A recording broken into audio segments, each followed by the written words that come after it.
puppet. This spoiled soil will turn you mendicant once more. We must go below, face the rot at its roots. Let's add a little co-op to this for this next section.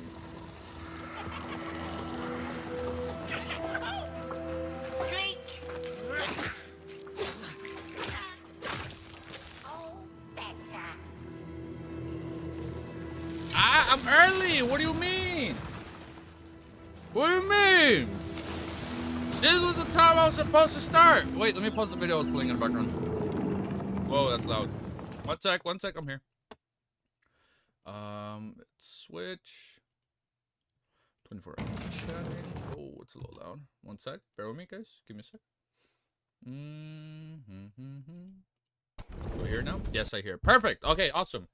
Get my popcorn out the way. Get my G Fuel right here. Let me silence my phone so we don't get any distractions. And let's read like 50 chapters today, okay? Guys, chill. He's only like 1 hour, 1 minute. No. I was supposed to go live at this time. Earlier, I set it for like 4 p.m., but then I was like, wait, I need to switch it. And then I switched it. I accidentally set it at fucking 2 p.m. And then people are like, oh, he's going to be live right now. I was like, what do you mean? And it's like, oh, shit, I fucked up. Yeah, I clearly messed up with the schedule today. Yo, what's up, dude? What's up, OG? Let me turn on my fan, man. It is fucking hot in here, dude. Woo! Record-breaking levels of late? No, we're actually on time. I just scheduled everything so badly today. All right, here, let's fix this right here. Kind of position my camera a little bit more. Bro, put it 1 a.m. for me, then 11 p.m. and now midnight. I'm sorry, D. I know, I fucked up the start time.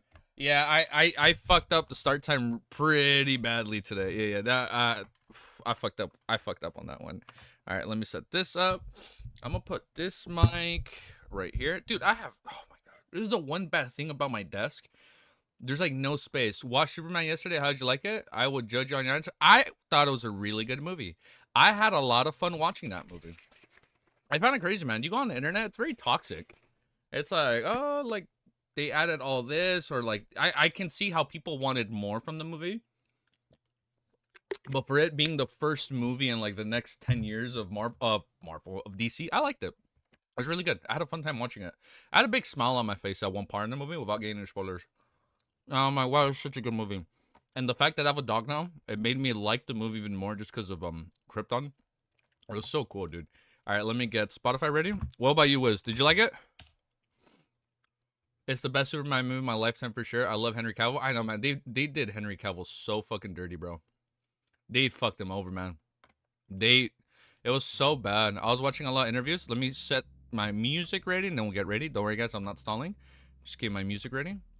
Yeah, man. They screwed him over, man. It's like James Gunn, I guess, already had the plan. Like, he's like, this is what I want to do. This is what I have envisioned.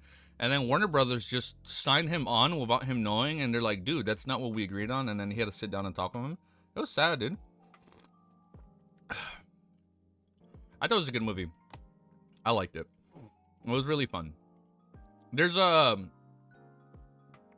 not a political person, so I won't get into that.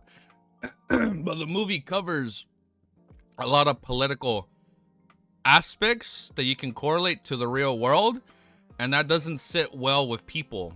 So when people say that, they get very vocal, be it good or bad. But I really liked it. It was a really good movie. I had so much fun watching it. I did wish there was a little bit more Superman. It felt more of a Clark Kent movie at times, which was really cool. There's like, no spoilers, but there's like a 10-minute scene where he's just talking with somebody, and it felt like 5 minutes because it was such good dialogue. It went by so quickly, dude. It was a good movie. I liked it. I'd recommend watching it. I know next week or this Friday, I'm going to go watch Fantastic Four, so we'll see how that one does. 12-minute talking scene? Yeah, dude, that scene, there was a 12-minute talking segment, and it felt like, well, hold on, let me gush for like one more minute, because I did like it. That 12-minute talking scene went by so quickly, dude, because it was so good. Guy Gardner Green Lantern, bro, he fucking killed it. You know what's crazy?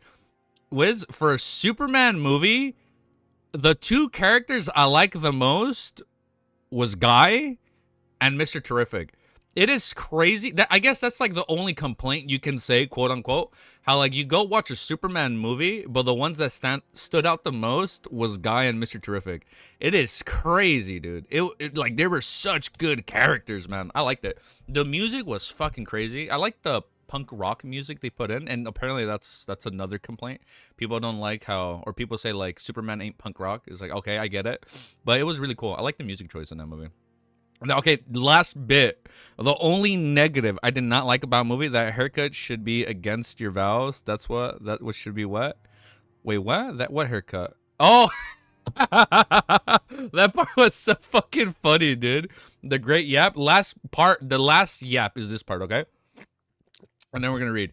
The only part that did not sit well with me was the message his dad had left him. That did not sit well with me. It was, that one was a little weird. Like the reason he was sent to planet Earth, like they kind of changed it. I forget the dad's name.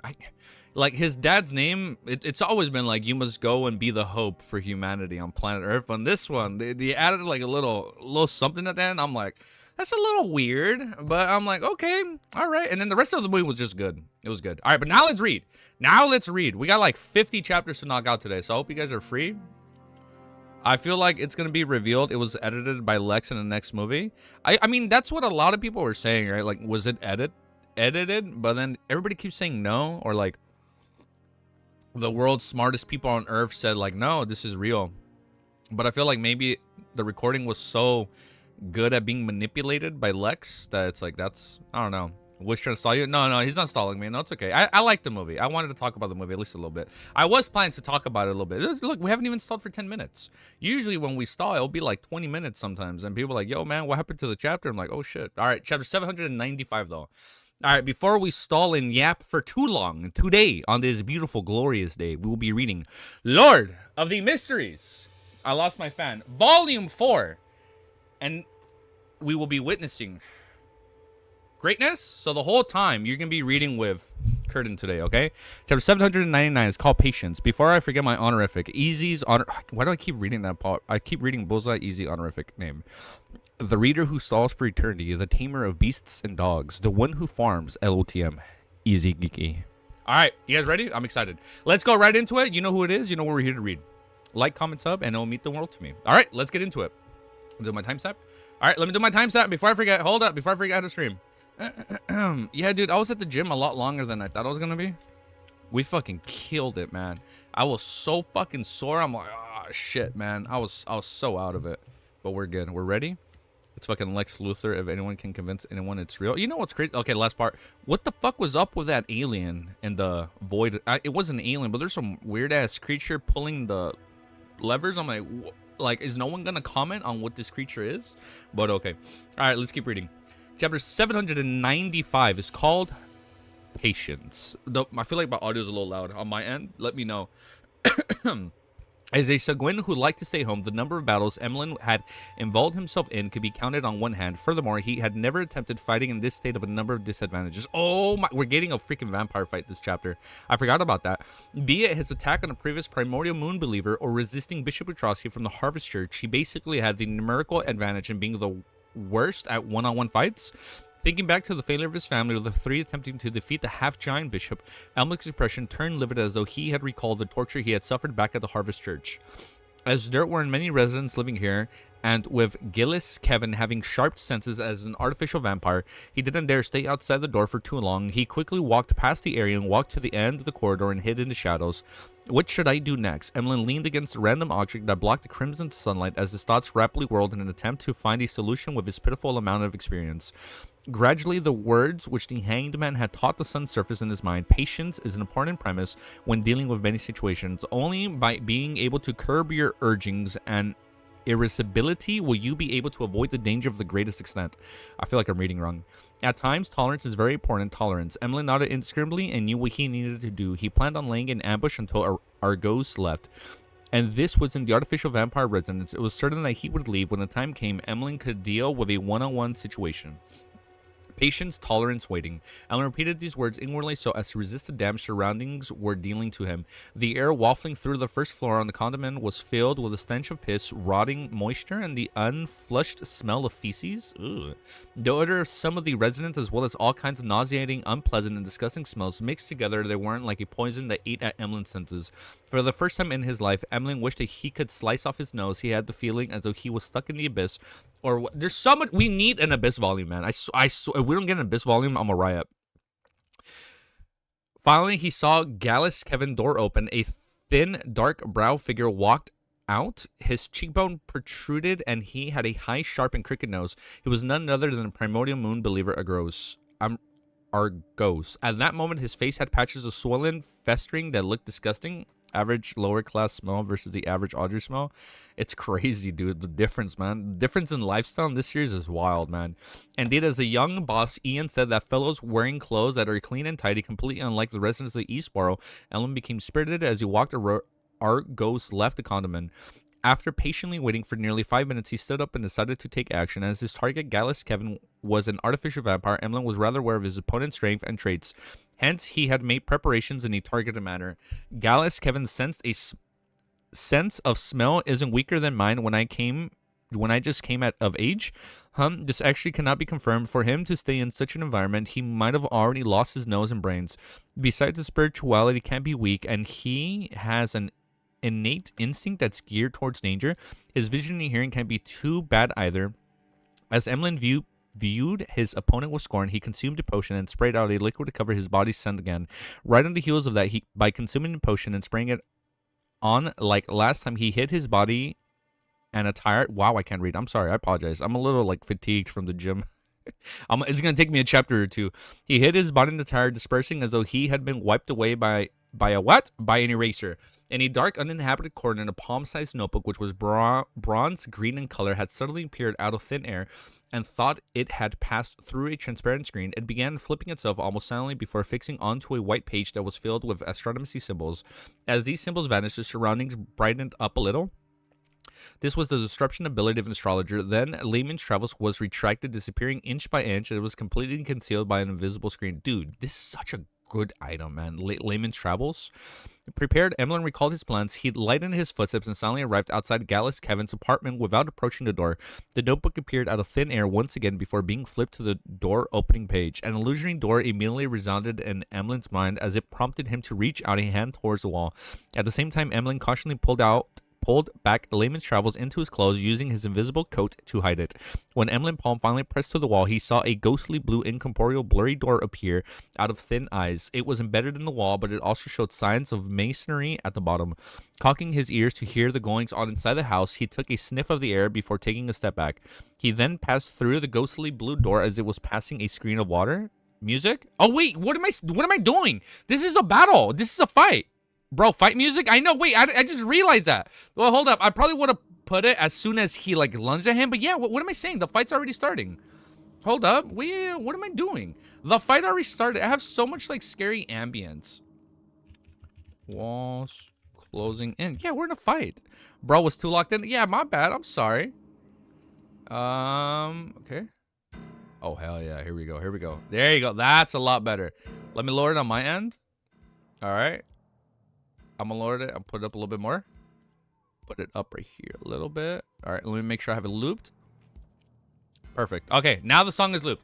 Okay, good catch, Cammy. Sorry, yeah, we were a little too locked in. I completely forgot to play battle music.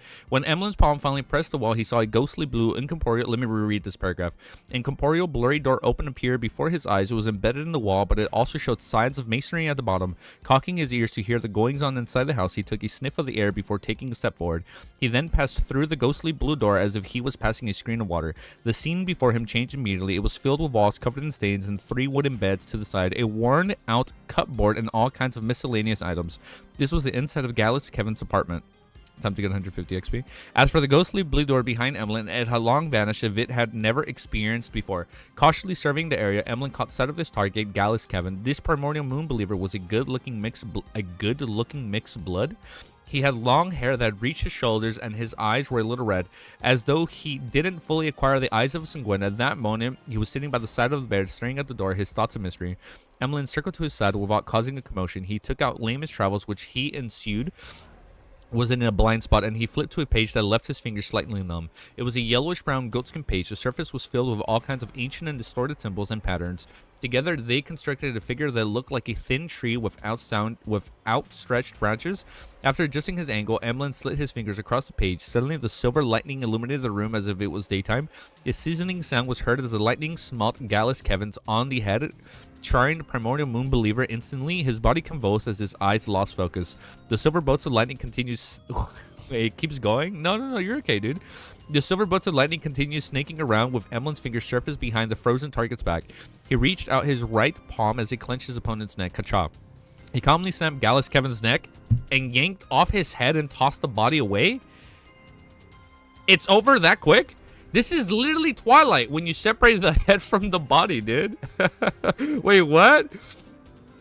He calmly snapped Gallas Kevin's neck and yanked off his head. This has to be a clone. Yanked off his head and tossed the body away, eliminating the possibility of letting his opponent heal himself with his strong restorative powers. Pa.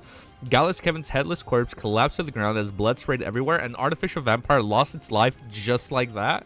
Emlyn's calm expression was quickly replaced with surprise. He looked at the head in his hand with disbelief. He realized that Gallas Kevin didn't realize what was happening even upon death. Fixed in his eyes were pain and puzzlement.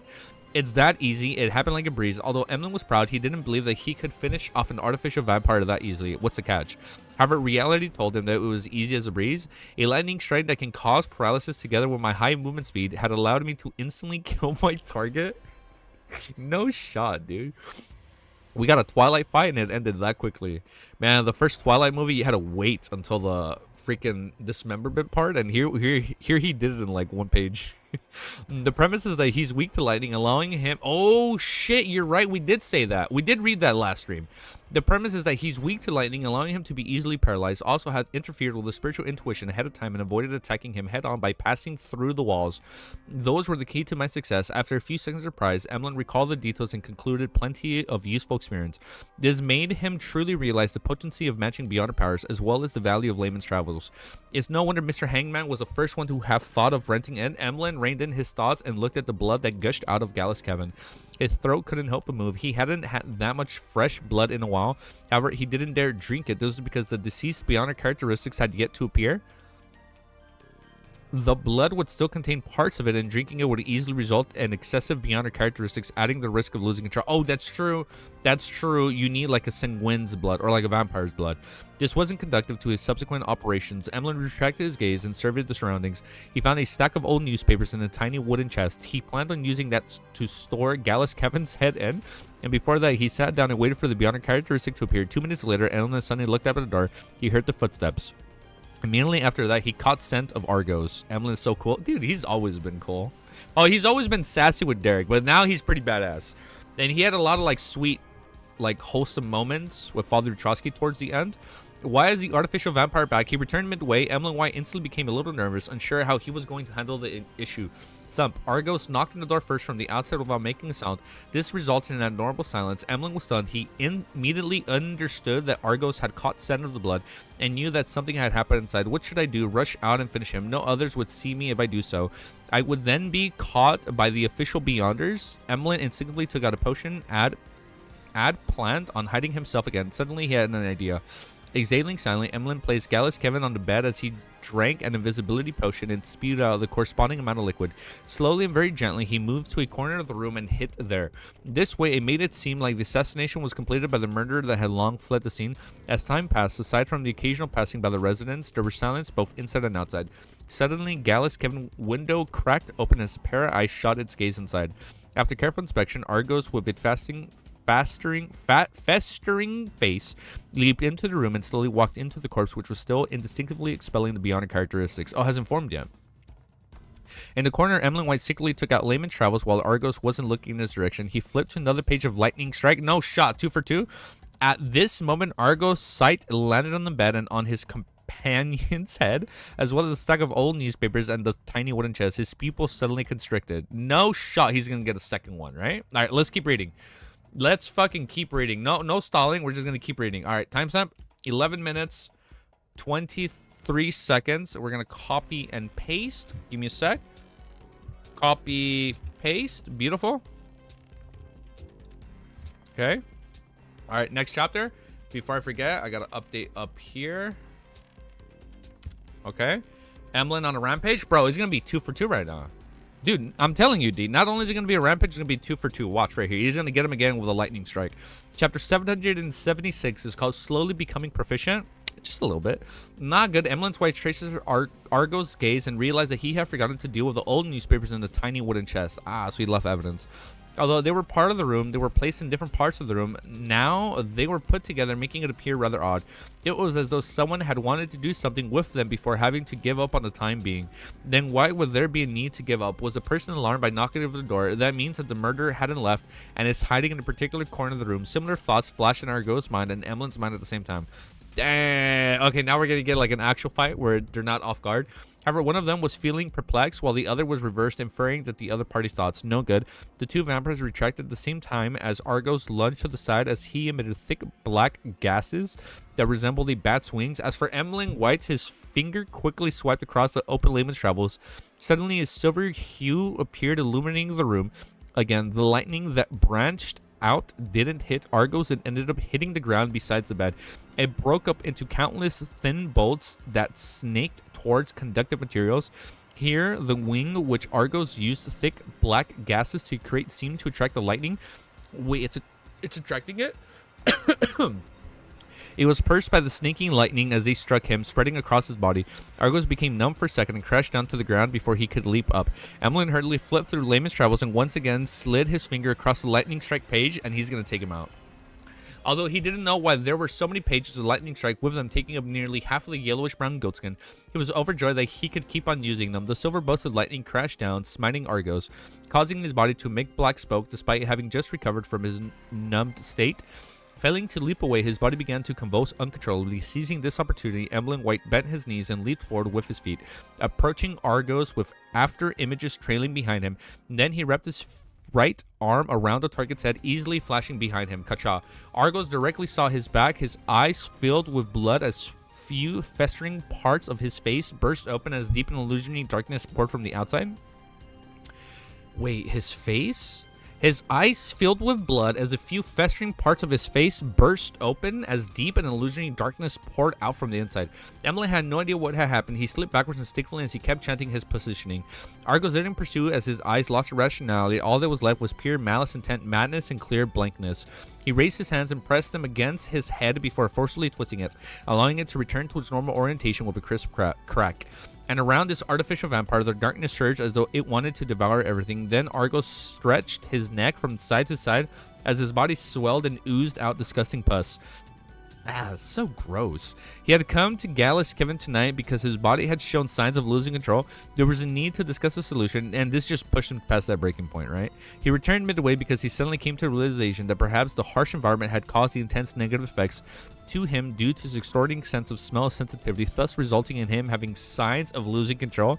And at that moment, he completely broke down with a shadow of death hanging over him. He had lost control. Most clean Beyonder fight. This is such a cool fight, dude. But it's crazy. Like Emlyn took him out so quickly. Yes, he had layman's travels, but still, dude, it's crazy seeing like how strong these characters get as the volumes progress. Emlyn White's heart palpitated when Argos swept his gaze across him. He felt that he had encountered trouble again, as he couldn't help but curse the primordial moon believers for often making themselves into monsters. He didn't immediately pray to Mr. Fool for two reasons. First, there weren't any times as his opponent was about to launch an attack. Second, in a one-on-one situation, Emlyn believed that it was in too dangerous. Dealing with the Sequence 7 Rampager, he made every second count by flipping through layman's travels, quickly letting it land on the page with a lightning strike again. Thick, distorted bolts of silver lightning smote down heavily as it... I'm reading wrong. As it flailed its claw, striking the muttered Argos. And at that moment, the lightning that seemed to shatter the surging darkness, but it also seemed to be devouring by its two vanished... but it also seemed to be devoured by it. The two vanished at the same time, leaving behind Argos, who had finally locked his sights onto Emlyn. It's too late, dude. This artificial vampire who had lost control produced after images as he pounced towards his target. Emlyn crouched down and rolled, dodging the lethal strike, and at the same time, he reached his free right hand into his pocket and took out a metal bottle. Bam. As Argos quickly turned around, he instantly appeared near his enemy paw. Without any time to remove the cover, Emlyn clenched his fingers, pinched open a crack in the metal bottle, then he threw the bottle ahead, letting the pure out radiant liquid inside splatter towards the approaching Argos. This was Sun Holy Water. Clean sweep? This was Sun Holy Water, which he had concocted with spirituality. It was extremely strong against vampires. It was a preparation that a potions professor had to do in advance. He is so sick, dude. Being splashed by the liquid, Argos let out a blood-curdling scream.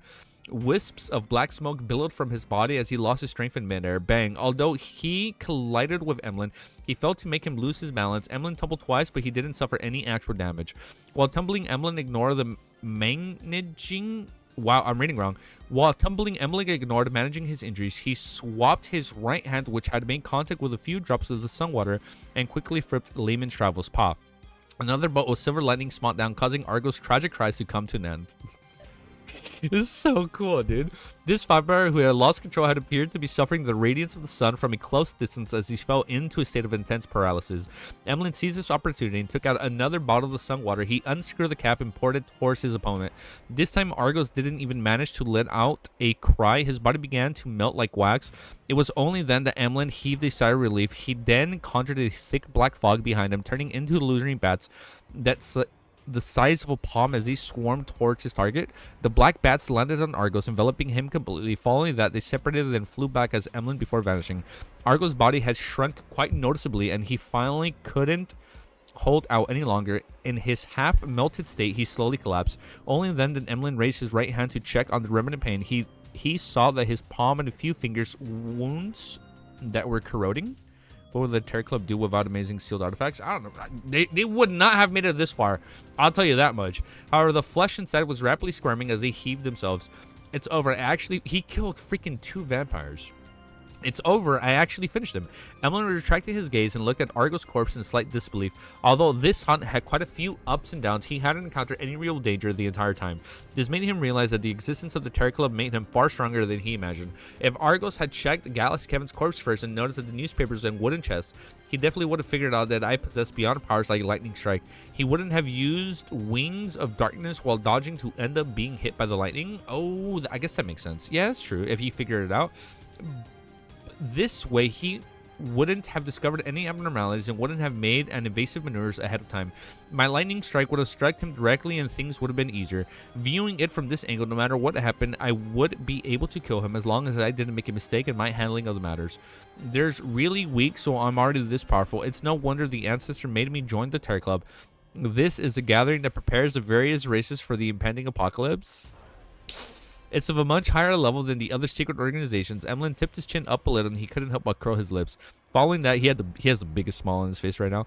Following that, he heard footsteps outside, but no one dared to approach. Argos' screams must have alarmed surrounding residents, but they wouldn't dare to enter because they're afraid of the trouble. However, someone will definitely report it to the police. I need to clear the scene as quickly as possible and leave. Emlyn retracted his gaze from the door and walked to Gallas Kevin. Corpse. From the pooling blood, he picked up an item the size of a fist. It was completely red in color and resembled a heart. It was expanding and contracting slightly, and its surface was translucent. He could vaguely see a liquid flowing inside. Is it the characteristic? He could vaguely see a liquid flowing inside, and it was none other than the bionic characteristics of a Sequence 7 vampire of the apocryphy pathway. This is my trophy. Emlyn was momentarily felt unaccustomed to it. After calming himself, he wrapped the bionic characteristics and Gallas Kevin head with the old newspapers and stuffed it into the wooden chest. After placing the wooden chest to the side, he yanked Argos' head, whose form looked like nothing like before. He then took out another bottle of medicine and scattered it in every corner of the room. During this process, Emlyn wasn't flustered at all. It was as though he wasn't worried that the official Beyonders in Eastborough would rush over. A few minutes later, he picked up Argos' mutated Bionic characteristics, glancing at its surface, which was nearly black in color. And this indistinct human face patterns behind him, a black gas was emanated. The black gas transformed into the countless tiny bats again and again and flew within the room. They combed with the potion's liquid that had been sprayed earlier, forming a silent black flame that spread outwards. The black flames burned away the blood and corpse as well as the traces of the lightning strike, leaving no evidence. All that was left was a layer of sticky liquid that resembled the asphalt of covering the different objects in the room. Then these liquid bodies turned into heavy black bats as they spiraled around Emlyn's body. It's so sick. Emlyn didn't have an extravagant hopes that his actions could completely interfere in any subsequent investigations. He only had one goal: to make the situation look okay. This made the police or official beyonders who took on the case write off the matter as something of little value. After a simple investigation, they would file it away and not pay any further attention to it. After doing all this, Emlyn, with his cap and blackened face, surveyed the room. Following that, he bowed slightly at the Crimson Moon. Meanwhile, he flipped the pages in Layman's Travels and had it stop its teleportation. Emlyn's figure, along with the heavy bats, immediately turned transparent and formless as he vanished from the spot. After nearly 15 minutes, a policeman from Eastborough rushed inside. They crashed through the door, but didn't discover any residents or corpses. They yawned languidly and forced the onlooking residents to admit that they had been hallucinating, thus ending the investigation, leaving no evidence. This was the efficiency and the style of the Eastborough police. After leaving Eastborough, Emlyn first headed home and hit Layman's Travels. Then, with his spoils, he headed straight for the Odoros house in Westborough. He wanted to declare his victory and claim his reward. Damn, what a good fight, dude. All right, let's just keep reading, dude. Let's fucking keep reading. 797. Holy shit, that was such a fast fight. Most efficient police in LTM. Literally like, all right, that's it. Wrap it up. Nothing to see here. They were in and out in like not even 2 minutes, dude. Right away, they're like, all right, nothing to see here. And then they just fucking yeeted, bro. They just dipped. All right, next chapter, 797. Bro, you know what game I still want to play so badly, man? Alien Isolation. I'm just waiting for the trailer for the sequel, and then I can just play it on stream. At least that way it also helps with viewership. And then like, okay, more people that are interested in playing get to see a walkthrough like 10 years later. But there's still no trailer. XD, the I don't give a fuck release. They don't give a fuck, bro. They just saw that. They're like, all right, nothing to see here. And they fucking left. All right, since the battle's over, let me change the music.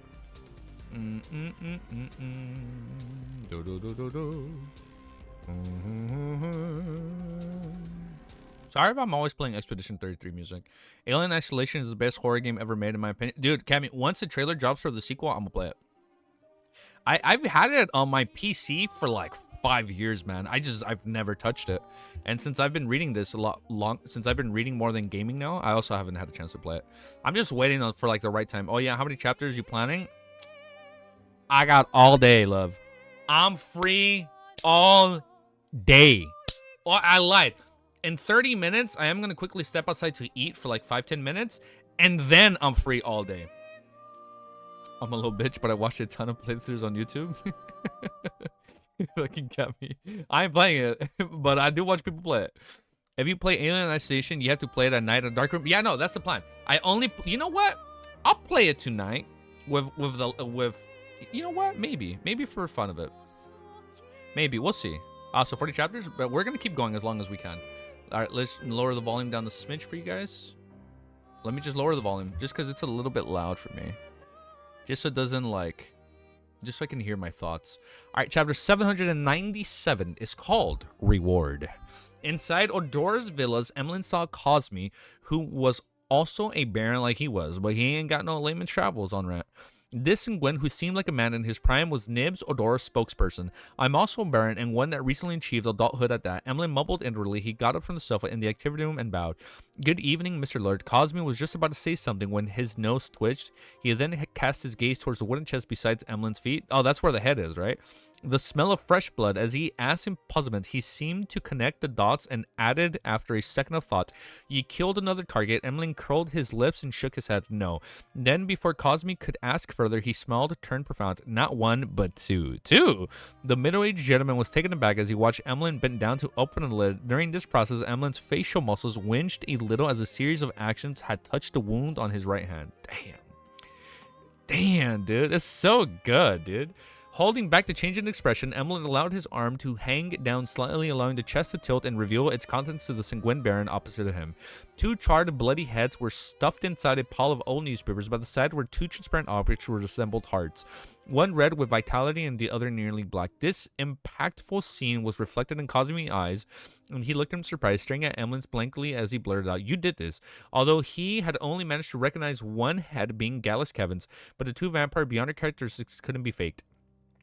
Emlyn put down the wooden chest and allowed his right hand to hang down naturally. Super what? Surreptitiously, I can't read that word. He flicked his right hand very slightly along the corners of his trousers as he replied with a smile. Of course. This is the thing. After receiving the 7,000 pound reward back then, I bought a particular Baron's legacy at the particular Beyonder gathering. With it, I advanced. I don't wish to use the money to satisfy the murderers who hunt us sanguine, but I didn't wish for this legacy to land in the hands of others. Besides, the seller wasn't necessarily the hunter. Taking this opportunity, Emlyn revealed the fact that he had already become a Baron. Furthermore, even every word he said was the truth. This was a technique he had learned from the Terry Club. Damn, look at him putting his freaking practices to real work. Falling for his pure cinema, dude. I'm loving it already. I long knew, like, I feel like this volume is gonna have a lot of world building. Like, no shot we don't call this volume The Undying, and we don't get some crazy revelations with a Zik and Amon, or like a character death, or like freaking Klein dying, or like, again, right? Like, there has to be some crazy shit that happens in The Undying volume. I long knew that you were a Baron. Do you think that your frequent purchases of all kinds of items or spirituality and the borrowing of books that explain potions would go unannounced? If it weren't because of certain factors, we would have questioned you long ago. What I'm surprised about is your compatibility. You don't even have a single mystical item, and with you only wishing to buy dolls, it's not easy to hunt two artificial vampires without causing a commotion, even for a Baron. Even I would need to make plenty of preparations and acquire details and intelligence before it's possible. Without anyone noticing it, Emlyn is already this strong. Cosme Udora couldn't help but lampoon as he revealed a fake smile, but it's pretty funny. So that's the reason. Emlyn, why did you hide it from us? Don't you wish to be addressed as Lord by the other Sanguine? Emlyn glanced. Ooh, that's going to feel good for him. Emlyn glanced at the Sanguine's expression and tilted his chin. I was planning on telling everyone, but since there was the hunting of the competition, I decided to give everyone a surprise. Cosme, I've already hunted 3 of the Primordial Moon Believers, and you gave 5 targets. Does this mean that I've won? He couldn't wait to change his form of address from Lord to Cosme. Cosme's eyelids twitched as he chuckled. Damn, dude, look at this dude. Yes, that's right. You can ignore the 2 other targets. Leave it to Russ, Bathory, and the rest. This way, they might still be eligible for a consolation prize. Having said that, Cosme found his attitude a little too cold, so he hurriedly asked concerned, were you injured? A little. Emlyn raised his right arm and stretched his fingers. To be frank, on this hunt that night, the worst injury he suffered after he teleported out of Eastborough, he had ripped apart his skin to wipe his blood across the covers of layman's travels. Cosme didn't develop the topic as he said after a few seconds of silence, congratulations on being the victor of this hunting competition. You will receive 2 prizes. First, if there's a chance of becoming a Viscount in the future, you will enter the final list of candidates, receiving free help from the ritual. Damn, dude, I'm not ready. I'm excited, dude. Second, you will obtain a mystical item. It's a ring personally created by the ancestor. Okay, that sounds pretty broken. You will obtain a mystical item. It's a ring personally created by the ancestor. Although it doesn't contain any godhood, it possesses potent and very mystical powers. As for the ancestor didn't name it, it was called Lilith's ring. Bruh. Also, according to the convention, these 2 Beyonder characteristics will belong to the entire Sanguine race. This way, we might be able to have 2 more newborns, and you would receive 3,000 pounds in cash in return. A ring personally created made by the ancestor. Although Emlyn was somewhat disappointed that the reward was a Viscount's Beyonder characteristic, with it only being a candidature and a free ritual. I read that wrong. The ring made by the Sanguines Aster Lilith herself was enough to put things right. To be a proud Sanguine with a sense of racial superiority, this was the highest form of honor. As his joy was quelled, Emlyn, who had participated in several types of gatherings and had completed 2 hunts, felt that things weren't that simple. I was sent by the ancestor to Misterful, and now I'm receiving a ring from the ancestor. Isn't that too much of a coincidence? I don't know, man. Emlyn thought for a moment and he couldn't figure out the answer. He finally decided to pray to Mr. Fool later, describing the entire situation and see what advice he could give him. Noticing that Emlyn's joy had subsided and that he had remained silent for more than 10 seconds, Cosme cleared his throat. That ring and the cash will be given to you tomorrow. When the time comes, I'll summon Russ, Bathory and company, officially announcing your victory in the hunting competition. Then the ring will be given to you. No problem. Although Emlyn lacked the experience in such matters, he knew that the rewards couldn't be given in private. It needs to be given in front of all the other participants. Without staying any longer, he bade farewell and left Odoro's villas to a rental carriage. As the carriage slowly drove off, Emlyn took a look at the crimson moon, which was hanging silently in the sky. His mind gradually calmed as he couldn't help but recall everything that had happened that very day. From that, he concluded lessons and gained experience. Finally, he began counting how many Beyonder powers he needed to record onto layman's travels. He needs to put 2 additional pages, right? Wait, so does he have to fill up the pages he used plus 2 additional pages? I used all of the 5 lightning strikes, 1 teleportation, and 1 door opening, 1 astronomy, a total of 8 times. In addition to that, I need to pay 2 additional powers, making it 10. This will be a little difficult. There are some beyonder powers that probably can't be recorded. For example, my self-recovery powers, I can only repeat them. After I obtain ancestor rings, I can try recording beyonder powers it possesses. Damn, dude. Lilith's rings above the gray fog in the palace that looked like a giant's residence. Klein sat on the high back chair. This, like, being able to rent out Layman's Travels gives Terra Club fights such a unique twist now, because now it's like even though you're not teaming up with a fellow Terra Club member, you using their abilities in return kind of makes you feel like you're fighting alongside them, which is so cool, dude. Lilith's rings above the gray fog in a palace that looked like a giant's residence. Klein sat on the high back chair belonging to the fool as he quietly pondered over Emlyn White's prayers. He had originally imagined that he would be woken up in the middle of the night, having to provide a particular inexperienced vampire help. But to his surprise, Emlyn had been... Dude, he looked down on him. So he thought he was going to give Emlyn help, but he finished. Emlyn had finished everything by 11 and had even submitted the mission end. Back then, Emlyn prayed to the fool because of the revelation from the ancient god Lilith. Now he'd received her ring. He's come such a long way since Volume 2. Regardless of who Lilith is, I need to be wary and observe. Klein seriously contemplated for a few seconds, especially after the whole beware of the red moon thing, right? Klein seriously contemplated for a few seconds before replying to Emlyn's prayers in a stated manner. When praying to me, or in particular in the gathering in the future, take off that ring. After giving his instructions, Klein returned to the real world. Without worrying about being woken up in the middle of the night, he slept till daybreak. After breakfast and taking a rest, it was time for his etiquette lessons with Wahana. It was a special lesson for the ball he was hosting as his residence on the weekend. Wahana's soft black hair followed at the ends of her dress, twirled while she let Dwayne Dantes into familiarizing himself with the opening door. In the brisk and comforting music, this etiquette teacher suddenly said, "I heard Ma'am Mary visited you yesterday afternoon." Yes, as Klein poignantly reflected on how there weren't any secrets in the world of social networks, he nodded frankly. Wahana nodded gently and said, after 2 seconds of silence, "I heard that Ma'am Mary had pledged all her shares to the bank to borrow a large sum of money. This is a warning from me to be careful so that I wouldn't fall into a scam. The help I previously provided had not only allowed me to quickly enter the social circles in Bookland Street, but it had also continuously brought me benefits. However, Ma'am Mary pledged of shares was to secretly acquire more shares." Klein listened in silence before revealing a warm smile. "Thank you." He paused and added, "I believe in the character of every friend, but in the fields of business, caution is forever the first principle. I've already gotten Walter to hire an independent lawyer and accounting team to perform the due diligence and come up with a professional that can protect my interests and avoid taxes in the best way possible. Before that, I won't make any decisions." Wahana raised her head a little and looked into Dwayne Taunton's deep blue eyes before suddenly sighing with a laugh. "You truly are a wise person."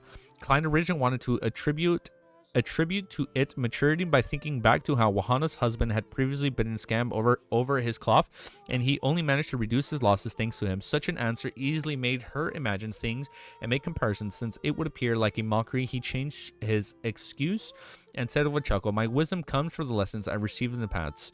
It's hard to imagine you being duped." Wahana chuckled as she lowered her head. "It is due to all your experiences that you can appreciate the different kinds of charms for all kinds of ladies. When is your rumor ever going to end?" Klein said with a helpless smile, "Every flower had something beautiful." After familiarizing himself with the entire process and the corresponding dance, Klein walked Wahana out. Together with his valet Richardson, he took Ma'am Mary's investigation and headed for Coin Company in Sherwood Borough. That was a good chapter. Let's keep reading. Let's just keep her going, man. 798. Copy and pasting. Oh, man, my hand is so itchy. Copy and paste. Copy to our clipboard. Timestamp is 32. Oh, 32 minutes. 29 seconds. Ah. What? How does that make sense? We're starting our 1, 2, 3. We're starting our 4th chapter at 30 minutes. Pump it out like a factory. What the fuck? Our 4th chapter in 30. Well, I mean, I know I've been live for 44 minutes, but we did solo bit. You're locked in. Damn, that's a really good pacing. What the fuck? Chapter 798. Let's keep this pacing going. This is our 4th chapter in 32 minutes. All right. Revisiting an old haunt, Sherwood Borough, outside the Coin Company, when Klein alighted from the carriage, he looked around as if he had never been here before, as though everything had a strong sense of novelty. In fact, he wasn't a stranger to the area. He knew the opposite of the street that the guardedly department store where the middle class enjoyed patronizing, and that there was a shop not far away from the famous for its specialty desi pies. He had once again spent a considerable amount of time here waiting for Dora Gale to tell him so as to obtain evidence to his acts of adultery. Retracting his gaze, Klein walked towards the coin company with Richardson. Mary and her ladies' maids were already waiting there. In the relatively conservative Lowen Kingdom, a lady servant had to be of the same sex, otherwise it would have resulted in any nasty gossip affecting her social relationships and marriage. Therefore, even though Mary, lady's maid, needs to play the role of her secretly to a certain extent, with her understanding societal etiquette, commercial knowledge, and having a certain level of negotiation skills, all she could do was select from women with good education or the relevant working experience without considering any men. Similarly, the gentleman needed to have valettes and commercial secretaries of the same sex. Of course, even so, there were always people who couldn't rein themselves in and engage in the immoral acts. Every year, there were cases of servants and their employers having relationships. Among them, the maids were mostly the victims. They were either cheated, forced, or enticed to become the male employer lover. When they were eventually discovered, they would be fired, losing their jobs. Their reputations would be destroyed, making them ineligible options for servants again. Many a time, they had to become prostitutes. Whoa. Good afternoon, Dwayne. Mary, welcoming him with a smile. Locked in today? Unless you don't remember what happened. No, we're good. We're good. No, we are really locked in right now. I think we're good. Klein bowed and said, "Good afternoon, ma'am. It really is a flourishing day." Such a topic was roughly equivalent to talking about the weather. After Mary exchanged pleasantries with him, she led Dwayne Dantes through the coin company entrance and said with a smile, "Later, there will be a professional giving you an explanation as they show you around." After about half an hour, head on up, I prepared a buffet and invited a few friends in different circles. Friends in different circles. This is her trying to expand my social circle. Very sincere. Klein nodded slightly and said, "As someone not from this area, I always look forward to knowing more friends. Having just come to Backland, no, you're nothing like that. If I had the liberty of saying it, you're a true Backland gentleman who had received excellent education." Mary replied politely. As they conversed, they passed through the door and entered the reception area, which had an excellent lighting. A stocky man in a suit with a beautiful mustache stood there waiting. "This is Luke Samir. He is our koi company's first manager." Mary introduced him to Dwayne Dantes. "Actually, I know him." Klein looked at Luke and nodded with a smile. To him, Luke Samir was a rather staid, professional gentleman. He enjoyed machinery and was very gentlemanly person at banquets. He didn't belittle the poor detective who had yet to make a name for himself. Nor did he deliberately curry favor with a few mid-ranking civil servants of Backland Municipal Department that lived on Mink Street. "This is my friend Dwayne Dantes. He's interested in an anthracite and high-quality charcoal. Help me give him detailed explanations," Mary said to Luke. Luke, who had been informed ahead of time, took a step forward and looked at the tycoon from Desi Bay. He gave a warm smile and said respectfully, "Mr. Dantes, this is the coin company's headquarters. We have long-term agreements with several anthracite mines. We supply That's such a hard word to say. Anthracite? Is it a kite? Really? Oh, it looks like site. I lost my place. Son of a bitch. Where was I? Is it really anthracite? Why is it spelled site with a C and not a K if it's kite? With several anthracite mines, we supply Sherwood, Holston North, and Westboro with, I go now? No, good, dude. Anthracite and high-quality charcoal satisfying 30% of their overall demand. We also have the chance of clinching a huge contract with the Navy. I've never seen Luke with such an expression. Klein followed him around Coin Company with an unperturbed expression as he listened to Luke introduce the various areas. From time to time, he would inquire without any expression his attitude. Half an hour later, they went up to the second floor and entered a huge meeting room. The place was already set up with tables and clinging close to the walls. Plates of food were randomly placed on them with mainly ham, smoked meat, sausages, bread, salads, cakes, puddings, and other cold dishes. However, there were a few hot dishes. Just as he stepped in, Dwayne Dantes was introduced to two men who were talking close to Mary. This is reported Mike Joseph from the Daily Observer. This is an excellent surgeon, Dr. Aaron shares. In Backland, you will often need them. As Klein listened to Mary, he smiled at the two gentlemen, the corners of his lips nearly twitching. These are all friends I'm very familiar with. Well, I'm even more familiar with the fetus in the womb of Aaron's wife. Out of context, that sounds so gross. Out of context, that sounds so bad. But within LOTM's context, that makes sense. Mike Joseph didn't look much different from last year. Wait, I lost my place. Why does that sound wrong? Right here, okay. At least he acknowledges how wrong that sounds. Why does that sound wrong? As Klein lampooned, he patiently waited for Mary to introduce Dwayne Dantes to two men before politely greeting Mike and Aaron. Mike Joseph didn't look much different from last year. He had thin brows, rough skins, and charming blue eyes. As for Aaron Sherrills, although he was instinctively a cold and reserved man, he didn't make it obvious. Everything that happened in the recent half year had been smooth for him. In terms of mood and confidence, he was riding high. Upon hearing Dantes was a tycoon from Desi, Mike took out his 9 card and handed it over to Smile. You don't mind me advertising, right? No, of course not. If you wish to publish an advertisement, find me. Be it the Daily Observer of the Tuscan Times, I can provide you with a discounted price. As he spoke, Mike winked, indicating that he was joking. You are nothing but a reporter. With all these fake identification documents, why didn't you mention the discount price advertisement to Sherlock Moriarty in the past? You were looking down on the detective, were you? Klein lampooned and exchanged name cards with him. I've always had such needs. Following that, he turned to Aaron and handed another name card to him. I was recently ill and recovered only recently. I'm very aware of how important a doctor is. I'm a surgeon, so I believe you wouldn't wish to meet me that much. Despite saying so, Aaron still received the name cards. No, I'd love to meet you. I even wish to join the party of your child's birth. Damn. Klein mumbled, deliberately leading the conversation to the field of medicine and having a good conversation with Mike and Aaron. Damn. Look at this dude. He had previously been stressing over how to close ties with Aaron to reestablish connections with a particular unborn fetus. After all, the paper crane was about to tear at any moment, making it unusable for even one more attempt.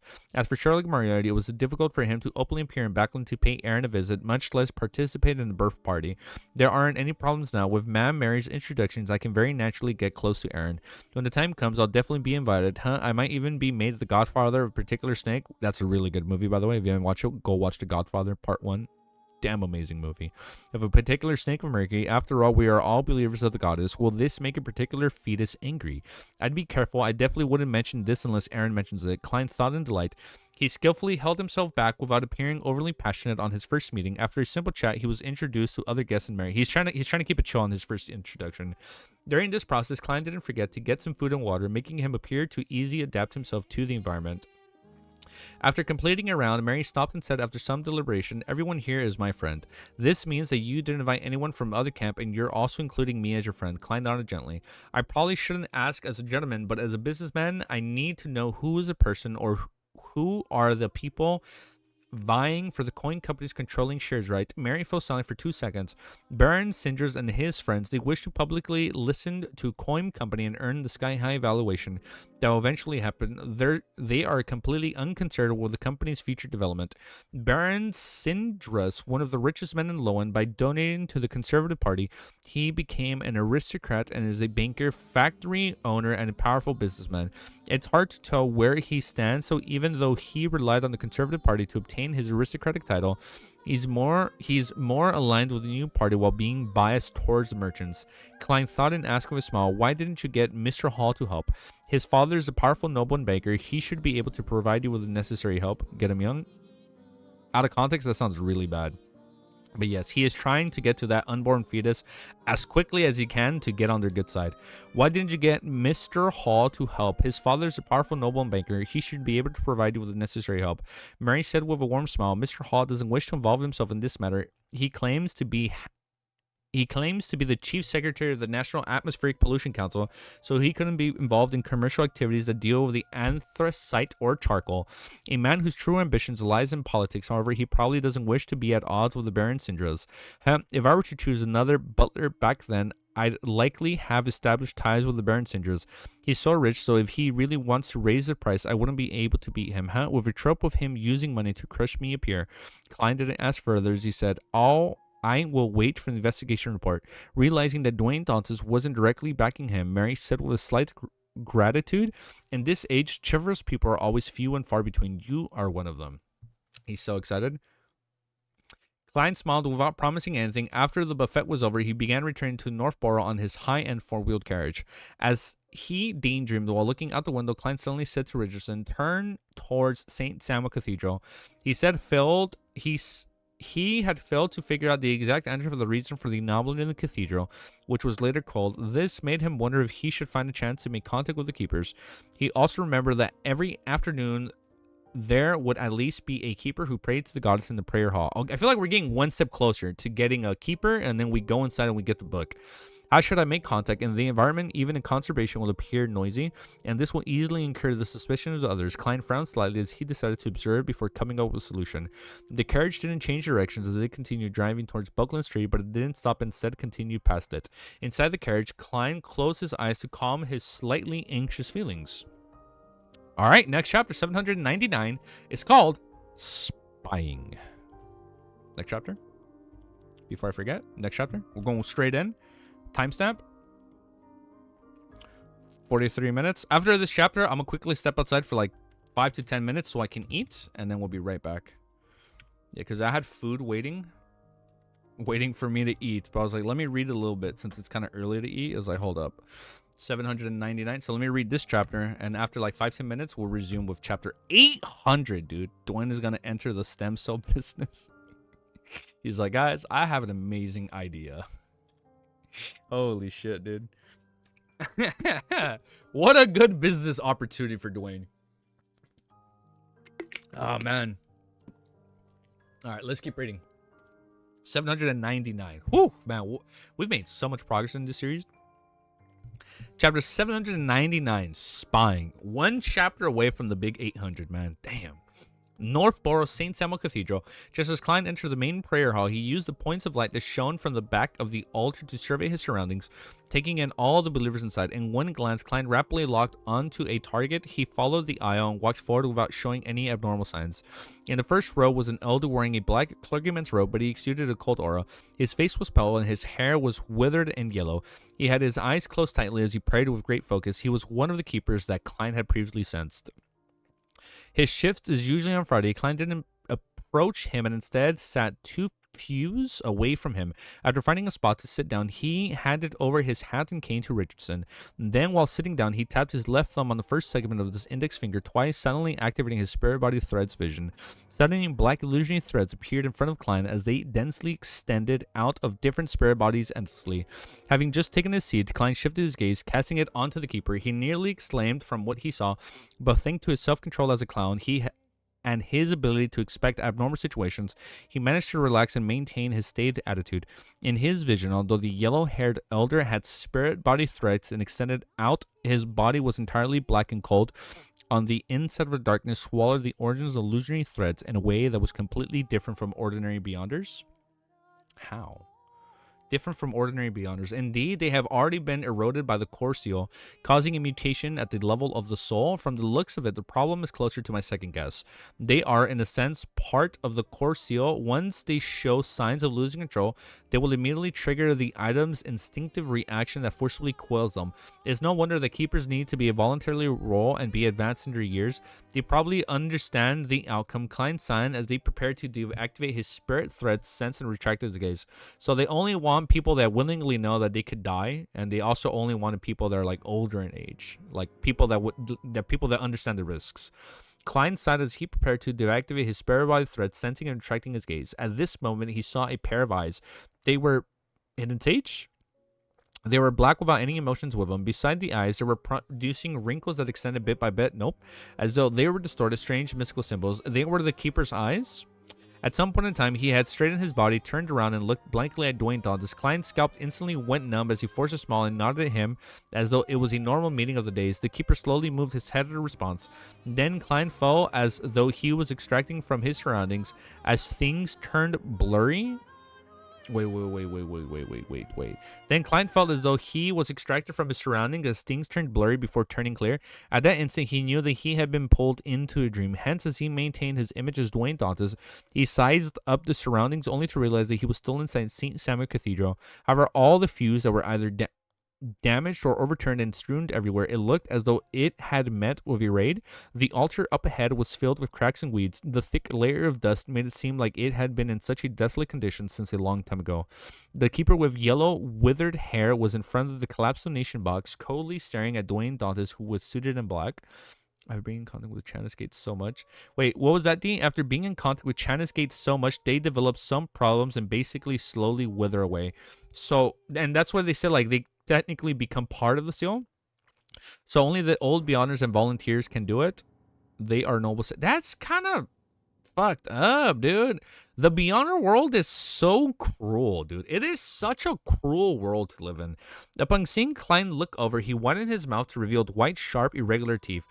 And these teeth were embedded with blurry, indistinct, and tiny figures. They had completely facial features and limbs, and their expressions were different, but were colored with the same pain as though they were imprisoned, there and unable to escape. Grunt, the keeper's throat let out a growl that sounded like a beast, and his back hunched over.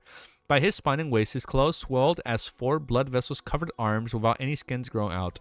Right on the heels of that, they grew fine black hair, and the tips of his fingers grew sharp nails with a smackering sound. In just 3 short seconds, the keeper, who looked normal, had turned into an 8-legged monster that sprawled on the ground. It looked like a spider that had silently woven into the web in the night while awaiting its prey, and also like a deformed black wolf that struck intense fear into one's heart. Meanwhile, 2 gigantic palms filled with black hair extended out and desolate altar without any warning. They pressed onto the sides of the black gases, condensed into slippery tentacles that extended in every direction. Soon they filled the entire prayer hall. What the fuck is going on? The aura that left him trembling, the extreme sense of fear, and the huge illusory figure were penetrating an invisible barrier that manifested more clearly. What? He lost control. The keeper lost control? He lost control. That keeper lost control. Klein stood there subconsciously wishing to react and use his uniqueness to forcibly escape the dream. But suddenly he figured out the series of events that had happened. His expression changed as he wore a terrified expression and he ran to the door. Trembling, it looked like he was struggling in a dream, and the time it took to take a breath, a dark chill spread out from outside the world like a tidal wave, inundating the entire dream and quelling everything. Klein snapped his eyes open and realized that he had fallen asleep at some point in time. As for the yellow-haired keeper, he had long turned his head to continue praying. What? Dwayne Dante's eyes darted. Wait, if he lost control, what's happening to him now in the real world? And not because it looked like he lost control in the dream. Dwayne Dante's eyes darted around as he looked around in horror, as though he was still immersed in a dream and unable to escape the horror that had gripped him. After nearly a minute, he took 2 deep breaths and looked at the sacred emblem again, drawing of the same crimson moons on the chest. Only then did Klein have the time to recall the experience he had and began speculating as to what had happened. As I had spied on the spirit body threads, it caused him to show signs of losing control. As I had spied on his spirit body threads, it caused him to show signs of losing control, thus causing an excessive reaction by pulling me into a dream and attempting to deal with me. Later, the core seal behind Channis Gate sensed the anomaly and quelled the problem. Oh! So Channis Gate immediately took care of the problem. Those keepers are being affected and also did not digest their potions, so they are quite unstable. Fuck, man. That is such a hard life for keepers. Now, the crux of the matter is, if the keeper still remembers the source of his near mutation, if he's already used to it, he should find the cause of the problem very vaguely considering his present state. Of course, it might not be my problem. Perhaps he was already on the brink of losing control. Klein looked at the elder once again and observed what he would do next to determine how he would react. If all else fails, I'll directly use creeping hunger and escape with traveling. Klein rapidly made up his mind as he patiently waited for the possible repercussions. After a few minutes, he said Bishop Electra walked in from the side of the door towards him. Klein's heart tightened as he spread open his left fingers in preparation to activate creeping hunger. At that moment, he suddenly had an idea and stopped his actions. If the keeper had already informed the bishops about my problematic situation via dream, I would be the victim of a collective assault by the church's beyonders, and that's not happening. After all, putting me in a dream can avoid harming the other believers. Therefore, they have no need to find a bishop I'm familiar with to come over. It's likely more to extend the regards and to placate me. Klein retracted his gaze and continued in praying pose. In less than a minute, he finally sensed that someone approached. As he looked up and saw Bishop Electra softly say, "You don't look too well." It's probably an effect from the goddess. I fell asleep without realizing it and had a nightmare. I still feel like I still feel a little afraid, Klein said with a self-deprecating smile. Bishop Electra sat beside him and said with a stated manner, "Dreams are sometimes the manifestation of the fear within you. You will feel better as long as you sincerely pray to the goddess and consume holy water. Of course, the most important thing is to not suppress yourself usually. Learn to confess to the goddess at times. Wailing in secret can reduce a lot of distress." Klein secretly observed the bishop's attitude and read his tone before heaving a sigh of relief. I understand. He cast his gaze forward again, bowed his head, and clasped his hands to begin praying silently. While doing so, he saw the keeper in front of him stand up with the side of the door where a bishop was waiting. Klein silently exhaled as he truly became one with the serene environment. Suddenly, he heard a voice that was his, but it wasn't something that he could control. Did you think what you did was well hidden? No, not at all. Have you forgotten that you've touched the Evernight goddess holy artifact? Wait, who's saying this? Is somebody speaking to Klein? Have you forgotten? Wait. Klein silently exhaled as he truly became one with the serene environment. Suddenly, he heard a voice that was his. He heard his voice? Oh, he's talking to himself. But it wasn't something that he... Wait, he can't control his own thoughts? But it wasn't something that he could control. Did you think what you did was well hidden? No, not at all. Have you forgotten that you've touched the Evernight goddess holy artifact? What the... He's hearing his own thoughts? Okay, right away, what I can think, it might not be it, but I feel like as he gets stronger, Klein is becoming schizophrenic. No, that's not it. As Klein gets stronger, I've always been under the idea that the world would eventually develop like a subconscious. So what I can see happening is eventually the world becomes independent of Klein.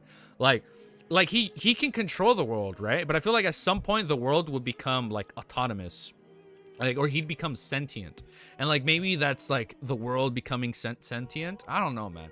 I'm gonna quickly pause. I'm gonna eat for like 10 minutes, and then we'll be right back.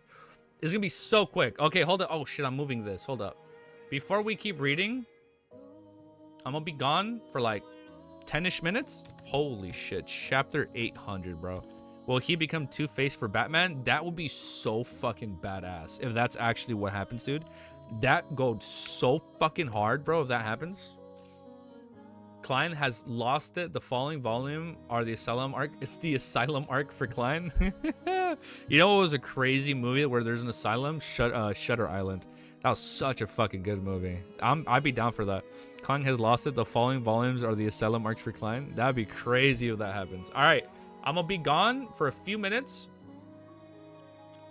Let me do this.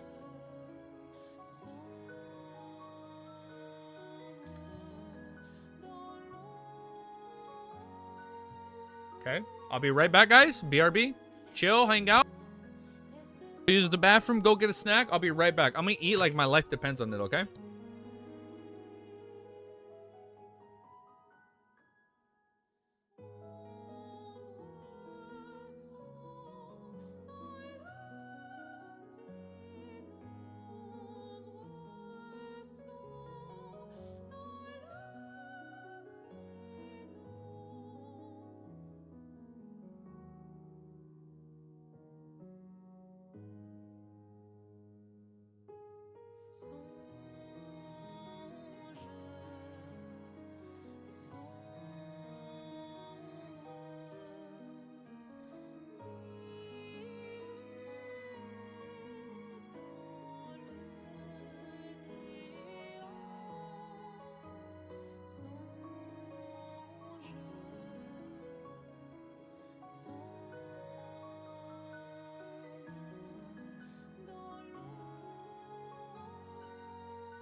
I was able to perfectly balance my Eliseed fan on my mic. I'm kind of impressed. All right, I'm back. I'm back. I ate so fast. Oh, I'm so bloated. To compensate for the food coma, I didn't finish my G Fuel. I'm back. We're back. And see? And that way we get past the food coma part.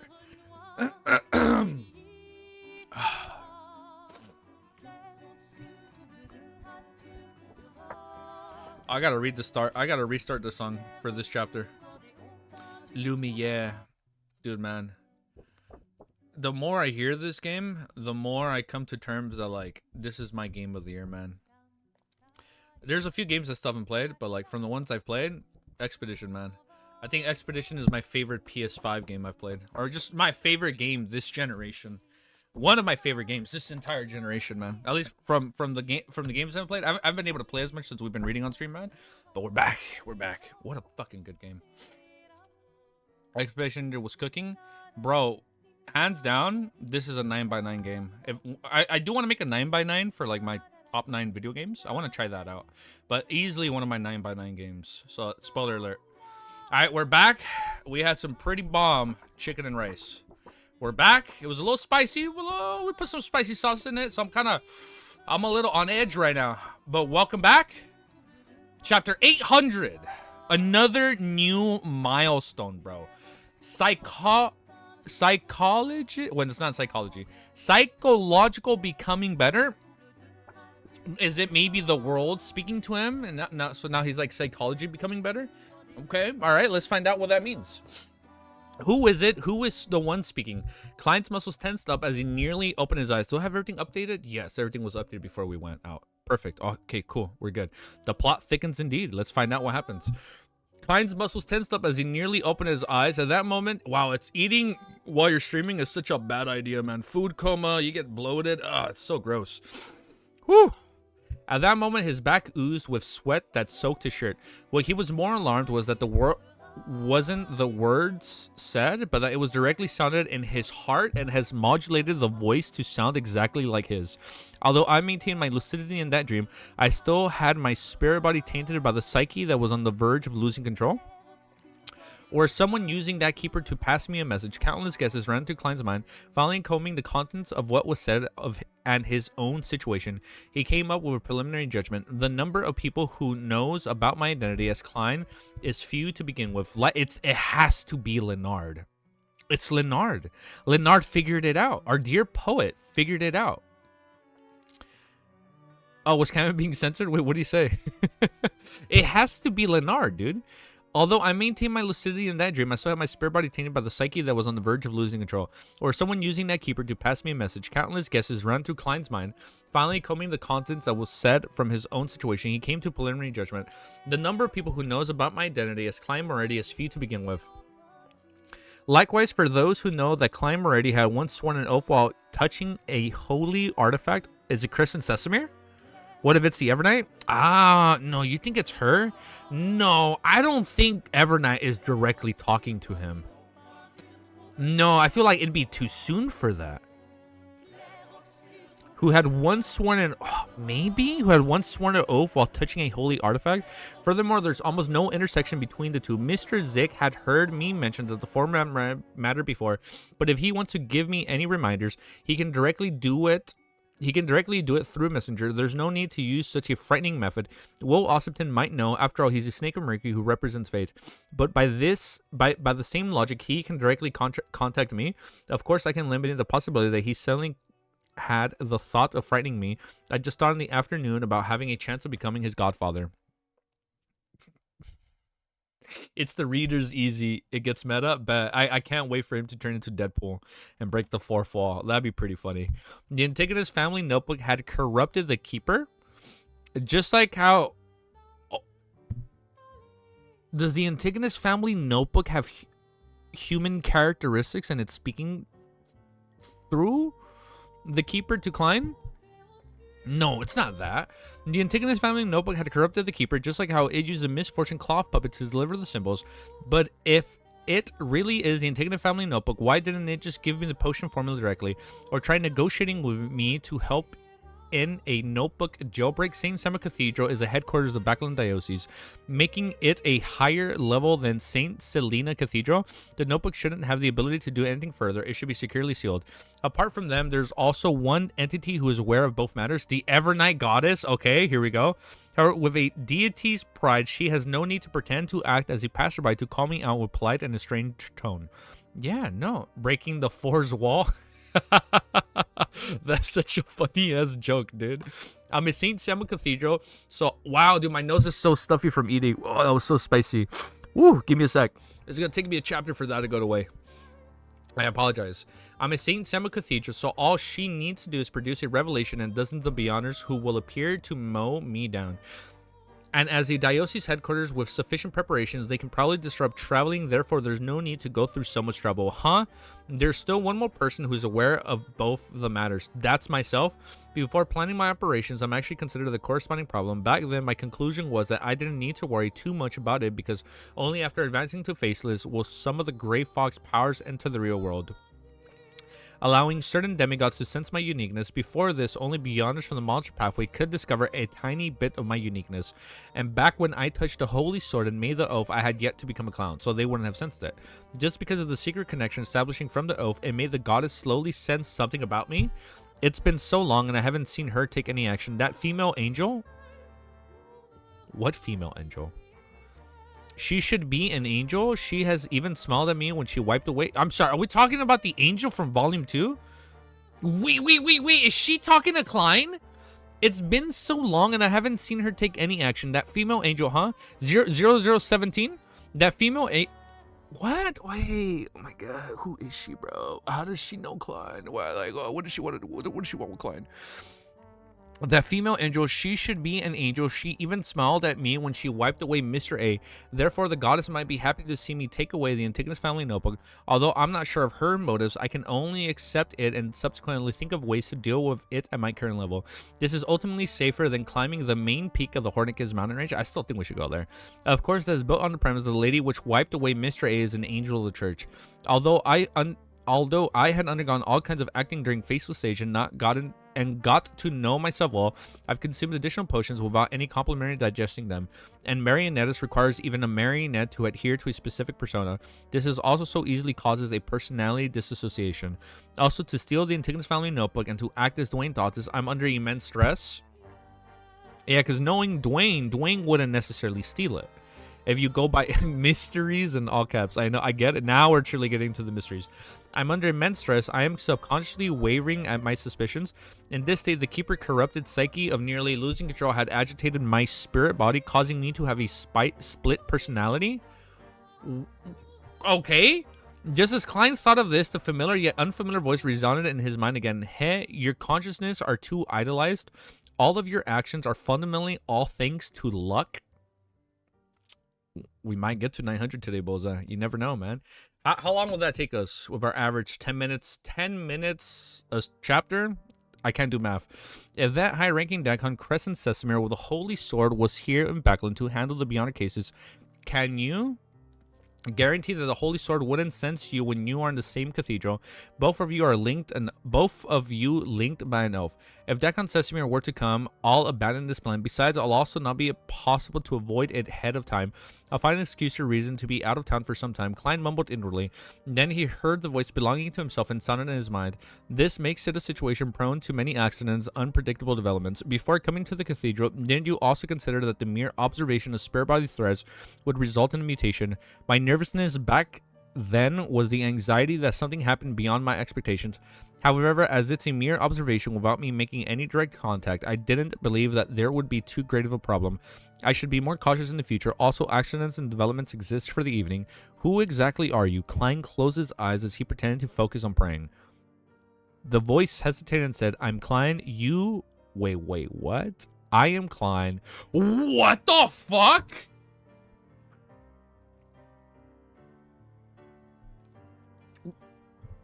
Original Klein?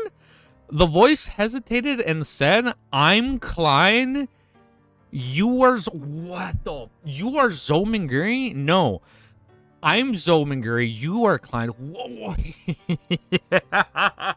Wait. Yo, holy shit, dude. He went full schizophrenic. What the fuck is going on, dude? Holy shit, dude. I'm starting to get a little shaky. No shot. Indeed, Klein felt his hair stand on end once again. I'm getting a tear in my eye. He decided to leave seaside the cathedral, immediately return home, and resolve the problem of his character's disassociation. No shot. When the symptoms first appear, the situation is easier to resolve. Once the other personality stabilizes and becomes stronger, it will begin to snatch control of your body. I might even need external help when that happens. He opened his eyes and looked at Electra with a tranquil expression. I feel like I've calmed down. Wait. Plot thickens indeed. We can use this for the the immortality ritual where you like attach a soul to a body. Wait, Klein has split personality disorder because he looked at a keeper that was losing control. Is that what's going on? So now he has like a different persona in his head going on? That is so crazy. I feel like I've calmed down. Ever since I got a mental illness, my mind is a lot better. As he spoke, Klein inwardly gave his self-deprecating comment. By the way, this is like my favorite character trope. When when a person has split personalities, or like there's like inner monologues talking to himself, that's like Fight Club goes crazy. Like that is one of my favorite movies of all time, man. Fight Club, or like just any other movies where there's like a split persona talking to you. It is such a cool like premise. Oh, he enjoyed lampooning, and this is gonna be temporarily for like the rest of the volume. He enjoyed lampooning partially because it was in his character do so, and partly to enforce his personality. It was ultimately to remind himself who he was, just to not lose himself in his acting. Bishop Electra smiled. May the goddess bless you, bro. Dude, that is so sick. Did you say persona? Persona. May the goddess bless you. I love Persona 2, by the way. As he spoke, he took a cup of water from a priest's hand and passed it down to Dwayne Dantes. Without any explanation needed, Klein knew that it was holy water. He often drank it in the past, hence hiding his anxiety. He received it in a composed manner and downed it as a refreshing feeling slushed down his throat, jolting his mind, and he became a lot more awake. Even the voice in his mind weakened.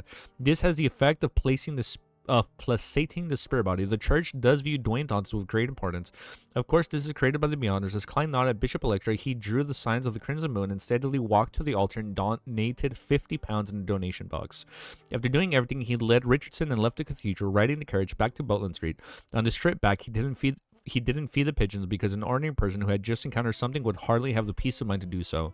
After returning home, the silent Klein used the excuse of an afternoon nap to dismiss his servants. In his master bedroom's bathroom, he took 4 steps counterclockwise and headed above the gray fog. Passing through the roars and ravings, he didn't feel like his body be purified. Is there going to be another Klein besides the world now? Is that what's going to happen?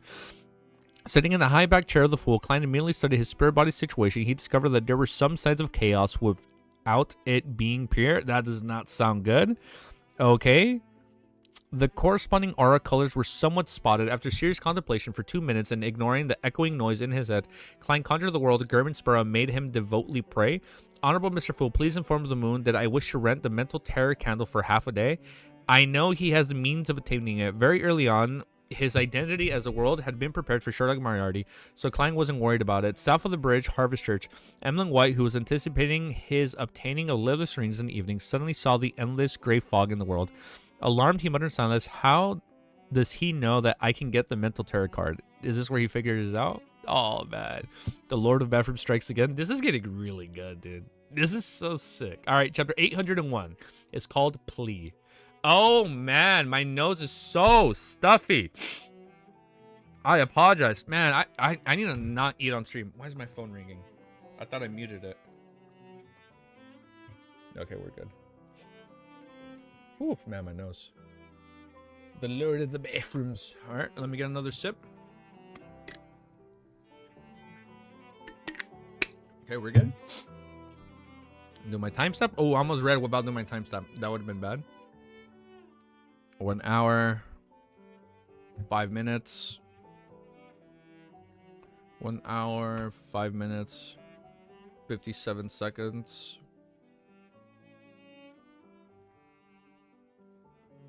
Dude, I need to get a freaking boom mic or a what's it called, a boomstick stand, whatever it's called, the thing where the armrests where this attaches to, because I just have it on top of a candle, but it's always blocking my arms from using my keyboard.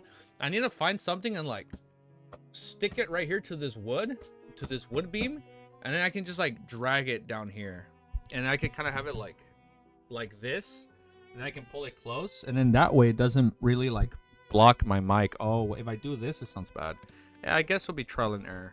All right, I'll figure it out soon. Damn, man, it just kind of gets in the way. Bro needs to upgrade his gear. I know, just this part needs to be upgraded. I do need a mic just so I can free up some space, because yeah, I have very limited space right here on my desk. It's not that wide. That's the only bad part about this.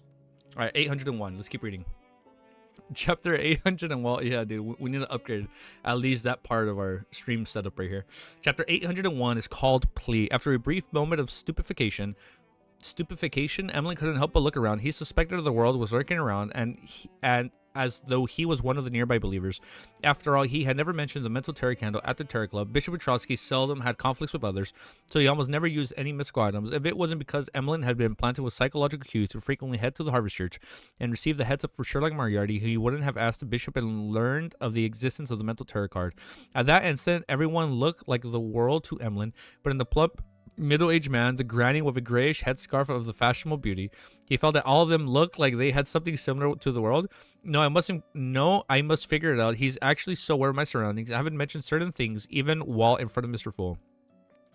Emlyn was left in utter shock as he stood and walked to the clergyman's break room at the back. In a quiet and empty environment, he replied, "Honorable Mr. Fool, I wish to directly communicate with the world."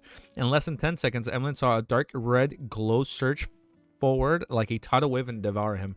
Then he found himself above the great fog. He was inside the majestic palace that was seated at his seat, and at the other end of the model table with the blurry face of the world, he who was waiting for him. Compared to before, Emlyn had changed tremendously. He wasn't in a rush to speak to the world, and he instead bowed to Mr. Fool, who was leisurely watching the other end of the table before looking at this target. "How did you know that I can get the mental terror card?" Under Klein's control, the world said with a hoarse laugh, "We might have met before? Maybe." He didn't speak further and only mentioned the key point. As for whether Emlyn could figure out the situation, that wasn't his problem. Of course, Klein believed that Emlyn lacked the ability to connect the world to Sherlock Moriarty since he lacked the necessary clues. Come on, he can figure it out. Emlyn frowned bit by bit as he had a few targets of suspicion, but he wasn't able to determine who was the world. "Believe me, I have no intentions towards a member of the Terror Club," the world added when he saw Emlyn in a state of prolonged silence. "There will be a day when I'll find you," Emlyn suddenly muttered to himself and asked, "What are you going to do with the mental terror card? I need to have a substantial reason to borrow such a mystical item." Klein controlled his urge to rub his temples. He made the world turn solemn to say, "To treat my psychological problems."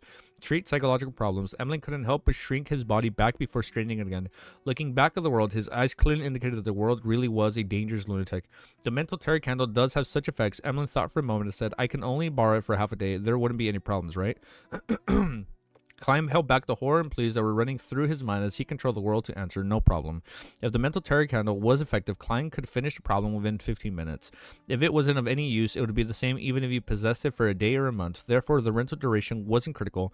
He didn't mind such restrictions at all. Emlyn did a count and said the rental fee would cost £300, as well as 5 pages of Beyond Our Powers and Layman's Travels. Damn, he's good. He decided to outsource half of the debt he had, 5 pages. How many pages did this fellow use? That's so funny. Like, all right, you got to take on the commission now. You got to pay half of it. 5 pages. How many pages did this fellow use? As Klein lampooned, he made the word reply.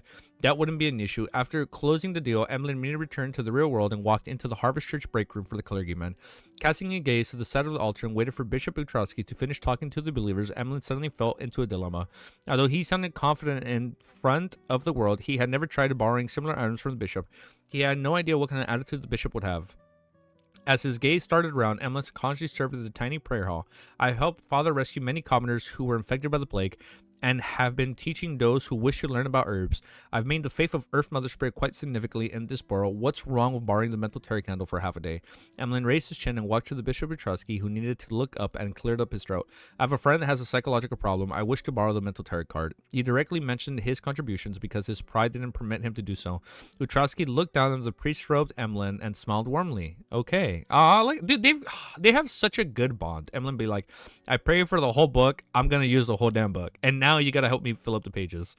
That's it. Emlyn was stunned, finding it unbelievable that the bishop would agree so easily. He didn't immediately accept it, and he couldn't help but ask, "Aren't you afraid that I'll lose the candle?" Utroski replied with a smile, everyone and every item has its end. They will all return to the earth, buried deep within the soul, and sprout, grow, and bloom, or in one incarnation after another. Fuck, man. That is such a deep quote. Holy shit. Father Utroski, man. This guy, like, makes me think of life sometimes. Let me raise the volume up on my end. Let me reread that part. Hold up. Utroski replied with a smile, everyone and every item has its end. They will all return to the earth, buried deep within the soul, and sprout, grow, and bloom, one incarnation after another. That is the fate of all entities. If the mental terror candle is lost, it just means that my connection with it comes to an end. I will need to patiently await the arrangements of fate and mother have for me. Whether the mental terror candle is lost depends on fate, but whether I end up being killed by you is also fate. Emlyn lampooned without asking further. He received a strange count. Fuck, man. That quote has me thinking about something that happened in RL. Damn, that's fucking wild. Whether the mental terror candle is lost depends on fate, but whether I end up being killed with you is also fate. Emlyn lampooned without asking further. He received the strange candle from the half-giant bishop. Following that, he used the excuse of needing to treat his friends to leave the harvest church. He randomly found an inn and set up the sacrificial ritual. Like a Buddha? Above the grave file, Klein once again received the mental terror candle. More than half of the mystical item was burnt, and its surface was covered with what looked like human skin. There were a few warts that protruded out. Okay, I'll say this part, since I'm not revealing anything. The missus told me about someone that passed away, and then following that, another relative of the missus' friend's individual passed away. So they both simultaneously passed away within a close time span. And she was telling me about her day, and after that happened, she noticed like 2 butterflies, you know, like flying around. And she was like, "Oh shit, that's them." And I was like, "Damn, that's really deep." So I'm reading Father Utroski's thing, and I'm like, "Holy shit, man, that's kind of wild." Like, it has you thinking about life a lot, man. Following that, he used the excuse of needing to treat his friend to leave Harvest Church. He randomly found an inn and set up the sacrificial ritual. Above the graveside, Klein once again received the mental terror candle. Yeah, dude, it was a beautiful thing. When she was explaining it, I'm like, damn, man, that kind of brought me to tears. I was like, that's a beautiful story. It's a sad story, but it was also a beautiful story when she told me about that part. More than half of the mystical items were burnt, and the surface was covered with what looked like human skin. There were a few warts that protruded out. The candle wick was very short and entirely black in color. It was covered in the thin, densely packed skill-like patterns. Klein didn't delay, for he didn't wish to give his alternate personality a chance to grow. He wanted to resolve the problem completely while it was still weak. Otherwise, while waiting for him, who awaited for him was irreversible fate of losing control. Furthermore, the mysterious space above the gray fog would completely screen the negative effects of the combat between the 2 personalities. Klein slowly exhaled as he extended his hands to summon the Sea God Scepter. At that moment, he didn't do any divination because he couldn't be sure who me referred to. The outcome would naturally be meaningless. Pa. Klein snapped his fingers and lit the mental terror candle. Above the pitch black wick, a flame with light blue spirituality silently glowed, illuminating the palace that looked like a giant's residence. Unknowingly, the environment changed as a cupboard, desk, bunk bed, and gas meter appeared in Klein's eyes. The crimson moonlight shone in from outside the windows, covering every item with a crimson veil layer. This was the apartment where the Morettis had lived in.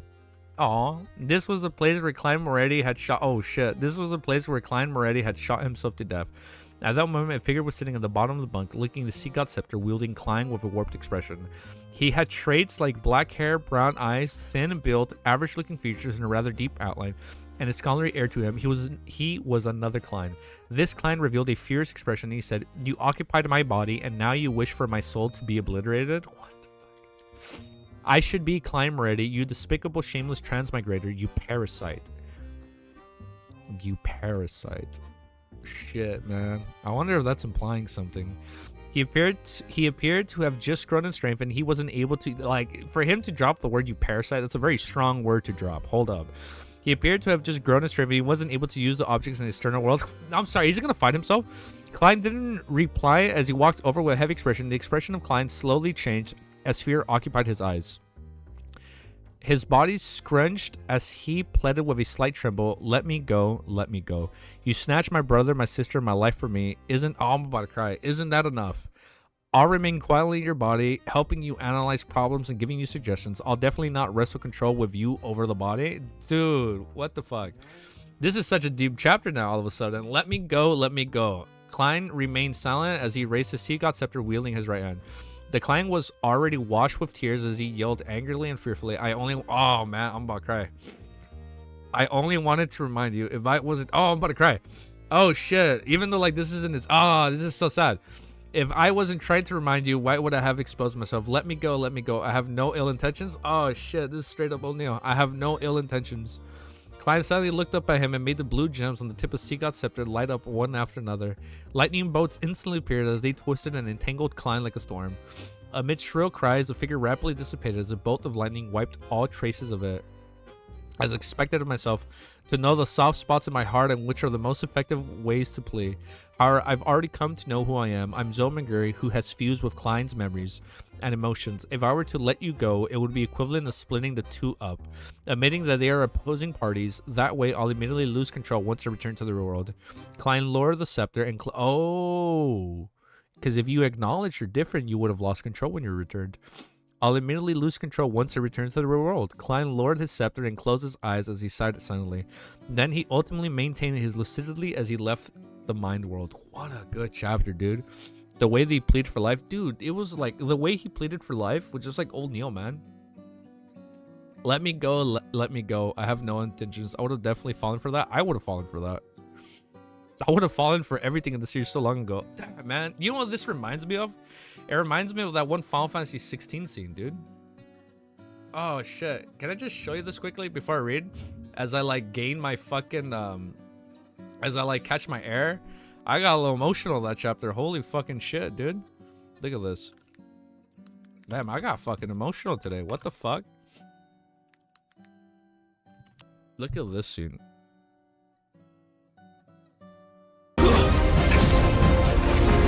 This is literally, this is kind of what happened right here. Hold up.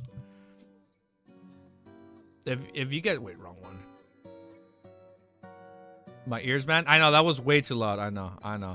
It was way too loud. It's a chapter that, this chapter hits so fucking hard. Look what it reminded me of. For people that fucking Doom, man. Oh, you son of a bitch. Fuck. Hold up. I need to turn off the border. I turned off the border. Why does it do that? I'll just do this. Why does it do that? Doom? If you guys have played Final Fantasy 16, this is literally what happens at FF16. Doom? The whole point is he has to accept who he is, and like he has to come to terms with his old self and his new self. If you guys haven't played Final Fantasy 16, fuck, man. This part went so hard. That just reminded me of FF16. All right, let me turn all this back on and let's keep reading. Fucking Doom. I don't get why does Doom pop up on my screen, but it doesn't pop up. My camera is using the same thing. I need a border. That's what I need to get. That's the one thing I'm learning. I need a fucking border ASAP, man. I need a fucking border because there's way too much Doom. Oh, I did leave it transparent. You're right. I've left it transparent for my anime reactions. Thank you, username. It's transparent because of my anime reactions. That's what it is. All right, well, let's keep reading. Damn, thank you. That was a good catch. I completely forgot it's transparent. All right, now we'll switch back here. Damn, man. I got fucking emotional. Doom. 1, 2, 3, 4, 5, 6, 7. I have 9 fucking tabs opened up on my screen right now, dude. Holy shit. Let me restart and play Emlyn's Sacrifice. All right, Emlyn's Sacrifice hits. Timestamp. 1 hour, 16 minutes, 44 seconds. I feel like this song is very fitting. After he had to like come to terms with that. Ah, man. Yeah, I almost fucking cried today. I'm like, we haven't even finished Volume 4. I got a little emotional with that whole part of like once you die, you return to Earth, and then like that whole part with like old Klein. Fuck, man, that got to me. I got a little emotional today, man. Gotta go for a bit. No, it's okay, man. We'll have the video up. I got a little emotional today, so we're gonna play Emil's Sacrifice after that chapter because I feel like it's kind of fitting. The chapter 802 is called Follow-Up Solutions. When Klein opened his eyes again, the threats and pleas in his mind had vanished. The light blue flame before his eyes continued burning on the pitch black wick. He seriously inspected the state of his spirit body and confirmed that the signs of the chaos were gone. His aura's colors had turned pure and were no longer spotted. It's finally resolved. Klein heaved a sigh of relief and lowered the sea god's scepter. With a snap of his fingers, he extinguished the mental terror candle. He didn't immediately return to the real world. He sat quietly above the gray fog as he used the silent palace to calm the remnant negative emotions that his inner heart could invent. After this moment, Klein gained a deeper understanding that the path of Beyonder was a path of constantly fought with madness. All the Beyonders would push to the brink of losing control, or they would have psychological problems if they weren't careful due to the internal reasons of the external stimulation. I'm going to lower the volume down a bit. Stimuli, and once the symptoms appeared, not resolving them in time might leave them in a situation that would be abnormally difficult to resolve. The split personality that they created was a result of the internal and external factors. The cause is a result of me being the transmigrator, yet I fused with Klein Moretti's memory fragments and received parts of his emotions. I was naturally inclined to having a disassociation together with me trying to steal the Antigonus family notebook. Recently, it's akin to me walking along the boundary of the abyss to act as Dwayne Dantes. The stress is immense, so after being agitated and mentally corrupted by the keeper's near loss of control, the problem erupted. As Klein raised his hand to rub his temples, he vanished from above the gray fog. Just as he returned to his body, Klein felt his mind and spirit were a lot more relaxed. It felt like a dusty window had been carefully wiped clean, and any additional faceless potions had consumed was fully digested. The alternative personality that appeared in is really a result of all the past psychological problems. I was able to resolve the problems with the mental terror candle, which is equivalent to receiving a complete and effective psychoanalysis. I wouldn't have any latent risks in this aspect in short term. However, I need to be constantly taking notes and frequently regulating myself. I mustn't be careless. Klein walked out, so this could probably happen again down the future. Good morning, guys. Klein walked out the rostrum, came to the balcony, and looked at the distant mountains and nearby vegetation. He was in quite a good condition. He could clearly sense that his self-recognition and self-acknowledgement had deepened. The constant sense of disidentification had greatly weakened the result. I never expected my victory over my split personality would bring such benefits. If it wasn't because of the generation of another split personality would result in one that's stronger and harder to deal with. I would have wished to split a few personalities, killing myself several times. Klein shook his head with a scoff as he gave a self-deprecating laugh. To be frank, just one instance of split personalities was rather dangerous and unresolvable for anybody else, since he was aware of whether to acquire the mental terror candle, the essence of the problem, and his experience in resolving it in the past. He was able to eliminate the latent risks and not allow his split personality to strengthen it otherwise. Otherwise, the best outcome would be the state in which Bishop Wachowski was in, and the worst outcome would be a gradual loss of control until it became inevitable. Furthermore, I still have a psychiatrist as backup, Klein chuckled as he strolled back to his room and sat in the reclining chair. He recalled that he had encountered during the day, and from there he obtained the points that he needed to take note of it in the future. If a mid-sequence Beyonder of the sleepless pathway loses control, they will be able to directly cause mental corruption by pulling others into a dream. I need to be wary of that in Wait, let me read that. If a mid-sequence Beyonder of the sleepless pathway loses control, they'll be able to directly cause mental corruptions by pulling others into a dream. I need to be wary of that in the future before becoming a high. And if it's only that, I wonder how it is for other mid-sequence Beyonders of different pathways. Like for a parasite, or like if you're part of the parasite pathway, like would they latch onto you when they lose controls? And then like their corrupted psyche gets latched onto you, maybe? And then that makes you go mad over time? Before becoming a high sequence Beyonder, the rampagers of MILF pathways aren't capable of doing this. Never mind. Often they will mutate into monsters and use the corresponding Beyonder powers to control or attack their targets. It's difficult for them to transmit their corruption. Apart from the mid-sequence Beyonders from the sleepless pathway, the spectator pathway should be capable of doing so as well. When faced with similar enemies, not rushing to wipe them out would really result in a situation where you have no way of defending yourself. Also, although I'm aware of the Keeper's conditions, we will not confirm nor die. Thank you, D. Having figured out the relationship with the core seal, the corresponding problems have arisen. If I were to disguise myself and infiltrate inside, how should I create the performance of being eroded by the core seal and not have my disguise be seen through? Klein carefully contemplated for a moment and was completely out of ideas. All he could do was stand up, walk to his desk, and draw a picture comprising of the symbols that implied concealment and mystery prying. He was summoning erodes. The full body mirror in the master bedroom suddenly undiluted with the invisible waves as silver light appeared, forming luminous text. Exalted Great Master, your loyal and humble servant erodes is constantly at your service. My actions from before have caused a certain damage to your image. I'm very appalled and ashamed. Will you accept my apology? You actually know to admit your faults. Klein scoffed and said, don't make the same mistake again in the future. All right, the full body mirror presented new words. How may I be of service? There's something Klein deliberated and said. The keepers of the Church of the Evernight are contained by the core seal's powers behind Chandler's Gate. They are in different conditions of the typical Beyonders. Is there any way to perfect the disguise? The silver words change and outline new target and new text. Great Master, there's only one method. To sacrifice your marionette. Wait, we're going to sacrifice him?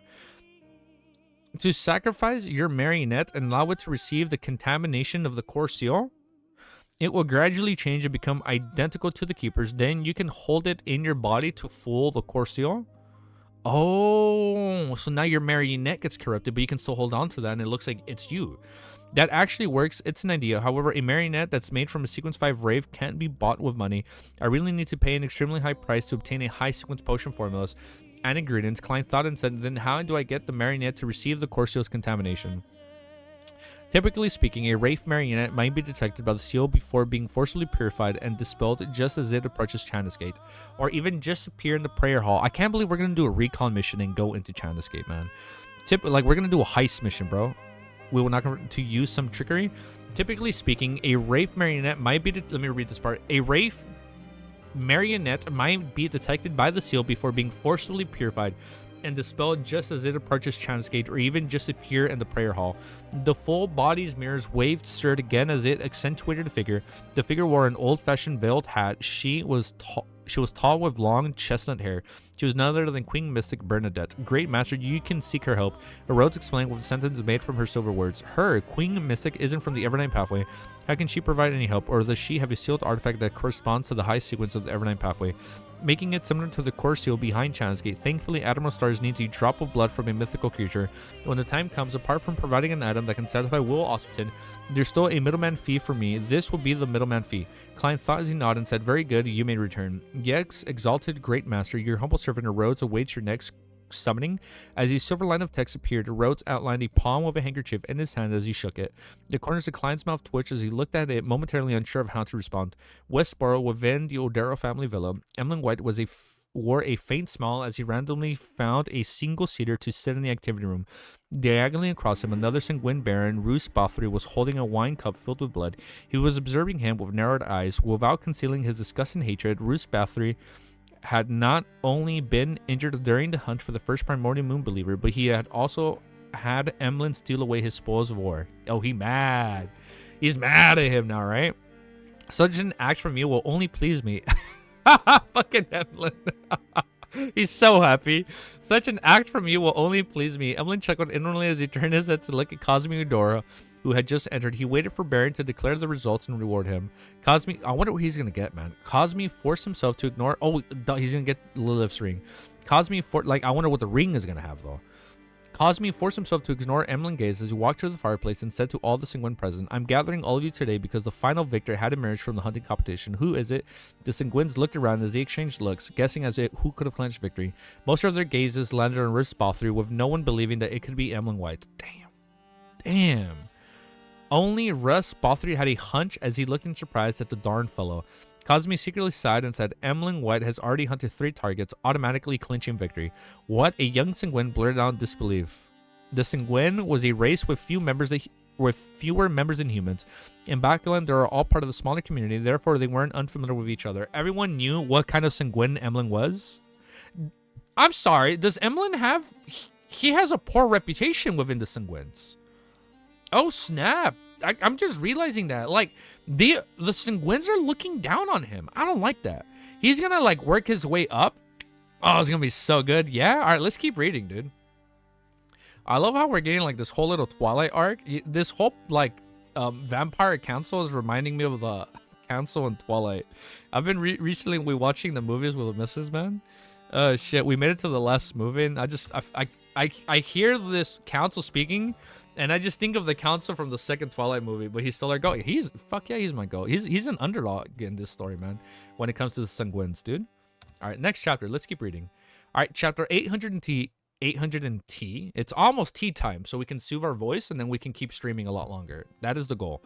But chapter 803 is called Name Recitification. Amongst all the Sanguines present, even if Emlyn wasn't the oddest, he was definitely among the top 10. As a member of wait. Amongst all the Sanguine present, even if Emlyn wasn't the oddest, he was definitely among the top 10. Okay, so he's in the top 10 bracket. As a member of the race born with a long lifespan, having one or more hobbies to kill time was common. Emlyn wasn't the only one who liked dolls, but that wasn't a problem. Aside from purchasing new dolls and matching them with new clothes, or obtaining blood from hospitals to drink, he almost never left his home, nor did he enjoy interacting with his fellow kingsmen. Oh, he keeps to himself. Unless he desired relatively fresh blood needed to obtain some historical knowledge or exchange for certain ingredients, he never participated in any of the corresponding gatherings. Such a lifestyle was nearly identical to the aging, high-ranking Sanguine who had no choice but to lie in specifically made coffins to barely maintain their existence. It looked nothing like that of a fellow who had recently matured. As a result, Emlyn became a topic of idle conversation at many Sanguine gatherings, and in the years before, people only mentioned it in passing, jeering at him in private, just like the normal gossip about different freaks in Backland. When they heard that Emlyn walked into the Harvest Church because he got lost and ended up being captured and locked up in underground by the Earth Mother's bishop, his reputation slid into the irreversible state of being the brunt of the jokes, as well as being a disgrace to the Sanguines. Aw, that's sad. Yet, and he made such a good friend as a result, and then they still belittle him because of that. Yet, this disgraced fellow had hunted 3 consecutive primordial moon believers. Those were artificial vampires. Could it be that he had employed the help from the Church of the Earth Mother's clergyman, or that he hired some especially powerful bounty hunters? Thoughts flashed through the minds of the Sanguine as they speculated over how Emlyn had clinched victory. At this moment, Cosmin coughed and lightly said Emlyn had already found the corresponding characteristics, legacy, and became a baron. Baron? Oh, they don't know! He's our weirdo? He's definitely our weirdo, and we love him for that. Baron, when the members of the Sanguine looked at Emlyn again, they weren't any looks of doubt and puzzlement. Instead, their eyes were filled with shock, astonishment, and surprise. Now they're respecting him. For the first time in his life, Emlyn was being stared at by the kingsman in such a manner. Aw, he doesn't know how to act. He suddenly felt ethereal as his mind filled with joy. I'm so proud for him, man. This made him wish to proudly tip his chin and say, all of you should be addressing me as Lord. Okay, hold up. Chill, dude. Don't say that yet. People are getting mad. This satisfaction is identical to me buying a doll that I've been saving up and craving for. Emlyn sat silently as he held back his tongue. He wore a faint smile as he slowly surveyed the area. Then, while buttoning his chest, he got up and walked to Cosmi's door side. After the other Sanguine snapped back to his senses, they looked at the 2 barons with mixed looks. Cosmi finally said the champion of the hunting competition will enter the final list of Viscount candidates and retain the free help from the ritual. In addition, he will also receive a ring created by the ancestor. As he spoke, Cosmi took out a silver jewelry box engraved with complicated patterns. Snapped and opened, he showed it to all the Sanguine present. It was a translucent ring that seemed to be made of light red amber. It had a blood-red gem embedded in it. It was the size of a fingernail, and it emitted a faint glow. It's called Lilith's Ring. It allows the wearer to be even more charming and always be in the optimal state of being under the full moon. Cosmin gave a rough introduction. It can also make the surroundings be under the effects of a full moon. Hence, the corresponding beyonder powers were greatly enhanced. At the same time, it can also be projected at a door that leads deep into the spirit world. Cosmi paused and added, this door is a door of summoning. It can... Oh, it's so cool. This door is the door of summoning. It can let creatures deep in the spirit world use it to arrive to the real world. However, it can only be used once in a fixed amount of time. When the spirit world creatures pass through this door, it's equivalent to signing a corresponding contract with the wearer. They will serve the wearer for a specific amount of time, possibly around 5 minutes. If the service, bro, tasting the joy of power, period needs to be maintained for even longer, the wearer needs to personally communicate with the spirit world creature to re-sign a contract for a longer duration. Under normal circumstances, the strength of the summoned spirit creature would be equivalent to slightly stronger than the wearer, but there's a possibility of them being such weaker, much stronger. There was once a Viscount who relied on the ring to summon a demigod level spirit creature, and it probably killed him, right? The stronger a spirit world creature, the strength, the more they can resist the aggrievement in the door summoning contract itself and harm the wearer. If you encounter such a situation, you must decisively dispel the projection and end the summoning. Its negative effects is blood-thirsting disease. You will need to drink at least 1 blood vial of human blood every hour to relieve it. Otherwise, your blood will boil and evaporate. In less than 15 minutes, it can cause the death of a baron. I feel like... Oh, no, I was thinking if he uses the blood vial Father Trusky have, it can, like, counteract it, but no, that doesn't make sense. I'm not against that. I do yearn to drink blood more frequently, but the problem is that I'm unable to obtain that much blood. Emlyn held back his joy and agitation as he considered how he could resolve the negative effects. At this moment, Cosme turned to glance at him. The additional blood will be provided by the race. Then the problem turns into the modification of a bottle so as to carry around that much blood. Emlyn scanned the other sanguines, who wore a look of envy and jealousy as he asked, if I don't wear it, will I get the bloodthirsty disease? No. Cosme firmly shook his head. Emlyn stared at Lilith's ring and asked again, if I were to wear it for 59 minutes and take it off, will I get the bloodthirsty ring? Cosme's facial muscles twitched and he said, when you wear the ring, you will be inflicted with a bloodthirsting disease. Can I wear it for 59 minutes out of 60 minutes? You have to drink 1 vial of human blood to have it subside for an hour. During this process, if you were to take it off and put it on again, the bloodthirsting seed will be activated again, regardless of whether it's been an hour or not. You'll have to drink blood again. Do you understand what I'm saying? Of course, this isn't a complicated problem, Emlyn said with a tusk. Cosme retracted his gaze and looked at the other sanguines. I'll be giving you the ring to the champion of the hunting ground competition, Emlyn White. Congratulations, Emlyn. He turned and extended his hand towards Emlyn to shake his hand. Then he handed over the blood-colored Lilith's ring to Emlyn. Thank you, Emlyn smiled in reserved manner. Cosme stopped looking at him as he said to the other sanguine, there are 2 targets left. There are prey, and there are still be a reward for them. At 10 p.m. above the Great Fog, Klein received layman's travels which Emlyn had sacrificed, and he learned of the usage of the so-called Lilith's ring. The other aspects aren't noteworthy, but the thing to pay attention to is the door summoning, which leads deep into the spirit world. Perhaps there will come a day where the one passing through the door is an ancient goddess Lilith, or maybe Mr. Door. Of course, many conditions need to be met. As Klein made a bold hypothesis, he flipped open layman's travels and checked the Beyond Our Powers, which Emlyn had used and replenished. He used up all the lightning strikes. Traveling is gone as well. This fellow really doesn't feel the pinch when using the powers of others. He's like, it's free real estate, bro. I'll use them when I please. He added a Wings of Darkness. It can help the user receive an enhancement in speed and the ability of brief flight, as well as it transforming into a colony of illusory blood-sucking bats to attack the enemy. That's what he was using, dude. That's such a cool ability. One is full moon. It can make a certain region appear to be in a state of full moon. One's spirituality would be rejuvenated, and the aspects of death would grow stronger. This is recorded from Lilith's ring. One is Claw of Corrosion. Wait, are these now the ring's abilities? One is full moon. It can make a certain rain appear to be in the state of a full moon. One's spirituality would be rejuvenated, and the aspects of death would grow stronger. This is recorded from Lilith's ring. It's an actual cool pathway. This is a badass pathway. One is Claw of Corrosion. It can cause one's fingernail to grow another segment with mysterious symbols and patterns. They would be sharp enough to slice through steel. It would also come with potent conservative abilities, making it the nemesis of defensive methods like scales and skin. One is Animal Sense. It can communicate with animals and control them while also sharing their senses. If used well, this has wondrous effects. However, I've never seen Emlyn use it before. What a waste. One is Abyss Shackles. It's a spell belonging to the Darkness Domain. The Darkness Pathway? Darkness Domain? When this says domain, are they saying pathway? It's a spell it's a spell belonging to the darkness pathway. It can make the darkness or shadows condense into the chain that controls or restrains enemies.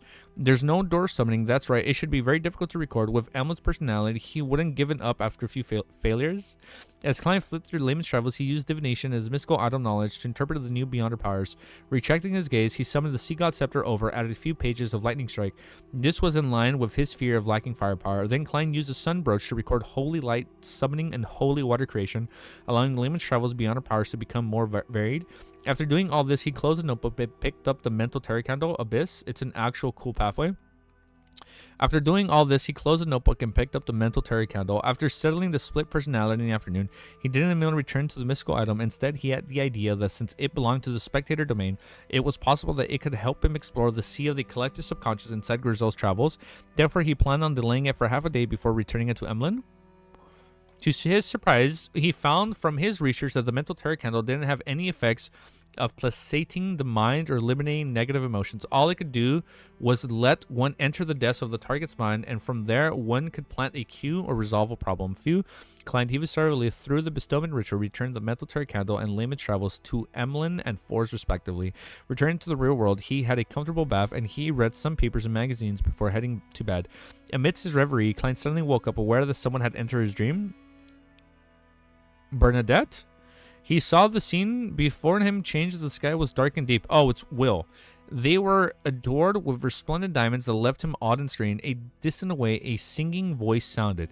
The ethereal... Wait, no, maybe it's not him. A distant away, a singing voice sounded. The ethereal and common voice reached straight into his heart.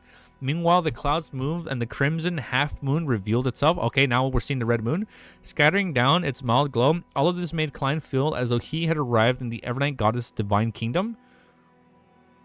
In the dream, he felt relaxed and comfortable. Klein suddenly realized the situation he was in. This is the arrival of a Beyonder from the Church of the Evernight. This Beyonder was using the dream to placate the tycoon Dwayne Tontus so as to heal the mental scars he suffered in the afternoon. What are you doing only to disturb my sleep? Klein suddenly sighed helplessly. Wait. Are they doing this to help him? This was let me read this last part. This was the arrival of a Beyonder from the Church of the Evernight. This Beyonder was using the dream to placate the tycoon. Let me double check what placate means. No definition found. Okay, to placate the tycoon Dwayne Tontus so as to heal the mental scars he suffered in the afternoon. They're helping him, right? Yeah, healing the damage he got earlier. Like, you know what's crazy? They're probably going to realize he's already been healed. He's going to be like, how the f did he heal himself? What are you doing only to disturb my sleep? Kind of suddenly sighed helplessly. For a second, I thought Evernight appeared, bro. I was like, what the fuck? Did she just appear? I was like, oh, shit. All right, next chapter. Okay. 804. Placate means to calm someone. Oh, thank you. Okay. Placate, to calm.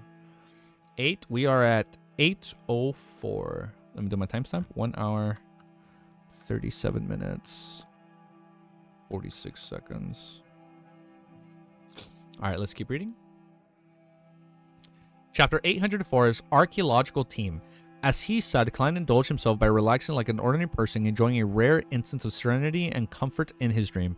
After about 15 minutes, he finally waited to the point where the church beyonders that sent to placate him had left. Finally, I can sleep in peace. Klein planned on opening his eyes out of habit before falling asleep again, but he realized that once he wasn't on high alert and on ground, the remnant sense of tranquility in his dream would allow him to directly fall into a deep sleep. That night, the tranquility of his sleep was extremely good, and he only managed to wake up at daybreak. Outside, the sun had just peeked out over the horizon. While the moon remained shiny in the sky, there was a slight howl from the winds. Klein lazily dazed in bed for nearly 10 minutes before picking up the golden pocket watch by his bedside table and snapping it open. It's not even 6:30. Should I roll over and continue sleeping, or should I wake up? Klein observed his physical condition and found his mind clear and brimming with energy. He didn't have any hint of feeling lethargic, so he decided to get out of bed and wash up before walking to his balcony to take a look at the orange vista. In the season, due to the wind, Backlund didn't have thick smog. Together with the environmental measures put in place over the past few months, the skies were often blue and air fresh. The gardeners were already busy in the garden, and the parlor maid of the handyman were handing to the market. Other than them, the surroundings were calm and peaceful. The invigorated Klein, as he temporarily forgot all his problems. He felt that the world belonged to him at that moment. With a faint smile, he silently enjoyed the scenery in the next 15 minutes. In the next 15 minutes, servants would walk out from the surrounding houses in pairs of threes. They were either holding the baskets or leading horses. The entire borough seemed to come to life as the sunlight grew brighter. This is what life should be like. Klein suddenly sighed as he had the sudden urge to take a stroll. He turned around and left the balcony and walked to the door. Outside the master bedroom, Richardson was already waiting outside. It was impossible to guess what time he had woken up. This was the most difficult thing about a valet. He needs to sleep later than his employers, but also wake up earlier than him. There's another hour before breakfast, sir. If you wish for it to be brought forward, the kitchen will be ready within 15 minutes. Richardson didn't ask Wayne Tontus why he had suddenly woken up so early. Klein chortled and said, "There's no need to bring it forward. I plan on taking a stroll first." "Very well, sir." Richardson entered the bedroom, and based on his employer's suggestion, he chose a coat and helped him wear it. Finally, Klein wore a silver top hat and held a gold inlaid cane before walking down to the first floor. Leaving the residence, he strolled down the street that was lined with parasol trees and black street lamps until he reached the other end. Along the way, each resident's garden emanated a faint fragrance as the green leaves of the trees created a sense of tranquility from the high above. pedestrians in pairs of threes in what seems to be like a sparse street. The occasional carriage that drove by would break the silence before quickly leaving. Klein enjoyed the morning, taking in the pleasantries of waking up early. He felt that the negative emotions from yesterday were evaporating bit by bit and vanishing. Beyonders need to learn how to create conditions for themselves to regulate their moods. By taking this stroll, the bishops of St. Samuel Cathedral will likely know that Dwayne Dantes has completely recovered. They won't disturb my sleep in the middle of the night. As Klein's thoughts wandered, his gaze swept past 39 Buckland Street. It was a Member of Parliament Motch residence. Its external perimeter was in one form of the sharp iron rods, allowing the passerby to appreciate the beauty of the garden within through the gaps. While moving his gaze away, Klein saw a familiar figure. It was Hazel with her long black-green hair and dark brown eyes. This beautiful and proud lady was strolling through the garden traits with her maid, looking around from time to time. She woke up early as well. Her quality of sleep is excellent because she doesn't need to head down the sewers in the middle of the night. Klein lampooned and attracted his gaze as he continued proceeding forward. Glancing at Richardson, who was silently following behind him, Klein suddenly thought of the news reports, magazines, articles, and novels he had recently read about southern continent. He conscientiously kept up with the content of the region because that would flesh out his persona as Dwayne Dantes.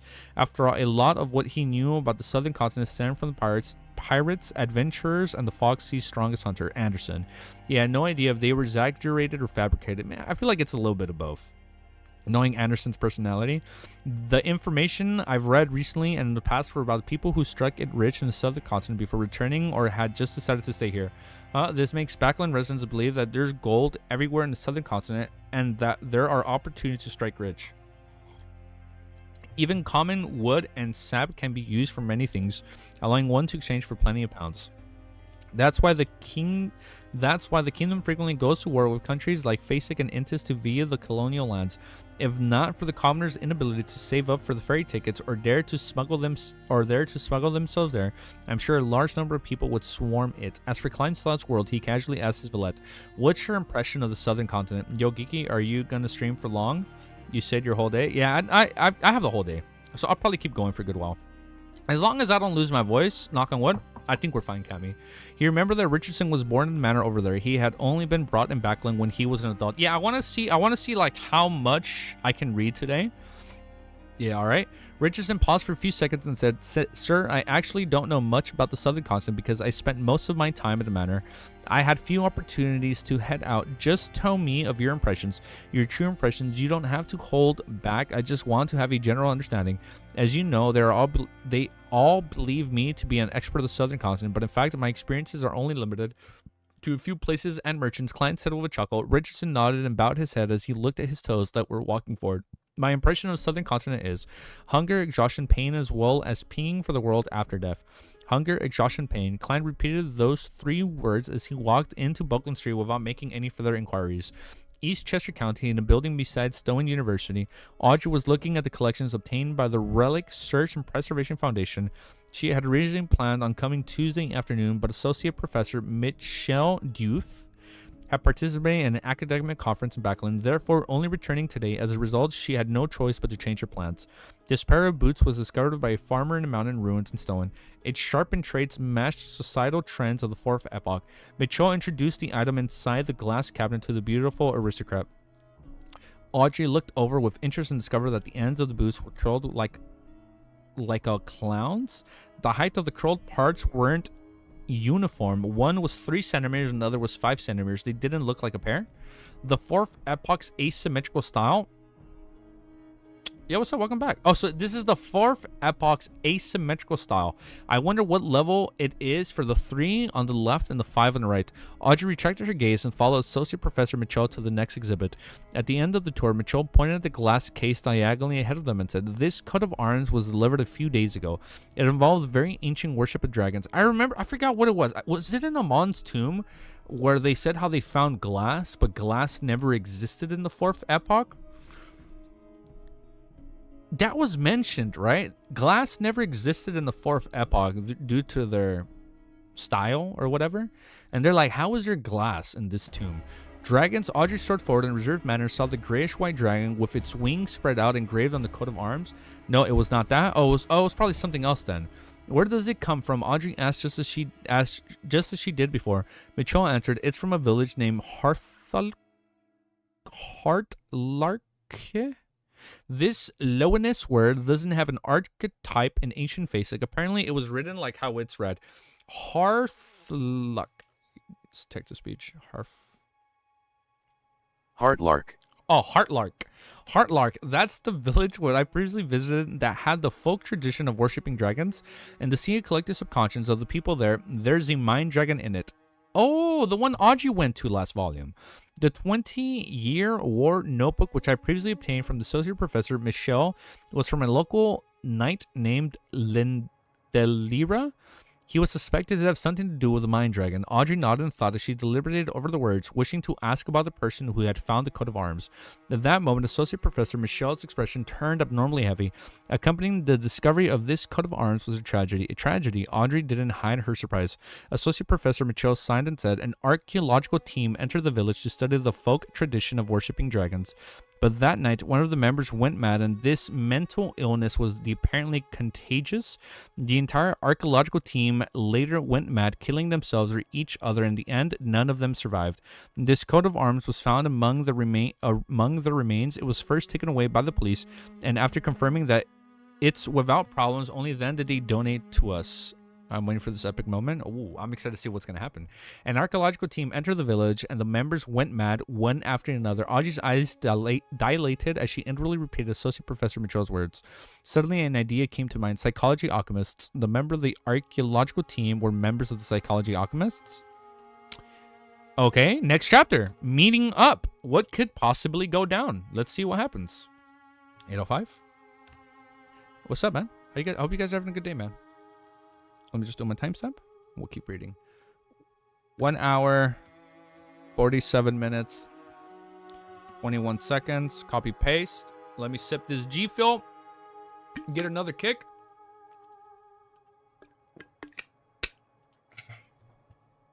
Okay, now we're good.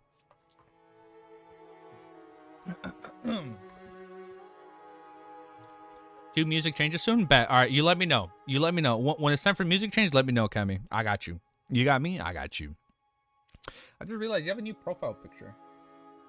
It looks different. I'm probably going crazy. Make sure I have all this ready. 147. Check, check, check. And we're on 8:05. Perfect. All right. Next chapter, meeting up. No? Oh, I thought you changed your profile picture. My bad. Chapter 805 is called Meeting Up. Inside the building of the Relics Church and Preservation Foundation, Audrey, whose thoughts were undergoing an upheaval, blinked. She took note of her body language and expressions as they drew a crimson moon on her chest in a half-genuine manner. She said with a sigh, what a tragedy. I hope that their spirits can rest in peace. The reason she had guessed that the archaeological team had comprised of members of the psychology alchemists was that she had previously received a mission to help the organization obtain a notebook related to the 20-year war from the associate professor Michelle. And this notebook belonged to the knight of the I already forgot how to pronounce it. Harklet village Lindelira. Back then, Audrey had made a request to Mr. Full and relied on magic mirror divination to determine the origins of the notebook. She discovered that it was deeply connected to the village that worshipped dragons, and she knew ahead of time that there was a mind dragon hiding within the sea of the selective subconscious. She ultimately chose to hand over the notebook to the psychology alchemist in consideration of her lacking sequence and strength. That also meant... what? That also meant that the psychology alchemist had quite a significant chance of locking onto Heartlock Village through the notebook before heading over to find their target. Another factor that Audrey used in her judgment was a strange mental illness that the archaeological team suffered. Oh, the one that got them one by one, right? It had spread like a plague, causing the people to go mad in batches. In the real world, there was a probability that mental illness was hereditary, but it was almost impossible to be contagious. But in the mysterious world, in the world of the mind and the conscientious, chaos and madness could be spread to others through spirit channeling, dreams, and subconscious. And hidden in Heartlock Village was a mind dragon that had lived for years. I feel like that's probably part of it, or as to why they're getting affected. The psychology alchemist had found the Heartlock Village through the notebook, and the threatened mind dragon used the ingenious method to spread the mental corruption. He might have achieved this through the sea of collective subconscious. The Beyonders The Beyonder world sure is dangerous that this small team must have been formed by a selection of the Beyonders. But they ended their lives in such a simple and ridiculous manner. As Audrey thought about it, she what? Mind dragon, huh? was glad that she had made a sufficiently rational decision. She hadn't willfully used the knight's notebook to explore the Harkalok village. Otherwise, there would probably have been an additional name to the list of the members who went mad. Thanks to Mr. Fool, thanks to the other members of the Terror Club, thanks to Quillingus, who previously infiltrated it in disguise, they allowed me to still recognize the hidden dangers despite my lack of actual experience in the domain of mysticism. It made me sufficiently cautious. Audrey silently thought in gratitude. At that moment, her recalling her performance when she first joined the Terror Club had made her wish to bury her head in her pillows to roar at herself. Audrey, you were the naive and immature back then. Thankfully, you met Mr. Fool. If it were any other secret in existence, you would have long gone mad or turned into a monster. Mr. Fool is such a nice man. Such a nice orthodox god. By the side, Associate Professor Michaud noticed that Audrey had been silent. He said with a heavy voice, "Yes, it truly is a tragedy that strikes one with fear. I only wish that the government had already handled the matter and prevented the contagious mental illness from becoming a plague. Don't worry, unless the Mind Dragon loses control and plans to challenge the 3 churches, there won't be any more victims of that mental illness," Audrey replied silently. So, no chance of it spreading anymore. From her point of view, official Beyonders had already taken on the case after a contagious mental illness was definitely going to be under the purview of the official Beyonders. Therefore, the Dragon coat of arms in the glass case must have been determined to be fine before being donated to the Foundation. The police department didn't have the authority. While Audrey felt pity for the archaeological team who were suspected to be Psychology Alchemist members, and though she had experienced a tragedy for herself, she was curious if the Mind Dragon remained in the vicinity of the Harkalok village. To hide in the sea of the collective subconscious with one's actual body would probably make it difficult to be discovered. However, 3 churches have a long history. In the 4th epoch or even earlier, they must have had bouts with Mind Dragons, so perhaps they have the corresponding records about it. Besides, the Psychology Alchemist is in control of the spectator pathway and has the existence of the high sequence Beyonders. Their comprehension of the sea of the collective subconscious can't be much weaker than the Mind Dragons. After suffering a terrible failure due to the lack of information, they will definitely send a very powerful team, huh? Although the Mind Dragon was stronger than what the Psychology Alchemist expected, it probably wouldn't stay there to be discovered. It should have left. Audrey made an inference based on what she knew. She didn't have any thoughts of visiting Harkalok village to figure out the truth, because she long knew that present her lacked the strength to deal with the Mind Dragon. Her only intentions were to mention the matters of the next Terror Club and to see if the other members could provide any feedback or any valuable knowledge. For example, it might be the Mind Dragon had entered the sea of the collective subconscious because of the local worship of dragons, or it could be that the Mind Dragons in... Wait, let me read this part a little bit slower. Or it could be that the Mind Dragon's inhabituation of the sea of the collective subconscious caused the villagers to dream of it, thus being subconsciously influenced and having the tradition of worshipping the dragon. Oh, so it's not like he purposely did it. It just, his psyche was so strong it influenced the villagers. On Friday afternoon, Klein received the invitation list for the ball tomorrow. He began to seriously memorize the topics he needed to discuss with different guests. When meeting Member Parliament Motched, I needed to make remarks about the recent good air in Backland and make a few jokes about the Lowen Kingdom Imperial Science Institute. Damn, he's gonna be making fun of Oh, wait, no. Lowen Imperial Science Institute. As Klein memorized each line, he suddenly heard stacked illusionary pleas. A man, based on how long it's been, it's most likely Mr. Hangman. In thought, Klein put down the piece of paper in his hands and gulped down a mouthful of black tea before leaving the half-open room with a big balcony to head for the master bathroom. He took 4 steps counterclockwise and went above the great fog as he discovered that it was indeed Mr. Hangman. This man had requested Honorable Mr. Fool to inform the world that he had arrived at the capital of the Rorshed Archipelago, city of generosity, Bayam. We haven't been there since Volume 3, dude. He could head for the primitive island in 2 days after he replenished his supplies. He wanted the world to begin preparations so that they could meet in time. This is going to be such a good part, dude, of the volume when they meet up. He also indicated that if he lacked the means to head to the primitive, he could arrange for the world to secretly board the Blue Avenger. Board the Blue Avenger and bring a bunch of sailors from the Church of the Storms to the vicinity of the primitive island. How long can the Sanguine's anesthetic gas you bought from Emlyn last? Will there be enough time to explore? Klein thought for a moment and conjured the world of Grim and Sparrow, making him pray devoutly. There's no need to go through that much trouble. You should have freedom of movements in Bayam. Meet at the cemetery outside the city at midnight tonight. Before that, replenish your stores. Bayam in and in. Olger frowned. Sorry, I had to burp. Olger frowned slightly after hearing the world German Sparrow's words. He didn't have the freedom or movement in the city of Curiosity. This was because the sailors were eager to head to the places like the Red Theater. Yo, yo, yo. What's up, dude? Yo, what's up, dude? Yo, we went to the gym earlier today, too. Red Devil. What's today? Pull, push, or legs. There were definitely no returning tonight. After waking up in a day, for me, it was a pull day. It was to vent the repression and misery that resulted from drinking out at sea for extended periods of time. Push. I had push yesterday. Today was pull. Tomorrow's legs, though. That also meant that even if Olger disappeared from a night and a day, no one will discover it. Is the world implying that we use this interval? This is indeed better than using the Sanguine's anesthetic gas. I've already used it twice, so who knows if someone is already suspicious and it is waiting for his theory to be validated. Oh, about a ship, how did we head for the primitive island? Oh, Layman's Travels. Miss Magician did mention that it has the beyond powers of teleportation. However, there's only one page, making it possible for a return trip. Olger relied on his strong ability to connect matters to vaguely guess the German Sparrow's intent, but he believed that the necessary conditions were lacking. With those doubts in mind, he found his contact with the resistance and replenished the storm charms that were made with the 10. When it was 11 at night, Olger secretly left the inn, headed out of the city under the shadows. He wasn't worried that the sailors would discover his disappearance because he, too, had physical needs. It was possible that he was sleeping in a lady's bed in a Red Theater and was unwilling to return. And there were many such brothels in Mayhem. With many workers in existence, it was impossible to say that there was something wrong with him because he wasn't at the Red Theater. Once he left Bayham, Olger walked on a narrow road where the horse carriages could pass as he headed for the mountainside of the mountain range beside the sea. Suddenly, his gaze froze as he noticed something. Under the crimson moonlight illumination, the mountain that was originally existed had vanished. What? A mountain vanished? And the area underneath, such the piled stones, vegetation, terrain changed almost completely.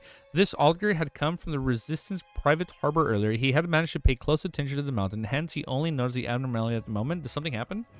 The mountain collapsed. It's actually collapsed. Right, it was really mentioned in the papers that Bayham encountered a shallow earthquake, with its might being focused in the mountain range outside the city. Also, the church's decon said that German Sparrow nearly destroyed Bayham and that the matter had demigods involved. 800, let's go, man. I know, dude. We're making progress today. Both of them occurred during the same period. It's been an hour and 57's reading, and we read 795 to 805. Hell yeah, dude. Both of them occurred during the same period. Could it be caused by the German Sparrow? He instigated a demigod level battle and he managed to successfully escape while killing Admiral Blood. Olger's people, he's like, yo, he's fucking sick, dude. He instigated a demigod battle and he managed to successfully escape while killing Admiral Blood. Olger's pupils dilated as his footsteps slowed down to a halt. He suddenly understood why the Church's storms had placed great importance on German Sparrow and why he had a bounty worth as much as 50,000 pounds. In the underground cemetery up ahead, a cold wind blew across it and towards Olger in the silent night. It made him tremble involuntarily. At that moment, Olger's heart stirred as he turned his head to look right. Under a giant tree, a figure quickly outlined itself in the shade.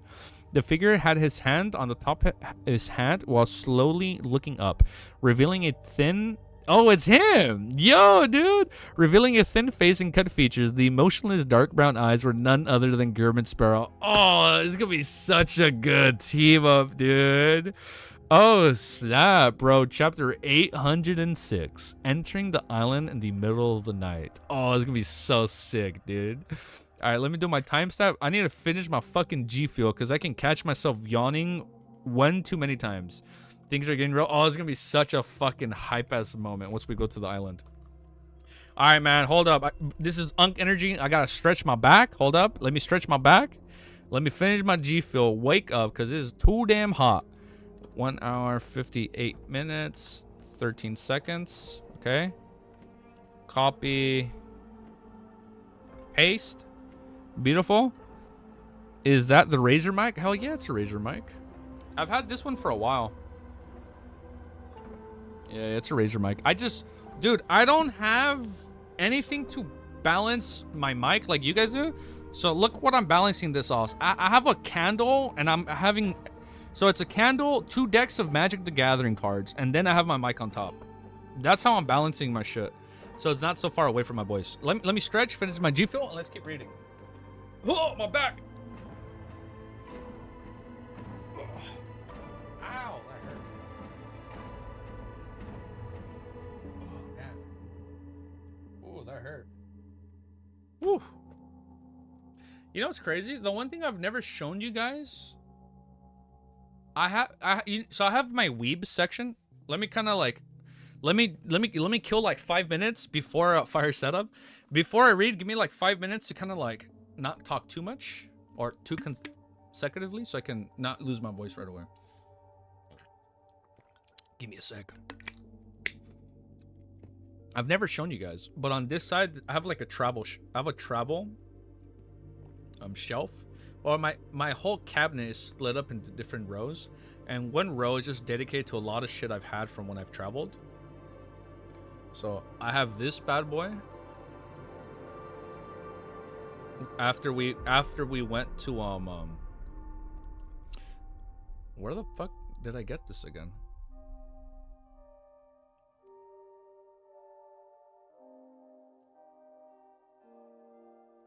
Pompeii.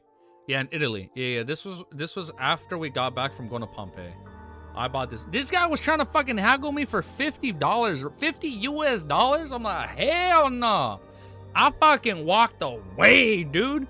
And then I came back 10 minutes later when this bitch sold it to a woman for $15 US. And I'm like, nah, bitch. I'll give you $10. Take it or leave it. And I'm like, my bus is leaving right now. You want the $10 or nah? And I got the deal. It worked out. And I bought this. Hold up. And then I bought this bad boy in Beijing. Look at that. It's like, it's pure jade, bro. Easy the haggler. I don't like haggling. But you know what? When I was in China, the one art I learned was the art of haggling. I had to learn how to haggle my way for a lower price. Man, they'd be like up in their shit. Like, I get it. At the end of the day, people are, you know, they're making a living, trying to make money. But I feel like they're trying to find gullible tourists who are willing to pay like a 100% increase or shit, man. It's crazy. Haggling is so peak. It's fun, but stressful at the same time. Look, this is the last thing I'll show you. Look at this one. I never showed you guys this one. Always scam the gullible Americans. Yeah, they didn't get me. I bought this one in Beijing. This one was pretty cool. Man, why can't I? Look at this one. This one was pretty cool. You had to always haggle? Yeah, I had to learn. I had to learn to haggle. They scam. And then... Okay, last thing. Shit! Okay, I gotta be careful. I'm gonna start breaking shit here. Alright, this is the last thing I'm gonna show you guys, and then we'll keep reading. For the better price? I got this one in Germany. Look at that. It's pretty cool. Whoa. Okay, now we can read. I lied. After I show you guys this. I don't have books right here, but I have these Lord of the Ring bookends. I have 2 of these bad boys. They're bookends, so like you put your books in between them and they hold them in place. But look at this, dude. This shit is badass, man. Look at that. This shit is so sick. Lord of the Rings. Fuck yeah, dude. They're bookends. Look, let me get the other one. So they'd be like this. Even for something cheap, you have to assert dominance. Fuck yeah, dude. Like that, man. It's gonna make me pay $50. It'd be like this together. Like that. Look at that. This shit is badass. Oh my god, the blur is crazy. All right, let's keep reading. I've gained my voice back, and I think we're good to go.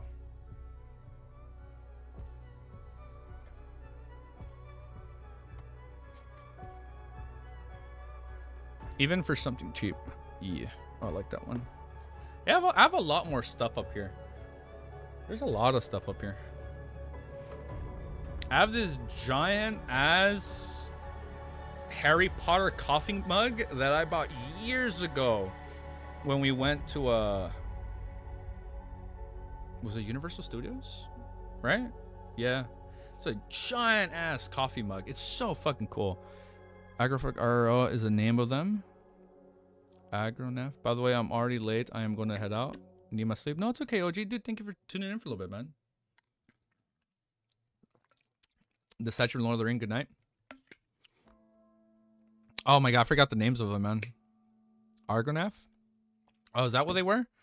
Why is there a salted fish in the chat? What? Agranaf. What does IRC stand for again before we read? My voice is back, so I think we're good. We're good to go. We're good for another 5 hours. We're good. We're locked and loaded. We're ready. If I remember. Oh, if I remember incorrectly. Bro, I don't know. That I never knew that word. Slant of night. The middle. That's a long chapter title.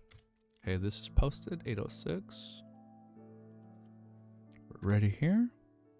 All right, let's keep reading. Chapter 806. Entering the island in the middle of the night, he did teleport over. How extravagant. Olger tensed up before relaxing.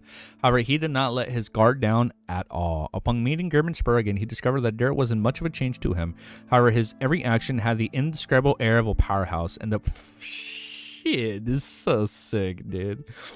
Dude, when Olger and Gervin meet up, shit goes down. Get the music ready? All right, you let me know. When you guys tell me to play Walls Closing In or whatever it has to be, you guys let me know. Sequence 5 vanished from Olger. He slowly walked over with a lantern in hand. When he saw Gerbenspro, he deliberately probed. The traces you left behind might not vanish for the next few centuries or even millennia. He was trying to confirm if the mountain's collapse had anything to do with Gerbenspro. Klein shot a glance at the modified terrain as he released his grip on the top pad in small and gently manner. The one who contributed the most is causing this damage was Sea King. Man, he actually triggered a demigod battle that could have destroyed Bayam, causing the Sea God to directly attack. Yet despite such circumstances, he survived and left with Admiral Blood. It's completely unimaginable and unbelievable. Olger began to suspect if Gerbenspar had a grade 1 sealed artifact on him, an item at a demigod level. Maybe. The easy Chinese viewers are growing? A little bit. Yeah, they're growing, right? That's the one thing I've noticed. That's cool, dude. Grade 1 sealed artifact on him, an item of the demigod level. He didn't express his shock and surprise, nor did he dare to probe further. Instead, he asked, do you plan on heading to the primitive island now? Of course, Klein answered calmly. It was late at night, a period when Dwayne Dantes was asleep. No one would disturb him, but he had shown him once it was daytime. Of course, to prevent any unexpected circumstances, Klein had summoned the roads to monitor the mirror illusion and provide a response. It stings to the Church of the Evernight for having ended its dream treatment of Mr. Tycoon. Otherwise, I would have definitely have to delay the operation. Klein couldn't help but sigh inwardly. Olger observed himself and discovered that he wasn't able to obtain any mystical items in a short span of time. He then took out an iron black ring that protruded out like a thorn and wore it on his left thumb. Bearing with excruciating headache, he nodded slightly. I hope for a pleasant partnership. Then he saw Germenspar walk over with a stoic expression, reach out his hand and grab his shoulders. At that instant, Olger's first reaction was that Germenspar was attacking him. Wait, what? He thinks he's trying to fight him? He instinctively wanted to turn to the side to dodge the attack, only to recall his previous guess. Amidst his racing thoughts, he withheld his subconscious reaction and allowed the crazy adventurer to place his palm on his left shoulder. Damn, dude. He is getting scared of him, dude. Right on the heels of that, he noticed the Germenspar's left hand turned transparent as though it was burying the shadows of the spirit world. Then the blacks before his eyes grew darker and the crimson moon turned brighter. All kinds of colors seemed to layer upon layer. Oh, he's taking him into the spirit world. Yo. Countless nearly formless figures receded backwards as Olger tore through the spirit world with Germenspar's help. Creeping hunger teleport. So that's how it is. Just as he had such a thought surface in his mind, he saw his body plummet as the saturated colors around him receded. Everything had returned to normal. It's so cool that he can just go through the spirit world like that now. It is so cool. Remember how back then it was freaking Azik that helped him do that, but now he's doing that with Creeping Hunger? So cool, dude. Beach, reefs, trees. This is the deserted island. Olger surveyed the area and was just about to speak when the colors around him saturated as the layered phenomenon happened once again. Klein has mastered the art of aura farming. Not only aura farming, ancient aura farming. Oh man, it's so cool. When they said, I forgot who was the one that said, wasn't Leonard's parasite the one that said, he has ancient aura? That shit was funny. I mean, it was badass, but it's funny, man. It's crazy.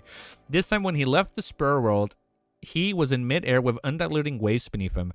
Although Olger had never worked with Germenspar on the actual combat before, the experience him immediately created a spiraling wind and allowed them to float.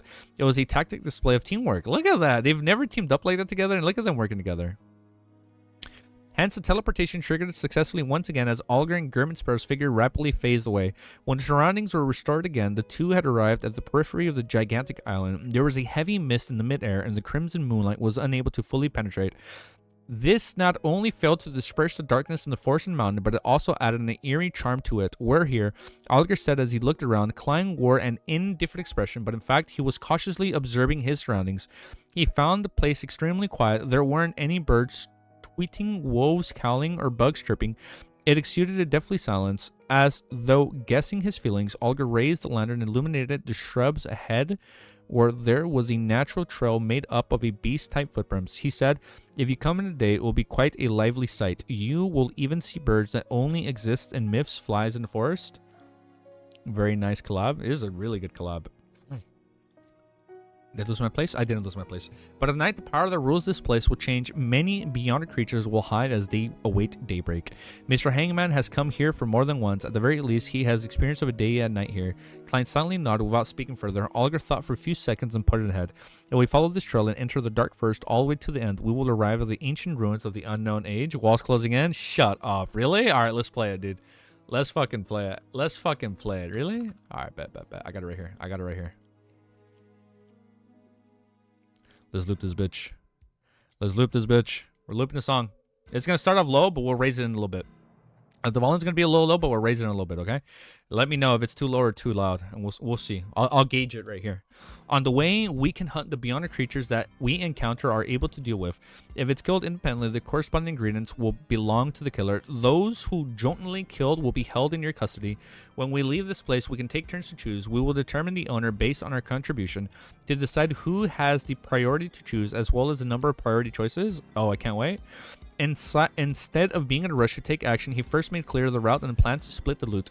It was to prevent any conflict that would result from the exploration, to let me have custody of the loot we received from a joint kill. Mr. Hangman is being very sincere. Klein raised his right hand and pressed down his half-top hat and chuckled. No problem. Go to partnership, Alger the Glazer and Klein the Ore Farmer. I love it. So far, I think this is my favorite duo. When Alger teams up with Klein, or like when he teams up with Gurman's persona. I love it. Alger heaved a sigh of relief and continued. Our main goal is to explore the ancient ruins. You know which one is going to be better, though? When Klein teamed up with Leonard. That's going to be a good duo. Alger heaved a sigh of relief, or maybe Trissy. Oh, those are going to be good duos. Alger heaved a sigh of relief and continued. Our main goal is to explore the ancient ruins. The spoils we obtain along the way are supplementary. Once we finish the exploration, it's best we leave immediately without heading to the other zones or taking other paths. As for anything in the future, it's up to you to decide when and where you would like to explore. Alger emphasized this matter because he was afraid of German Sparrow's greed. After all, Beyonders were not perpetual machines. They were bound to be a point where they were exhausted. After a round of explorations, they were bound to close to their limits. If it were to force themselves to hunt Beyonder creatures in other zones, perhaps the identifications of hunter and prey would switch. Even if the crazy adventurer was very powerful and unafraid of such a danger, to be in a state of drained spirituality would trigger signs of losing control. Do you think I'm not sharing the same thoughts as you? I'm the one worried that you'd be the one who's overly greedy, rashly proceeding deeper just to obtain more. Klein smiled and said, I'm a polite person. Polite? Alger was a little puzzled by German's choice of words. The corners of Klein's mouth curled as his expression turned darker in the darkness. When visiting, they have such good chemistry, dude. When visiting someone's place for the first time, overstaying would be impolite. This fellow's train of thoughts or logical behavior is completely different from that of any other normal person's. As expected of the crazy adventurer, Alger was first taken aback before he raised the lantern and took a step forward in the dim of the red shadows. Let's set off. Klein lowered his hands to naturally droop down as he walked beside Alger like he was on a hike. Then to quickly enter the dark forest and that had nearly zero moonlight shining. Then he saw the trees. Oh my god, I'm reading wrong. They saw that the trees were thick and tall with luxuriant leaves. Even the smallest trees were thicker than the span of a person's arm. And the trait they all had in common was that of the bark appeared scaly. They were densely packed together as though they would come to life on their squirm at any moment. It's like a mutated dragu tree, a snake-skilled tree. Klein retracted his gaze and noticed the weeds at his feet that didn't seem problematic. None of them spoke as they maintained a state of abnormal silence. They didn't wish to say something to eliminate the archness just because it was too quiet.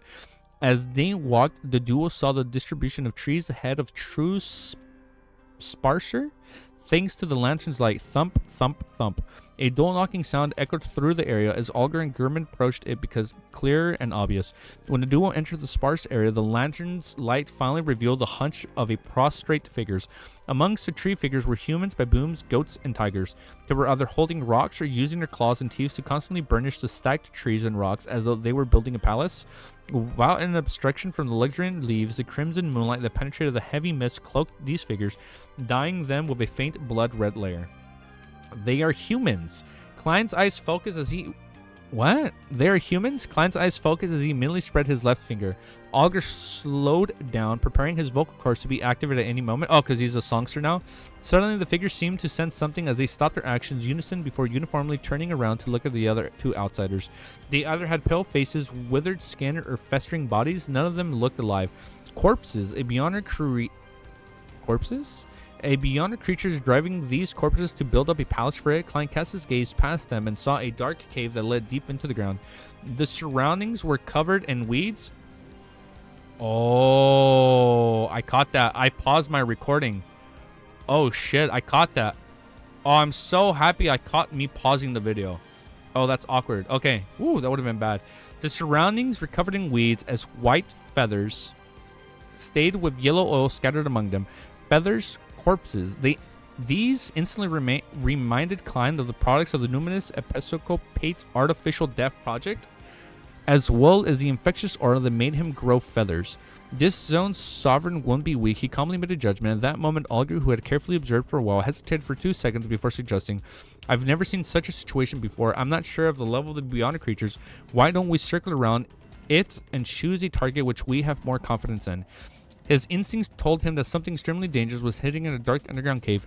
"I was waiting for you to say that." Maintaining his persona as Gurman Spurrow, Klein heaved a sigh of relief as he chuckled. "Will this be impolite?" Just as he said that, the land quaked as though a creature beneath them was rolled over in its bed. Next chapter. Mediocre Luck. Chapter 807. Okay. Alright. Copy paste. Timestamp. 2 hours. 9 minutes. 5 seconds. Paste. Alright. 807. Alright, next chapter. Chapter 807 is called Mediocre Luck. Sensing the land quake, Olger's heart tightened as he glanced at Gurman Spurrow, using his action to replace his words. The sound of the wind howls beside him, allowing him to run more easily and quickly to the side. The reason why Olger had done so was because he was worried that Gurman Spurrow would suddenly go mad and decide to hunt the terrifying creature inside the dark underground cave. It was that... If that were to happen, even if they ultimately clinched a victory, it would have been extremely disadvantageous for the subsequent explorations. As an experienced sailor, he knew that decisive actions spurred companions who remained indecisive into the subconsciously following his actions. Upon seeing this, Klein heaved a sigh of relief as he gave up the discussion about politeness. He widened his stride and ran behind the hanged man. Following that, he sensed a strong wind blow at his feet, thrusting him forward. This significantly reduced the need to overcome gravity, allowing him to obtain the additional mobility that instantly doubled his speed. Amidst the rustling sound, Klein and Olger ran out of the sparse woods and circled around the flank of the eerie darkness. At this moment, their heartbeats suddenly slowed. It was as though they hadn't been engaging in intense exercise and were instead in a state of reverie that resulted from the tanning of the afternoon sun. Klein immediately felt his body turn cold as an inexplicable and baffling sense of gloom arose as they tried to invading his body. Meanwhile, he saw the light from Olger's lanterns be swallowed inch by inch by a gigantic black shadow. A corresponding scene naturally surfaced in his mind. In the depths of the dark underground cave, a thick, humongous serpent snaked out. It had dark green scales with exaggerated eyes that seemed to burn with fire. In between its scales were white feathers covered in yellowish, oily stains. Along its back was a pair of thick wings that could be spread. With slithering and flying, this giant serpent raised its both hands, coiling itself around a thick tree and extending its pitch-black tongue. It stared intently at the two figures as that had barged into the surrounding area. Around it, the trees were rapidly withering along with the weeds. Countless corpses burrowed out of the soil as an invisible shadow surged from the side. Feathered serpent? It was a feathered serpent. In the southern continent, it was a symbol of holiness. It was the emblem of the descendant of death, the Eggers family. What? A Zix family? Klein and Olger didn't pause as they held back the coldness of their bodies and their slowless heartbeats. Under the intense winds, they charred into the depths of the dark forest, pulling a distance away from the sparse trees. The plot thickens. Wait, what? Let me reread this part again. In the dark southern continent, it was a symbol of holiness, a feathered serpent. It was the emblem of the descendants of death. Oh wait, is it Iger or is it like egg? Oh, like an egg. Duh, eggs. It's like it's literally says egg. Eggers. Okay. Klein and Alger didn't pause as they held back the coldness of their bodies and their slowing heartbeats. Under the intense winds, they charged into the depths of the dark forest, pulling a distance away from their sparse trees. But dump. The duo's heartbeat gradually returned to normal as the coldness of their bodies were dispersed by the heart generating from the intense exercise. They just described that feather snakes are connected to eggers and not the egg family. No, I know, my bad. Wait. Feathered serpent. Now, this makes me question why there were so many white feathers when the true creator was revealed for the first time in the Dunghua. That I don't get. I don't remember there being all these crazy white feathers. Does that just imply the egg family? Does that just imply like that he's like a high sequence? Or like that he's at the level of angel or like at the level of a god, and that's why you see all those feathers? Just an artistic choice? Okay, all right. That had me thinking. I was very curious as to why there were so many white feathers when Dunn looked at the true creator. It's anime only, no need to consider important. Okay, all right. I see what you guys are doing there. Okay. Demigod level. Alger similarly slowed down as the blood vessel in his forehead pulsed. Wait, I skipped a sentence. Ba-dump. The duo's heartbeat gradually returned to normal as the coldness of their bodies were dispersed by the heart generated from the intense exercise. Klein's spiritual intuition told him that the danger had passed, hence he slowed down his pace and turned to the glance back. He said calmly while facing the depths of the darkness, a demigod-level feathered serpent. Demigod level, Alger similarly slowed down as the blood vessels in his forehead pulsed. He paused for 2 seconds and exhaled lightly. Don't worry about it, the beyond creatures here are very territorial. Unless they wish to hunt, they would not enter other zones, especially when it's near the mountain. That feathered serpent wouldn't chase after us? Okay. Klein nodded and said, the beyonder creatures here are very strong. Alger retracted his gaze and replied with a shake of his head. No, there are also many weak ones. I've been here at night before, but I've only ever discovered the traces left behind by beyonder creatures at the demigod level without encountering them. I actually encountered one this time. Such matters are mainly about luck. There has been a lot of luck recently. The chances of this happening again isn't too high. As a seafarer, being able to calculate was a necessary ability. Are you looking down on me, the king of yellow and black who wields good luck? Klein gave a self-deprecating laugh, and as he said with a deadpan expression, absolute judgments often result in the opposite results. When translated into Earth speak, it was, don't raise death flags. When translated into Earth speak. Don't raise death flags. There were so many death flags in Volume 1 we've done. He was like very self-aware. He was like, maybe I'll be next. And he was next. In fact, if it wasn't a feathered serpent at a demigod level and instead something at sequence 5, Klein would be happy to bully it. After all, Azik's copper whistle in hand, the beyonder creatures in the death domain would lose at least half their combat strength. As for encountering a beyonder creature at the demigod level, he wasn't too alarmed. That was because the hangman had previously mentioned it, and he made the corresponding preparations. He had the Fate's Siphon Charm, 3 pages of the demigod level beyond powers in layman's travels, and the ability to travel. Although it wasn't necessarily the case that he could resist a demigod, it was enough to help him create opportunities to escape. As long as I do not encounter angels, Klein silently added inwardly. After hearing Gurman's Sparrow, Algar was somewhat puzzled that this was because the crazy adventurer was clearly to inform him to be more careful and cautious. A cold and crazy fellow, that's right, if he's just crazy, he wouldn't have lived to this day. Alger looked up at the skies. He tried hard to look past him in the midst and distinguish the blurry stars. After the 2 minutes, he retracted his gaze and pointed it in a direction. Well, we'll head in that direction. Klein had long drawn his iron black death nail. He allowed the muzzle to naturally point downward as he silently followed alongside Alger. He wore a cold and composed expression that had no signs of anxiety. After traversing the extremely dim forest for some time, Alger suddenly stopped. As he looked to his left, he said in a deep voice, if we head forward more, there will be an illusionary chime tree. I hope to handle it by myself. The second beyonder creature we encounter will be handled by you. I won't involve myself in the hunt. Unless you can't handle it alone. Alger swallowed the second half of his sentence. He wasn't like the hunters who were often seen at sea. People who often couldn't hold their tongues as they habitually said things that infuriated others. The main beyond ingredients which Miss Justice needs, Mr. Hangman has quite a bit of venturing experience under his belt. He knows that being frank at times is more useful than concealing matters, and that negotiating is more effective than scheming. Klein, that's a good guy right there. Klein maintained German-spread persona as he nodded with a hint of gentlemanness amidst his coldness. I think that's the most XP we've seen so far, 300. I think that's the most. Okay, if you can't deal with it, it's best you shout for help. Otherwise, I'll treat it as your persistence. The style of a crazy adventurer appears to be different from hunters, but in certain aspects, they are surprisingly similar. Alger suddenly drew a breath as he continued forward with his lantern. As they walked, they heard weak chiming sounds. They were immediately felt as though they were home, their bodies and minds at ease. We are yappers.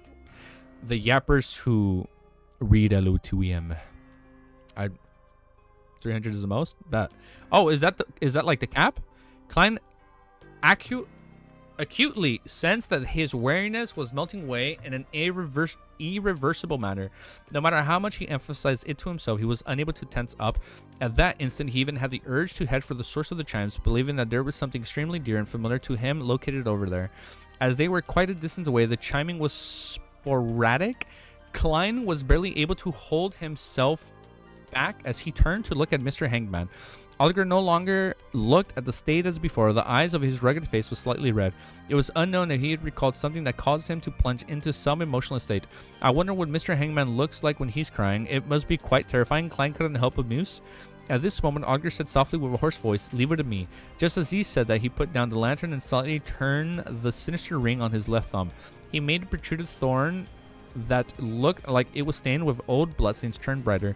This was his mystical item, Whip of Mind. Its side effects was to place the wearer in a state of constant headaches, one so bad that the wearer would yearn to slam their head into the wall. Oh, the Whip of Mind. Wasn't there like a whip of slowness before? However, at that moment, the excruciating headache made Alger maintain his basic lucidity amidst the chimes without being truly hypnotized. At times, a side effect that might actually provide benefits to the wearer. As Alger remained poignant, he took... I guess it's just a matter of perspective. As Alger remained poignant, he took out a wooden box from his pocket and snapped it open. Inside it was a gray rat. Mr. Hangman wishes to use a rat as bait so as to attract the illusionary chime tree's attention before taking down the opportunity to attack it. Not bad, he made adequate preparations. He already had a detailed plan ahead of time. As an experienced adventurer, Klein instantly guessed at the hangman's thought process. Alger held up the rat and shook it when his expression suddenly turned odd. The gray rat was no longer moving. It was breathing and was cold. It wasn't able to take on the responsibility of being bait. Back when they encountered the demigod level feathered serpent, Alger was in the periphery of the entity's focus and had escaped quickly without being overly affected. The gray rat he carried with him was only an ordinary animal. It didn't have a strong constriction vitality, so it perished from the effects of the feathered serpent. Instead, Mr. Hangman now understands the principal plans often can't keep up with change. His luck is mediocre. Upon seeing this scene, Klein couldn't help but twitch the corners of his mouth. He wanted to laugh, but he didn't make a sound, afraid that it would destroy his persona. Such situations were rare to be experienced in meticulous Hangman. Alger quickly reined in his motions as he produced forward with a dead gray rat. Klein bent down and reached out for the lantern as he unhurriedly followed behind him. The chimes grew clearer as it made them more and more silent, with the urge to run towards it becoming greater. After taking another few steps forward, Klein finally saw the strange tree. Above its brownish green trunk were thin cracks. Deep inside each crack was a darkness that looked as though different eyes were growing inside them. Ugh. The branches that extended outwards had chime-like metal gray objects hanging from them. They were swaying automatically, letting out melodious sounds, and on the branch closer to the trunk, there was a fist-sized colorless translucent fruit.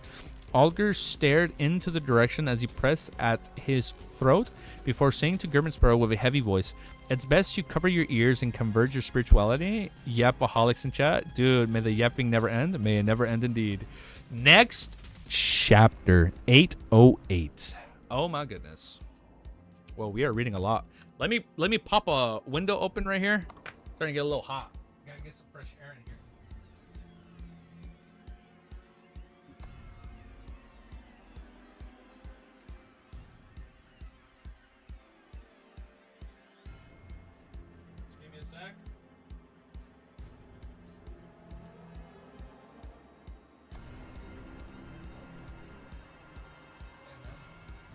have a ukulele right here that I just don't use, man. That's crazy. I've had a ukulele here for years, and I don't even know how to play it.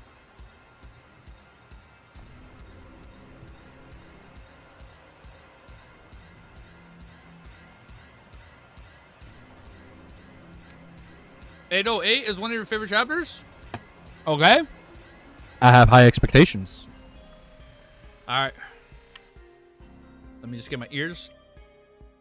My ears are like kind of, I don't know. I think my volume is too loud on my end.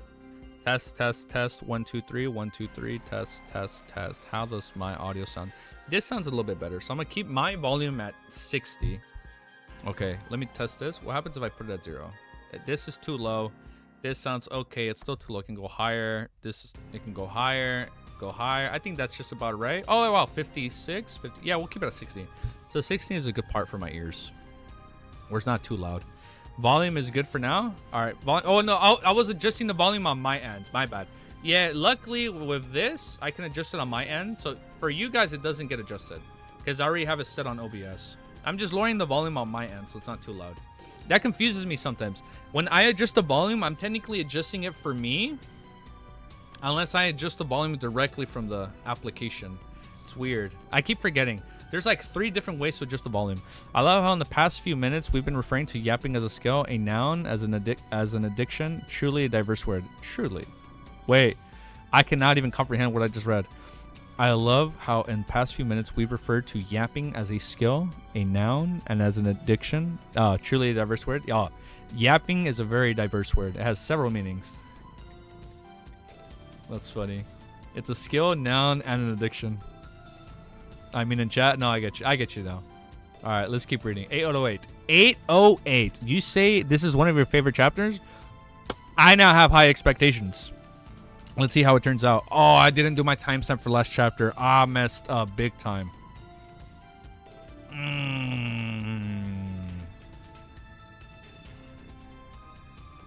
Shit. At 2:10. Wait, what? Oh, I did. I did do a timestamp. I just posted 806 twice. Hold up. Let me fix this. Let me go back to 807. I just post. Okay, never mind. I didn't fuck up. I just did this twice. I posted 806 by accident twice. All right, no, we're good. We're good. A-okay. I thought I fucked up my timestamps, but we're good. We're good. We're good. Whew. All right, 2 hours, 21 minutes, 23 seconds. There you go. Okay, we're good. We're good. It's all good. It's all good. All right, chapter 808. We have recovered our timestamps. We're A-okay. It's called Awful Singing. Oh, I know why this is your favorite chapter. Augur probably sings like if he doesn't have auto-tune on, right? Or like when you're at a live concert and it doesn't sound like they do on the YouTube videos. Upon hearing the hanged man, Klein's heart skipped a beat. He had an ominous premonition as he ignored his persona, putting down the lantern and took out 2 slips of paper. He then crumbled them into the ball and stuffed them into his ears. Seeing Gurm and Sparrow do it without any questions, Augur heaved a sigh of relief. He reflected on how nice it was to work with an experienced fellow. Even though he was an adventurer known to be crazy, he was someone who followed reasonable instructions. He knew what and what not to do, just as he was about to throw the dead rat, which still retained some of its warmth, at the illusionary chime tree to divert its attention. He suddenly saw the shrub shake as a yellow-skinned, black-striped tiger appeared. Amidst the melodic chimes, the tiger walked towards the strange tree normally, but its eyes were glazed over. It felt indiscriminately creepy. When Augur saw this, he lowered his arm and abandoned his attempt at throwing the dead rat. Resisting the headache, he calmly watched as the tiger walked closer to the tree due to the growing influence of the melody. It crouched down, raised its right claw, and barred its claws, slicing itself at the neck. Despite the oozing blood, the tiger seemed to have lost all sense of pain.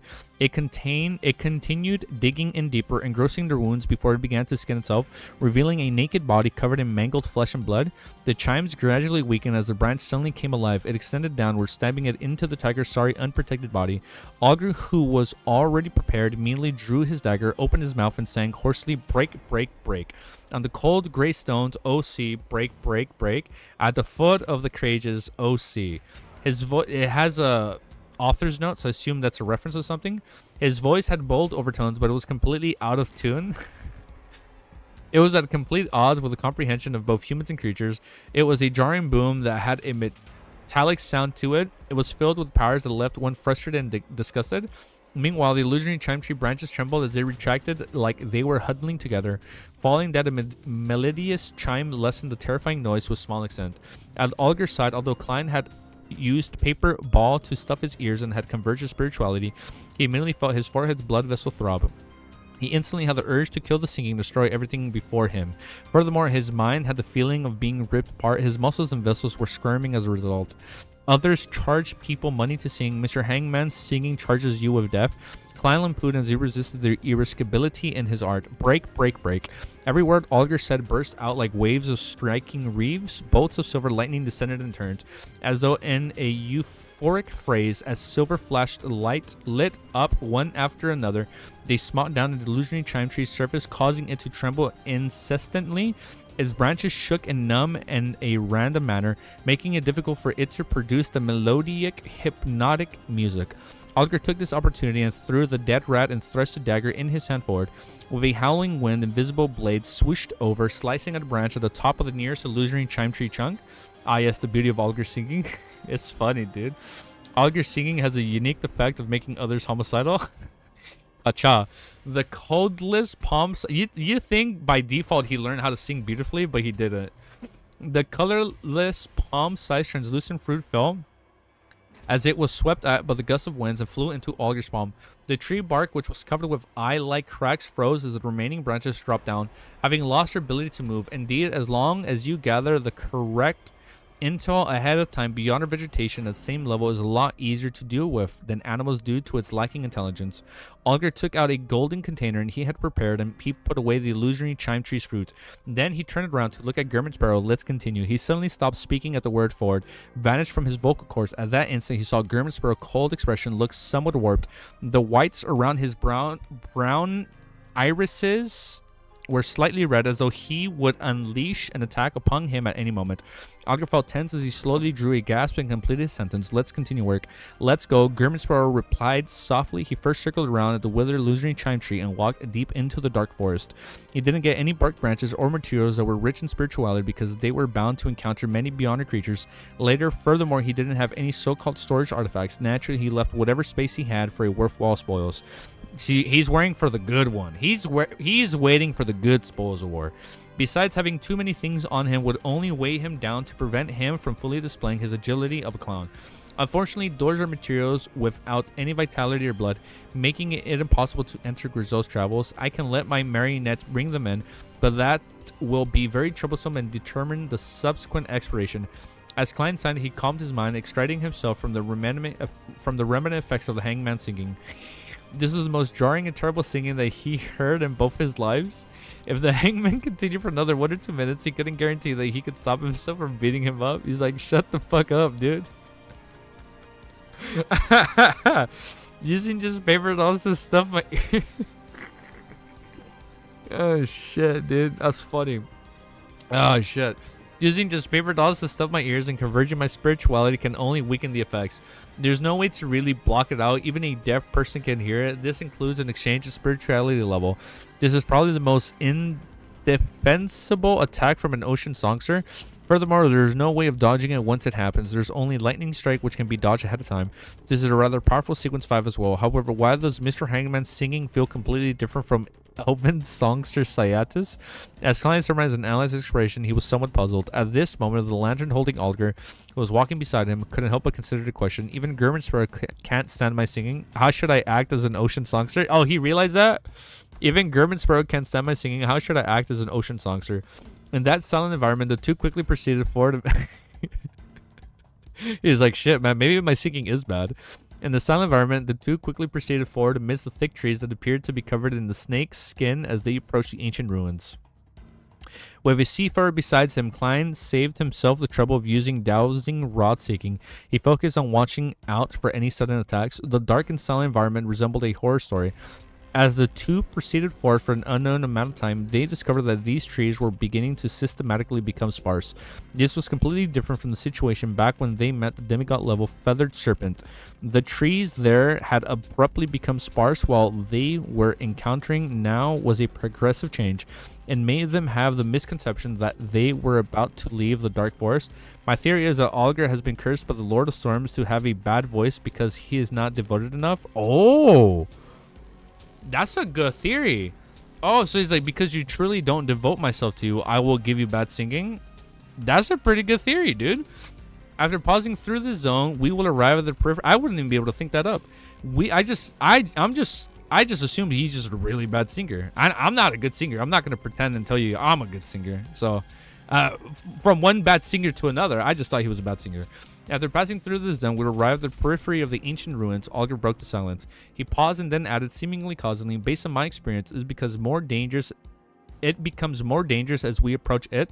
The signs of the demigod creature I found last time was around here. However, oddly, the periphery of the ancient ruins doesn't have any signs of beyonder creatures. However, I have no idea about deep inside it. This is probably because there are even more terrifying existences inside the ancient ruins. That zone is it's terrifying, so other creatures do not dare to approach it. Klein mumbled inwardly. He had a sense for the danger level of the expedition. He had previously performed the corresponding divination above the Grey Fog, and the revelation he received was that it had its ups and downs as well as its problems. However, leaving safely wasn't much of a problem. After the hangman said to Klein chuckled, "You likely know what my guess is." He didn't say anything further as he entered the zone with sparse vegetation. Olger silently walked beside him, increasingly convinced about his judgment of German Sparrow. He was calm and crazy. After proceeding dozens of meters forward, they suddenly saw a pair of ghostly blue eyes situated at where the lantern's glow could reach. It was a black baboon crouched on the branch. Its fur was naturally curled as it had its head grew black crystals. These crystals grew upwards in a random manner, forming a strange crown. Upon seeing the black baboons, Klein and Olger simultaneously had the urge to bow their heads to not look directly at it. They felt as though it was the ruler of the nearby region, their sovereign, honor relying on the excruciating headache which the whip of mind brought him in order to escape its influence. As he hurriedly took a step to the left in an attempt to avoid any direct clashes. It's a curly-haired baboon, bro. Let's go, dude. It's the almighty curly-haired baboon, right? Legendary curly-haired baboon. It's like the one, right? It's like the curly-haired baboon. He left the unknown beyond a creature to German Sparrow. No way, he kills him. They had agreed to it prior. However, despite walking to the left, he ended up walking forward. His legs also hobbled as though he suddenly needed crutches. Subconsciously, Olger drew his dagger, causing sharp wind blades to swish towards the curly-haired baboon. At that moment, that baboon grinned. The wind blades suddenly changed direction in midair, moving in every direction at random to perfect it. I lost my place. Klein gave up his plans and approaching through ordinary methods. His left glove instantly turned transparent as it turned invisible. I skipped a sentence. The wind blades suddenly changed direction in midair, moving in every direction at random to perfectly avoid hitting the target. Upon seeing the scene, Klein gave up his plans on approaching through ordinary methods. His left glove instantly turned transparent as he turned invisible. Olger stopped his actions that resulted from his stress when he saw German Sparrow and the top hat appear behind the black curly-haired baboon. The distance between them was less than 5 meters. Right on the heels of that, the black curly-haired baboon's body abruptly stiffened as though it lost most of its body. And it even tried hard to raise its palm, trying hard to dig at its eyes in an attempt to distort something. At this moment, German Sparrow had already made use of this delay to raise the iron black revolver to its right hand, aimed at the dark barrel and its head. Then, without any emotions, the crazy adventurer pulled the trigger. Oh, so this was a note from earlier from the song. Expert from Alfred's Tainson's Break, Break, Break. Oh, so it's a song? I didn't understand the song reference. But next chapter, 809. The danger amidst the darkness. Bang. All right, let's keep reading, dude. Oh, man. I'm not gonna lie. I am a little tired, but we're still good. We got to keep going. I'm a little tired, but that can't stop me. That can't stop me now. Let me do this. 32 minutes. 28 seconds. Damn, I finished my fucking G Fuel. I need more. Let me see if I read a chapter laying down. Let me see if that helps. Keep going. There's really good chapters ahead. I know. I can feel it. Like, we don't even know what's at the main part that they're trying to get to. Let me stretch a little. Oh, shit. My back, man.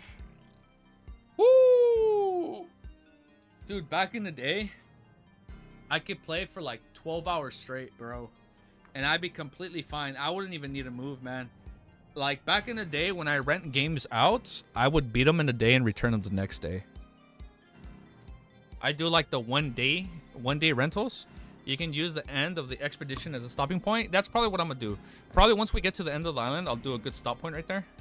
I might keep stream going and just play for a little bit and kind of like chill for a bit. Or actually, once we finish this whole island arc, I'm gonna watch the new Chibi video that went up. I know episode 5 Chibi thing went up. And then there's another mysticism lesson. So I'll probably do those two.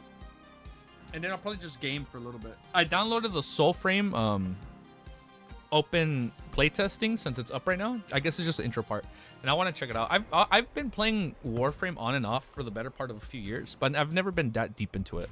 I've been playing it on my fucking phone, which is crazy that I can play for my phone. But I've been playing it and I want to keep playing. What did you think about episode 5? Oh, I loved it, dude. I fucking loved it. The only thing that confused me is if Trissy is able to instantly... Trissy can go invisible because she's an assassin, right? I don't understand why she used the invisibility potion. Like, she drank the invisibility potion like that Emlyn drank earlier. But can't she just turn invisible because she's part of the assassin pathway? That's the only thing that confused me. I was like, why does she drink it if she's an assassin? I thought it was a little rushed. The episodes to act as a witch. Oh, wait, yeah, that might be fucking right. Rather than drinking it, no, rather than just turning invisible like an assassin, you might as well drink in a potion and act as a witch. Oh, I never realized that. Maybe that's what the fuck it was. Okay, I was like, why is she drinking it if she can just turn invisible? Okay, all right, I'll take it. I mean, do you know it was an invisible potion? Yes, they did say. It literally says she was drinking an invisibility concoction or whatever. And I'm like, what? I was like, can't you just turn invisible? Or maybe I'm tripping. Well, point is, when she drank it, she turned invisible. But I liked it. It was a good episode. Despite how, like, they cut some parts out in order to get to the ending. Technically, it could be a spirituality potion. Probably not. Okay, maybe it was that. Like, despite it feeling rushed, I do like the overall episodes. 4 and 5, I like them really good because they feel very episodic. I did like those the most so far. The clown fight was fucking crazy. But 4 and 5, I like how the pacing slowed down a lot more. And it felt more contained. I still wish season 1 was the old typical 24 episode format. I feel like if it had the 24 episode format, I would have zero complaints about the pacing. I feel like everything would have been able to flesh out. If like it had 24 episodes and had like the standard 24-minute anime episode, I feel like you can cover a lot more ground in that time. Like, I don't get it. Like, if you already greenlit 5 seasons, might as well start with greenlitting 2 seasons and do them 24 episodes each. And then depending on feedback, they could keep going.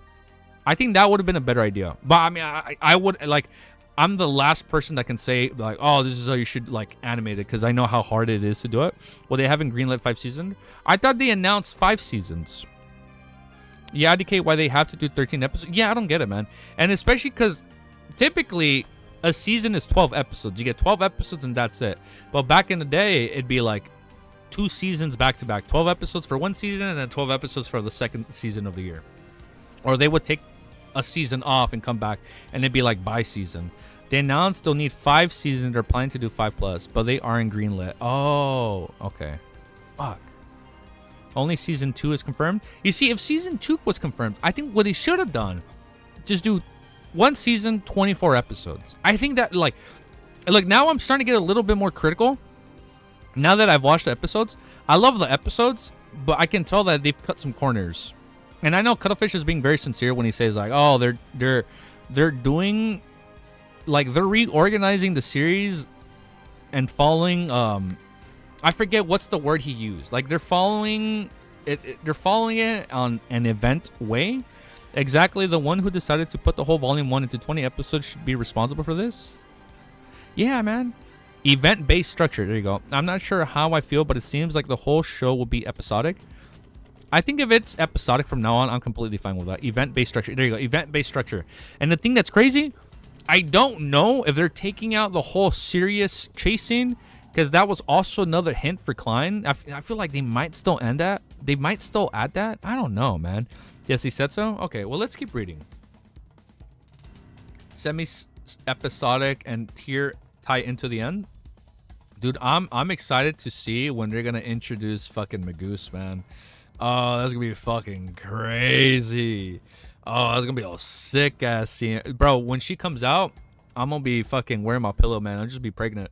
And we ain't even going to say anything. Like, my stomach hurts, man. And we're going to no comment. That'd be so fucking funny. All right, next chapter. Chapter 809. After we stalled for a little bit and we kind of gained our voice back. Oh, yeah, let me drink a little bit of water. This is my HoloLive cup from when we were at Anime Expo. And we went to the Dodgers game. Reading a lot of chapters today, huh? Yeah, we're grinding through these chapters today. This is our 15th chapter. Chapter 809 is called The Danger Amidst the Darkness. Bang. The loudest gunshot reverberated in the space in the open rain as they extended outwards. If it was an ordinary island with an ordinary forest at night, it would have alarmed the birds and beasts, sending them scattering away. But here, everything remained quiet, so quiet that it didn't seem like any living creatures existed. As for the black curly-haired baboon, its head had burst open, splattering blood and brain matter everywhere like it was raining. The black crystal at its head shattered as well, with not a single piece remaining intact. But without tense music, just Klein lampooning calmly while he sees her. Better have a scene of Klein being tracked. Username? That'd be pretty wild if they add that, dude. Oh shit, that'd be crazy. And then only we know it's Magoose, but for newcomers, I'd be like, who is that supposed to be? By approaching with traveling, the black crystal ball at its head shattered as well, with no single piece of remnant intact. Klein bent his arms and slowly retracted Death Note, which was still spewing out smoke. He watches as a group mutated curly-haired baboons stalked stocky body, one more than the muscular than the humans, collapsed to the ground. By approaching with traveling,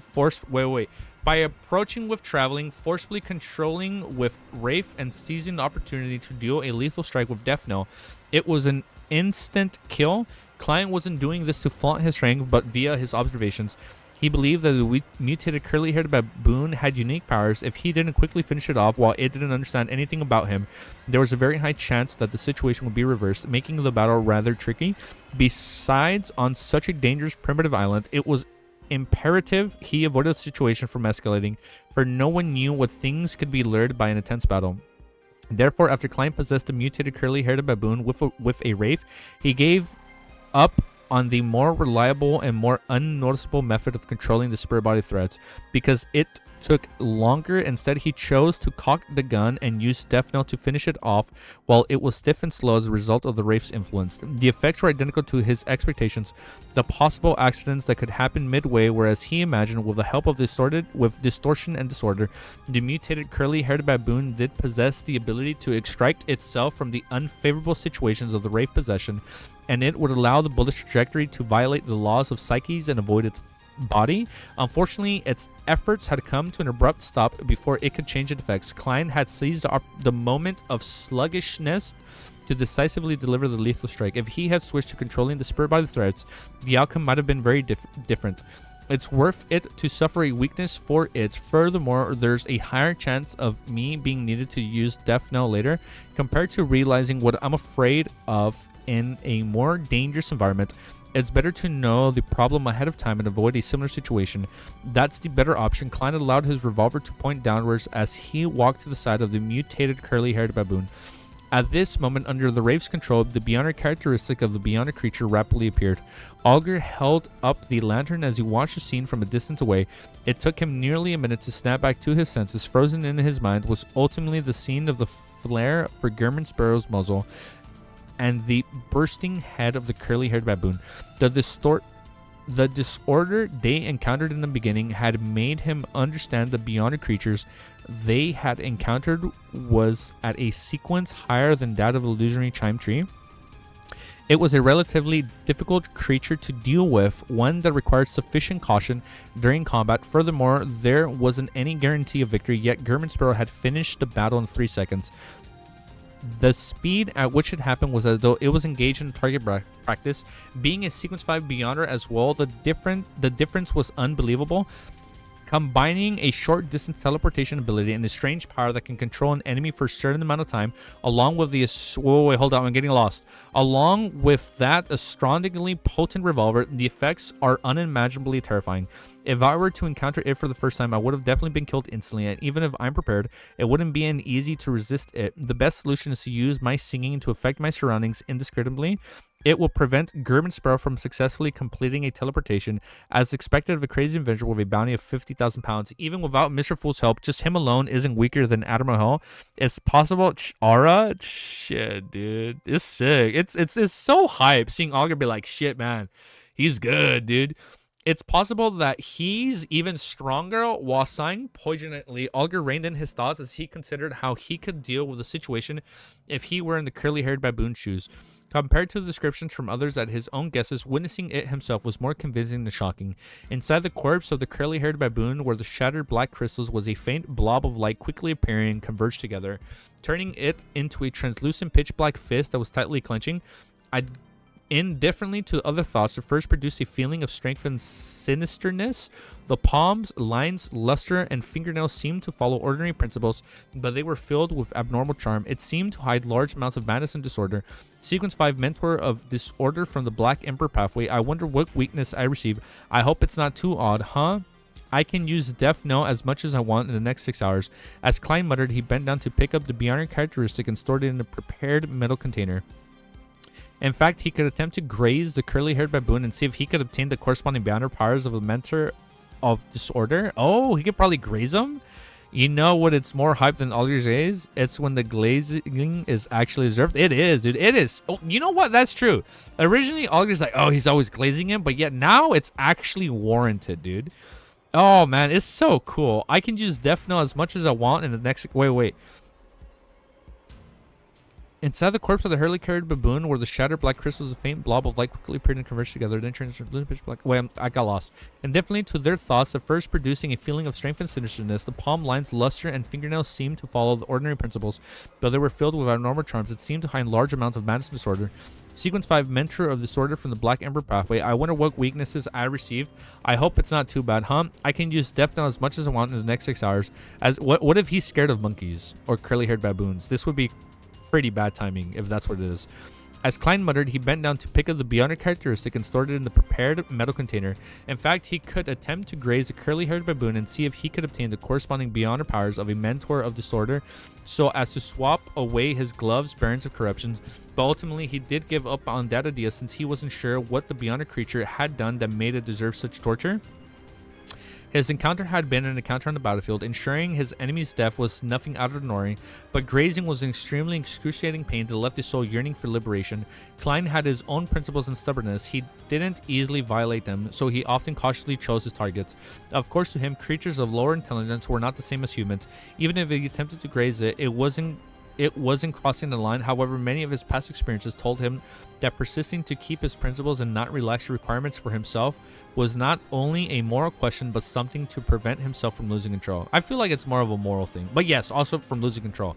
He couldn't keep pushing the envelope just because he thought it was nothing. As the trivialities accumulated, it would eventually result in a terrible mistake. In this crazy and chaotic, mysterious world, actions aren't from others to see, but for myself. A person can fool humans and even deities, but they can't fool themselves. I wonder if high sequence beyonders from the spectator pathway can fool themselves. At Klein's thoughts race, he took out Grizel's trowels that he hid near his chest, intending to smear the curly-haired baboon's blood over its cover. At this moment, his heart sensed up as his hair along his neck stood up. This was an intense premonition of danger, and in the premonition, no scene has surfaced in Klein's mind. Not good. Klein instantly found his heart wrapped in layers of shadows, as everything before his eyes seemed to be covered in layers of dark glass. Without the luxury of time to consider what was happening, the glove on his left palm turned transparent once again. His figure turned invisible before he appeared beside Augur, reaching out to grab his shoulders. At that instant, Augur also sensed the abnormality. His heart contracted and expanded like the source of a storm as his blood surged through his veins and arteries like a tidal wave. Meanwhile, he saw German Sparrow's right hand, which was grabbed his shoulders. From his fingernails, it was turning gray and turning dull. Bit by bit, just like any stone that could be found anywhere in the dark forest, and his feet, knees, and muscles were turning stiff as though no longer belonging to him. The two figures quickly turned transparent as they vanished from their location and entered a saturated and clearly overlapped spirit world as they quickly traversed in the direction of the ancient ruins. Suddenly, the red, green, black, and other stacked colors before Klein's eyes uniformly darkened as they produced fine patterns that resembled the raven's black hair. A chill rose down from the souls as Klein didn't hesitate to leave the spirit world and the hangman returned to the real world, and they landed in the area mixed with rubble and weeds. Now far away was a mostly collapsed building. Through the corners of his eyes, the hangman had already turned grayish white from his waist down, as though he had turned into stone sculpture. Paw. Klein snapped his fingers, igniting the grass tens of meters away in preparation to leap over. At that moment, he suddenly felt his heart palpitate as the body began to tremble voluntarily. The appearance of the soaring flames were terrifying to him. The weakness of Death Note gave him was the fear of fire. Seeing the dark glass thicken before his eyes, Klein felt a howling wind. That's so funny, dude. And he has fire abilities. Klein felt a howling wind sweep up from him before he could overcome the fear, causing him and Olger to fly up, passing through the invisible border and entering the vicinity of the ancient ruins. Bang. The duo fell to the ground simultaneously, producing the sound of crashing rocks. The thick shadows over their hearts vanished as the danger that hid in the darkness receded like the tide. Klein heaved a sigh of relief as he saw the grayish-white color that had spread his elbows turn faint and recede. He felt his physical condition was rapidly recovering after he left the zone. His back was covered in a perspiration that soaked his shirt, and what he left him most horrified was that he didn't know what monster had attacked him or what powers were used. His weaknesses are always funny. Yeah, it's always bad timing, dude. Whatever he gets. I can just imagine, like, oh, he's scared of... Maybe there'd be one where he's scared of blood, so he'd be scared of fight. The Death Note's gunshot alarm some monster in the vicinity, or is it the existence that rules over this forest at night? Thankfully, it doesn't dare to enter the vicinity of the ancient ruins. This isn't necessarily good, This means that the deep in the ancient ruins is something that makes it fearful. I should be prepared to retreat at any moment. Klein stretched his hands and slowly stood up. At this moment, Olger escaped from the grayish-white layers. It turned to head to glance over. That zone was petrifying us. That zone, petrification. Klein nodded in thought as he walked towards the mostly collapsed building that was strewed with weeds and covered in vines. He then replied in a deep tone, "The problem now lies ahead." Olger didn't speak further as he sped up his pace, steadily walking by his side. After approaching, Klein looked at the building. His gaze swept the spires at stone columns, as well as the damaged walls that remained standing. He stopped and asked, seemingly casually, "What kind of building do you think this room was in the past?" Olger remained silent for a few seconds before saying, "Cathedral." It was a cathedral? Oh, literally the title of the chapter was my next question. Whose cathedral? All right, chapter 810, whose cathedral? Awesome. Timestamp? 2 hours. Oh, my back. Oh, my back. 2 hours, 44 minutes, 37 seconds. All right, hold up. Gotta act like an unk here. I need to grab one of my pillows when I go to bed, and I need to put it behind me, and then I just need to lay back. 1 sec. Ugh. I'm opening my other ones too. What am I left? Hold up,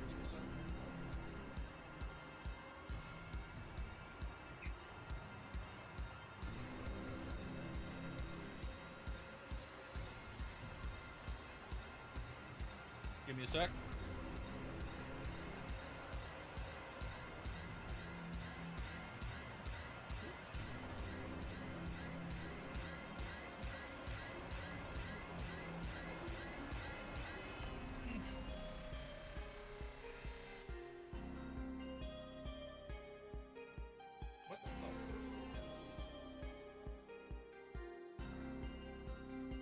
Over here.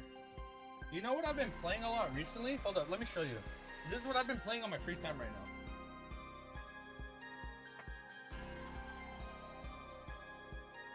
On my free time, I've been playing on my 3DS. Wait, hold up. Let me just lay back. Get ready for lore easy. Alright, if we're gonna get some lore, I'm gonna chill back, lean back, and read slowly. If that's what's about to happen. Let me put this up. Okay, hold up. Alright, before we read some lore, let me show you. Fuck, I dropped my mic. I dropped my headset. Let's see if you guys know what game I'm playing.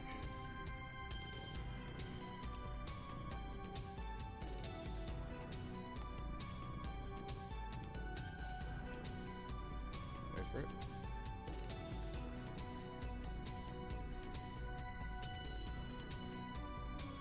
Been playing Fire Emblem. But I'll do that later. Alright, let me throw this down here. Put this away. Give me a sec. Alright. Oh shit. Oh shit. I almost dropped my mic. Alright. We're getting lore. Hold up. Should I keep the battle music playing? Or if we're getting lore, I can change the music.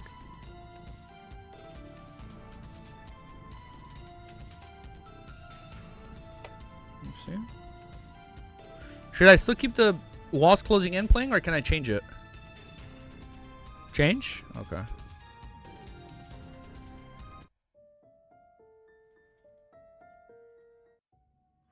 Can't swap to world is white. Okay. Yeah, we can do that. World is white.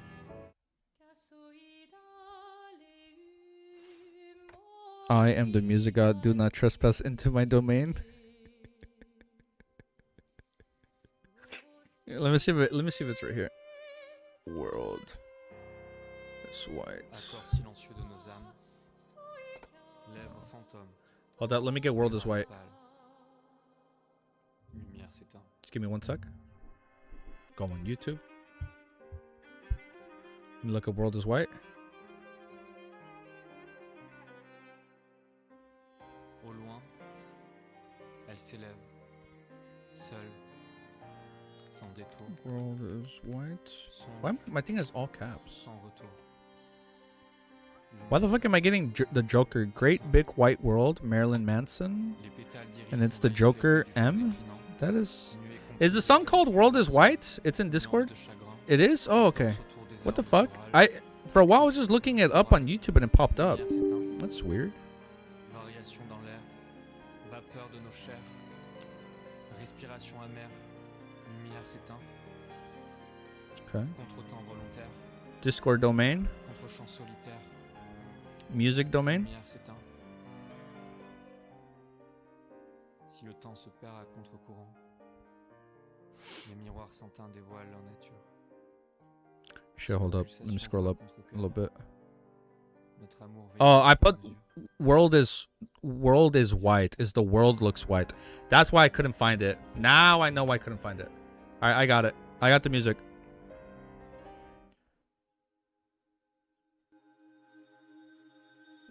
Let's loop it. Let me make sure it loops. We will adjust it if it's too low or too loud. Yeah, my bad. It's in Discord. I apologize. I am but a mere music. Alright, we're good. Let me lower it down on your guys' end. It looks a little too loud. It's a little bit too loud for me. So let me lower it. Okay, that's good. Put it right here. Alright. Perfect. We're gonna put both mics on. I'll pop my window open so we should get some fresh air. We're gonna chill back. We're gonna lay back. And I think we're good. 810 Cathedral. Alright. We're gonna lay back for this one. I'm gonna re-slow. Whose Cathedral? Chapter 810. A cathedral. We came to the same judgment. Klein looked at the ruin ahead of him as he silently muttered to himself. At that moment, a tiny amount of crimson moonlight that penetrated the mist had scattered onto the collapsed building. Compared to the before, it was a lot richer in color, almost approaching the color of blood. Klein maintained Sparrow's trademark, cold attitude as he said in an unperturbed manner, "Where did you previously explore?" As he spoke, Klein glanced at the lantern in the hanged man's hand, which remained unshattered despite all the ordeals. He subconsciously tensed up his muscles and skin when he saw the glow from the flame. Although the flame was ultimately contained by the thick glass and metal frames, it still left him a little afraid. Olger didn't notice the minute change in Sparrow as he raised his dagger, wielding right hand, and pointed at the grandest building amidst the ruin. There, all that was left of the building was its main structure. It was impossible to know what it originally looked like. The one thing that could only be determined were that it had thick walls with narrow windows, and the building's scales and its magnificence. Furthermore, it once had a spire and clock tower. Bit louder. I got you. Clock tower. It had a Spartan facade and an ancient architecture. How's this? Go like a little bit more. This is the architectural style from the early 4th epoch. There are records of these in the Church of the Storms canons. It's said that in the period the various churches used such styles to build their cathedral in a widespread fashion. Alger had a deep impression on the ruin. Over the years, he had flipped through many books and had acquired quite a bit of background. Its greatest trait is that temple found above, the catacombs found below. Life and death were both unified here. However, I cannot confirm that the ancient cathedral interior is as I described, as I've never ventured deep into it. This might be an architectural style left behind by the 3rd epoch. Klein made a guess as he walked straight to the opening of the ancient cathedral ruins, a normally huge door. By keeping the lantern behind him, enjoying only the light emitted from it, he didn't need to suffer from his fear of fire. The duo quickly moved up the grayish-white stair as that were ridiculously high. As they arrived at the door opening inside they saw the remnant of the stone columns and the arches that extended upwards towards the center. Klein wasn't in a rush to enter. He reached his left hand into his pocket and took out a gold coin as he allowed it to weave between his fingers, while seemingly muttered something. Suddenly, he flipped the gold coin and opened his palm to wait its descent, while saying to the hangman, "How did you determine that deep in this cathedral is something of value that is no less than that of the cards of blasphemy?" After he said that, he looked at the gold coin that had fallen to the palm before putting it away. Alger pointed inside and said, "I've said it before that my strength was inferior to Quillingus, and I didn't go as deep as he did. I had no idea what he saw." What are we gonna see, dude? Other than the judgment that there was something extremely precious and important inside from his remarks. Furthermore, it is something that only true Sequence 5 could have painted. However, the murals need the entrance and the marks of the ground might be able to explain something. Klein nodded and walked through the door opening at the crimson moonlight and was unable to illuminate it. The black trench coat he wore fluttered gently behind him as Alger held up a lantern and clenched his daggers while following behind. Passing through the opening, Klein used the crimson moonlight that shone in from the openings at the dome to see of the hall of the considerable depth up ahead. A few of the ancient stone columns supported it had already snapped. At the end wasn't an altar, nor were there any staircases that led upwards. It was only completely dark and difficult to tell the details. It appeared as though it led underground. Also, damn, 15 chapters in 3 hours. Very nice progress. I think this is a pretty good progress. Yeah. I think so too. I think we were able to lock in for a little bit. Let me get a little bit more cozy. It isn't a temple. Fuck, I dropped my thing. It's okay. It isn't a temple above. It isn't a temple above and a catacomb beneath. The temple is underground in the catacombs. It's impossible to determine that. We'll know only by venturing down. Klein subconsciously glanced around and discovered side doors along the 2 sides. But the regions they led to had already completely collapsed with no unusable path. The murals near the entrance and the marks on the ground, he recalled what the hanged man had just said, and he took 2 diagonal steps before releasing the invisible Wraith Centaur. With his night vision, he began observing the remnant murals. It was a really nice arc to look and prepare yourself to lock in and prepare yourself. Wow, I'm not wearing my glasses, so it's kind of hard to read chat from back here, but I can kind of vaguely read it. Oh wait, we're getting murals. Holy shit, something. Oh, we're gonna get some King of Angels shit, huh? The murals near the entrance and the marks on the ground, or it has to be something with Amon. No, we've got, it has to be Adam. Adam has to be the next person we get more info on. It's either Adam, or it's going to be like another Kings of Angel shit that goes down. The murals near the entrance, or something on the Evernight, because we found out Beware of the Red Moon. I'll be quiet. Just read and block in. Yeah, we'll just, let me just be quiet. The murals near the entrance and the marks on the ground, he recalled what the hangman had just said, and he took 2 diagonal steps before releasing the invisible Wraith Centaur. With his night vision, he began observing the remnant murals. The murals' background was of a towering and magnificent mountain, and at its peak was a gigantic cross that was covered in a lustrous glow, ancient sun god. In front of the cross were grand and abnormal figures that were clustered together. There were angels with 2 wings, 4 wings, or 6 wings. This, Klein did a cursory glance and felt a strong sense of familiarity. He had seen a similar mural before, back in the Blasphemy Ramon mausoleum. Okay. I think, no, there's no lag on my end. He had seen a similar mural before, back in the Blasphemy Ramon's mausoleum. Oh shit, I'm getting excited. When he focused again, Klein quickly noticed the difference. There weren't the 2 infant... When he focused again, Klein quickly noticed the difference. There weren't the 2 infants that represent Amon and Adam, nor were there any 12 winged angels. The grand figure in front of the cross held its arms to its chest as they held an ancient Spartan slate. The slate was drawn in extremely indistinct manner. Oh, Uh-oh. Okay. I see lag on my end. 1 sec. Let me pause it and wait. I see lag on my end. Yeah. No, yeah, there is lag. Yeah, there is lag. There's lag. Let's give it a minute. Yeah, no, I see lag on my end. Oh, indeed. Yeah, there's lag. Let's give it a minute. 2 minutes.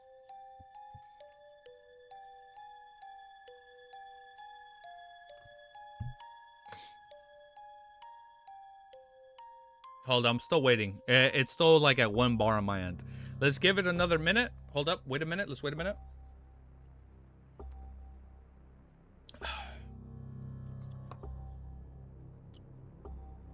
YouTube is not receiving enough video to maintain streaming. YouTube is not receiving. As such, viewers will experience buffering. Let's give it a sec. I think it's like spiking. Let's give it 1 more minute.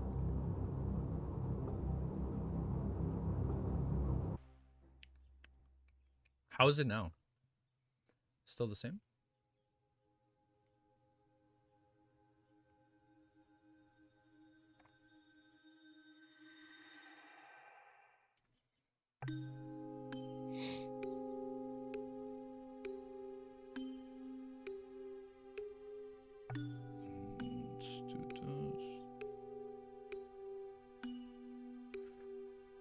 I think we're good. No, we're not good. YouTube is our op for real. YouTube fucked me over today, man. What the fuck? We were so locked in. Fucking YouTube, son of a bitch. How is it now? Is it still the same? Is it still bad?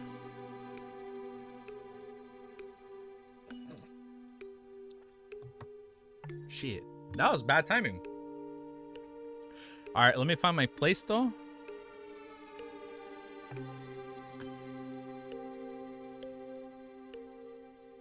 I think I'm gonna keep reading. I'm gonna keep reading. If it's bad, you guys let me know, okay? I think it's better. Okay, I'm gonna keep reading. It still says it's at 1 bar, but I think that's happened before and people say it's okay, so I think it's okay. But if it's really, really bad, just spam in chat and let me know. All right, let's keep reading after technical difficulties. If it's bad, let me know again, then we'll pause and wait. When he focused again, Klein quickly noticed a difference. There weren't the 2 infants that represent... Oh, I almost disconnected my power cable. There weren't the 2... Oh, that would have been so bad. I would have been so mad if that happened. There weren't 2 infants that represent Amon and Adam, nor were there any of the 12 winged angels. The grand figure in front of the cross held its arms to its chest as it held an ancient Spartan slate. The slate was drawn in an extremely indistinct manner, yet it felt both ancient and young. Holy and sinister, it was an extreme contradiction. Is it a blasphemy slate? Oh my god, it is a fucking blasphemy slate. Slate. Klein's pupils dilated slightly as a specific term flashed in his mind. It's a freaking blasphemy slate. Okay? Alright? This is likely the ancient sun god, the lord that created everything, which the city of silver worships. Indeed, the blasphemy slate is closely related to him. I wonder if this is the first blasphemy slate or the second.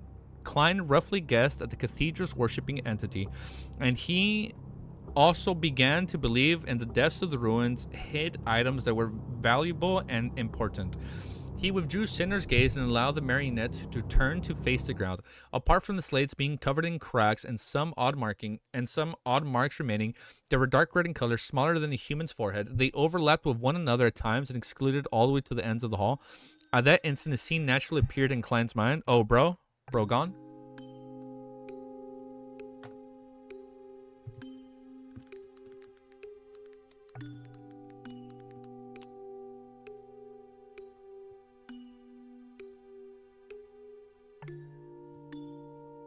Fuck.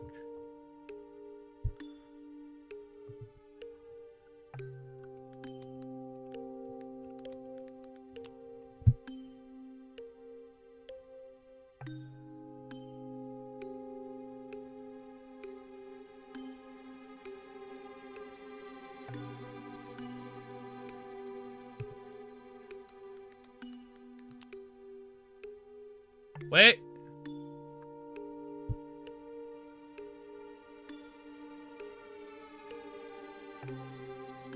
Stream works? What a fucking coincidence that stream crashes at this fucking part. The lore is so strong that YouTube just DC'd. Okay, this might be our last chapter on this stream and I'll restart stream. This will be our last chapter for this stream, and then I'm gonna end stream and restart it, and hopefully, yeah, look, after this chapter, I'm gonna end it. I'm gonna restart my PC, unplug and reconnect the good old internet like back in the days when you had the connection problems, and hopefully it works out. All right, let me find my place before we finish this chapter. The lore is truly I'm telling you, the lore was so strong. We're literally lagging. Oh my goodness. Oh my goodness. We're back in time and we literally disconnect again. Okay, we're back. Okay, we're just gonna finish this chapter and then we're gonna end stream and restart it.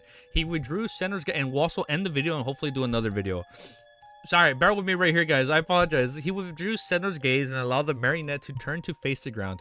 Apart from the slates being covered in cracks and some odd marking remainings, they were dark red in color, smaller than the human's forehead. They overlapped with one another at times, and they extended all the way to the end of the hall. At that instant, a scene naturally appeared in Klein's mind. Devotee believers were prostrate on the ground as they proceeded forward, slamming their foreheads heavy onto the ground after covering a certain distance, leaving blood oozing out. Noticing German Sparrow look around without any scrutiny, Alger probed the ancient sun god. At that moment, he felt the baffling sensation of a cold wind blowing from German Sparrow's side. He suspected that hidden around them were shadows of raves. Recalling the strange restraints and mutated curly-haired baboons was under, Alger made a vague theory that he didn't voice out. Upon hearing the hangman's question, Klein had wanted to chuckle and reply, "Oh, I think stream is back." Oh, I made it in time. Hello, Easy. What's up, Merlin? I think stream is back. Maybe. I'm not sure. Noticing German Sparrow look around with any scrutiny, oh, I just read this. Well, I'm so lost because the whole thing is crashing. I don't know where we're at. Recalling the strange restraints and mutated curly-haired baboons was under, Alger made a vague theory about that he didn't voice out. Upon hearing that the hangman's question, Klein had wanted to chuckle and reply, "You can call him the Lord that created everything, the omnipotent and omniscient God." But he felt that such a tone and choice of words was closer to that of the fool and not German Sparrow. Hence, he held himself back and nodded slightly. "It's not hard to tell." Argos suddenly heaved a sigh of relief as he held a sense of anticipation from the item buried deep underneath the cathedral. The two simultaneously decided to walk towards the end of the hall. When they approached it, Klein finally saw the staircase that led downwards, an underground area. He asked succinctly. Alger shook his head. "I can't be sure. I've never gone down." Although Quillingus had attempted... Oh, stream stabilized. We're back. Everything's good now. Perfect. Awesome. Okay, so we're back, right? We're all good? "I can't be sure. I've never gone down." Although Quillingus had attempted to venture in, he returned in less than 10 minutes with his aura beckoning relatively weak. Klein nodded thoughtfully and said in passing, "You seem to be very familiar with him." If it were said by anyone else, Alger would have pretended to have not heard it or answered directly, but deep in his heart, the world German Sparrow was Mr. Fool's blessed. His question could possibly represent the intentions of that existence, so he needed to view them seriously. After deliberating for a few seconds, Alger said in a deep voice, "We were fellow townsmen and we were servants at the same cathedral." What? The priest there was an easily irritated person who enjoyed punishing the servants. Quillingus couldn't bear it and escaped secretly to become a pirate. Whoa, what? We're getting his past? Peak lore drop, please. All right, we're gonna keep reading then. Oh wait, dude, no shot. What? The priest there was an easily irritated person who enjoyed punishing the servants. Quillingus couldn't bear it and escaped secretly to become a pirate. That's why he became a pirate. So there was such a past. Mr. Hangman is also a man with a story. It's so cool, dude. Klein didn't probe deeper as he headed down the staircase in extremely sunny cathedral ruins. Although his footsteps were extremely light, they still didn't sound obvious in such an environment as they echoed. Soon the two of them came to the end of the staircase as they saw the opening of an arched door. On both sides of the opening were two shadows that stood there silently in an immature fashion. Klein and Alger halted at the same time as they looked at the two shadows, only to discover that they were two stone statues. They were both men, with their surface being grayish-white. One of them wore full-body armor that resembled a barrel, and the other wore a jacket that looked more contemporary. Their expressions were withering in pain as their eyes protruded, as though they were glaring at something. Upon seeing this scene, Klein realized something as recalled the encounter outside. Alger lore drop indeed. I didn't think we were getting Alger lore drop this chapter, dude. He and Alger had shown signs of petrification, and it was thankful to that extracted themselves of the effects, or they might have already become statues. Wait, how did they avoid it? He and Alger had also shown signs of petrification, and it was all and it was thankful that they extracted themselves of the effects. Got it. Or they might have had really become statues. This, don't tell me they're humans who... Oh, the statues. Don't tell me they're humans who met with the same situation. If we had been petrified, would we be moved down here? Standing guard at this door, opening for centuries or even millennia. The source of that petrifying power isn't afraid of these ruins. Klein felt explicable horror as his scalp tingled. He controlled his emotions and turned his head to look at the hangman. He discovered that the pupils of the boorish man at sea had similarly dilated and was clutching the dagger tightly. Mr. Hangman had come to the same conclusion without me needing to speak further. Klein pointed at the door, opening, and said, there might even be more stone statues inside. Olger nodded as he said wordily and jokingly, let's hope we don't see ourselves. If we're convinced that we have escaped the effects of petrification only to see our statues in the underground area, that would be quite the horror story. Klein thought for a few seconds and said to the hangman, do you have night vision? His true meaning was that the light of the lantern was especially eye-catching in the dark catacombs, and they might easily cause unwanted developments. Therefore, lag. Shit. It lagged again. Holding.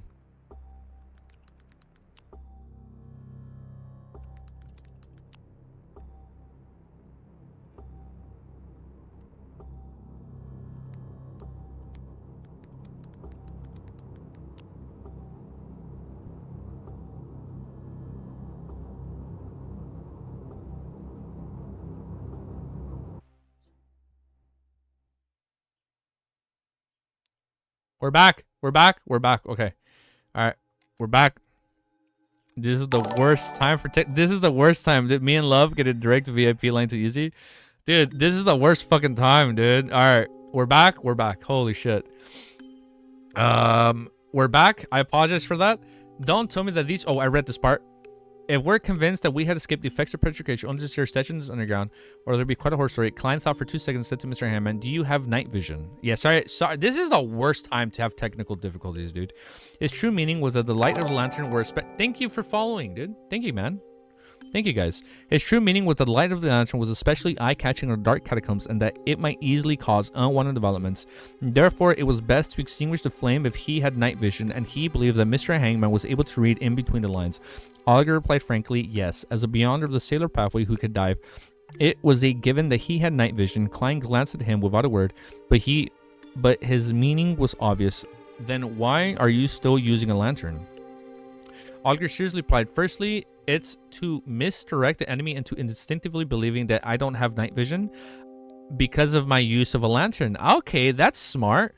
When they destroyed my lantern and tried hard to create a dark environment, I'll give them a pleasant surprise. That is so smart. How sinister. Klein was momentarily lost for words. I'll continue. Secondly, it is to avoid situations similar to the City of Silver. There might be extreme danger lurking within complete darkness. Makes sense. Klein didn't insist that Augur extinguish the lantern as he first stepped past the 2 stone statues. Under their pain-frozen gazes, he stepped into the entrance that led underground. As he didn't know what the petrified statues represented, nor did he know if they were completely dead, Klein didn't attempt to shatter them to obtain their beyonder characteristics and mystical items. Damn. Next. Okay, something crazy is about to go down. The picture in the catacombs, if we've gotten them on, next is Adam. And if it's not them, we're gonna get like some crazy lore drop on like the ancient sun god or like his kinsman. All right, here we go, bro. You guys ready? 811. The picture in the catacombs. I'm ready. Are you guys ready? Oh wait, I'm not ready. Let me do my timestamp. I'm not ready. Hold up. All right, hold up. This is gonna be a big chapter. Someone sent the art already. Someone sent the art already. Oh, yes. If there's artwork, send that shit so we can look at it right away. All right, if there's artwork on whatever this picture is, send it. And the second this ends, chapter number on screen, I got it. Oh, thank you. Good catch. I almost forgot. All right, yes, I have it. All right, if you guys have artwork, you can already send it on Discord. Don't worry, I won't look at it until after this chapter. All right. Oh, you know what it probably is? An angel? No, an angel? Prepare yourself. I'm ready. All right, yo, you guys gotta chill, man. You guys are kind of hyping me up a little bit for this chapter. The picture in the catacombs. All right, you guys are like, yo, who got the picture ready? All right, send it on Discord and we'll look at it right now when we're done. After passing through the door opening and going underground, there wasn't a silver sliver. Everything's updated? Yes. I lost my place. Let me just reread it. After passing through the door, opening and going underground, there wasn't a. I wasn't even done with the first line. There wasn't a silver of natural light in front of Klein and Olger. The ceiling was intact, preventing any crimson moonlight from seeping in after penetrating the mist. Olger raised the lantern in his hand, lighting up the area up ahead and with a limited dim yellow glow. Klein took a glance and discovered at least 6 stone statues of both sexes. They were entirely grayish-white color, and it has to be the Orthodox gods, right? The 6 Orthodox gods that had the statues. They were entirely grayish-white in color, and even their clothes looked. Now, why are they also here? And even their clothes looked like they were engraved. These stone statues included elves, giants, and humans that had ancient dress senses. Apart from the frozen expressions of pain and despair, there wasn't anything similar. Klein felt a chill down his back when he saw their eyeballs watching him without moving. Ah, that's so gross. Having made the connection that they were once alive. Oh, they were petrified. They felt the darkness ruled the depths of this passageway, as though a terrifying monster had widened its mouth as it lay in wait for 2 to walk into its belly. Okay, here we go. What are we going to fight? Reining in the stirring emotions, Klein and Olger remained silent as they passed through the grayish-white statues with warped expressions, and they proceeded forward. After walking for more than 10 seconds, Klein did need to use Sonor's night vision to see the damaged and dark mural thanks to the lantern. There were a few murals that were relatively intact, allowing them to recognize what was being depicted.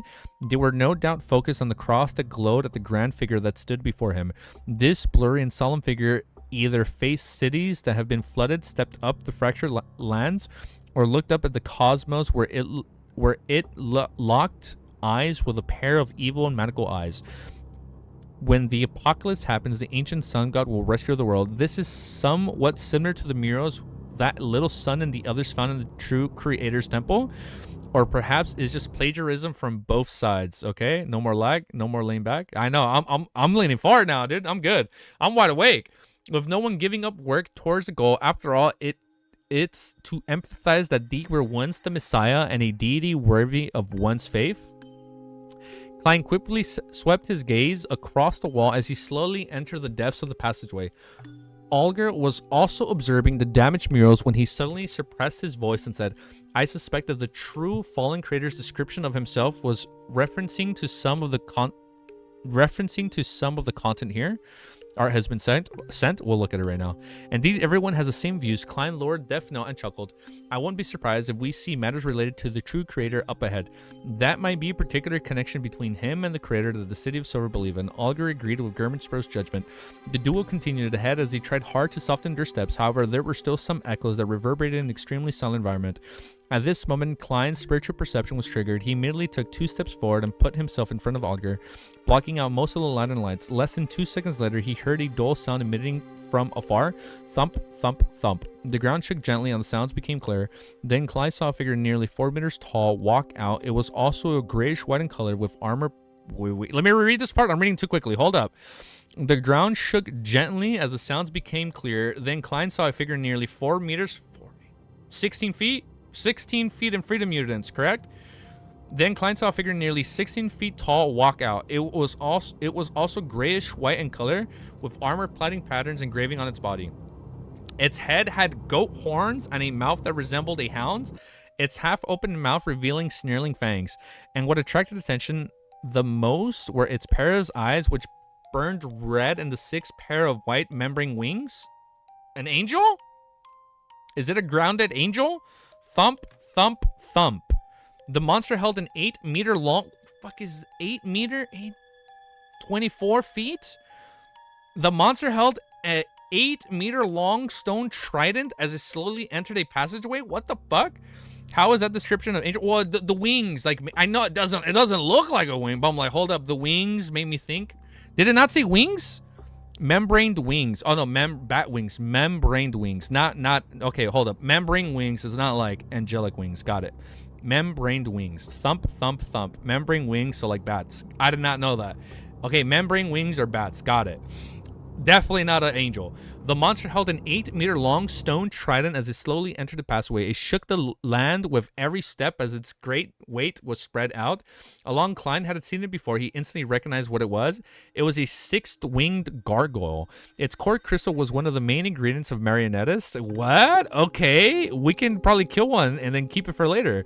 I don't know. We might need it for something. Its core crystal was one of the main ingredients of marionettes, and the beyond powers it possesses were extremely special and indefensible.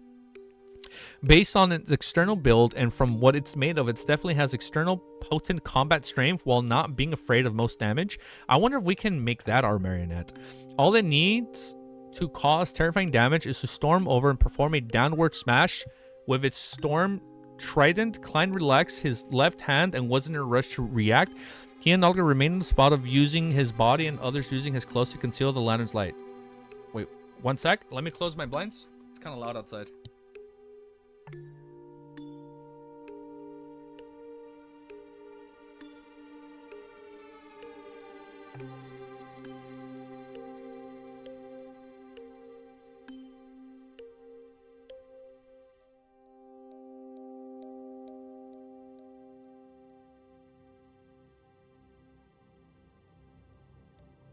We're back. Sorry, I just had it's really loud outside, and then Ellie's trying to bark really loud. All right, let me read from here. All right, let's continue.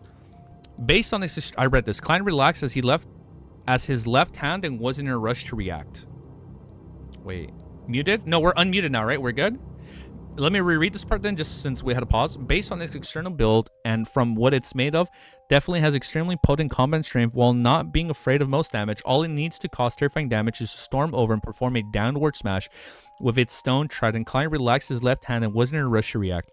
He and Olga remained on the spot on using his body and the others using his clothes to conceal the lantern's light. Thump, thump, thump. The 6-winged Okay, we're good? All right, awesome.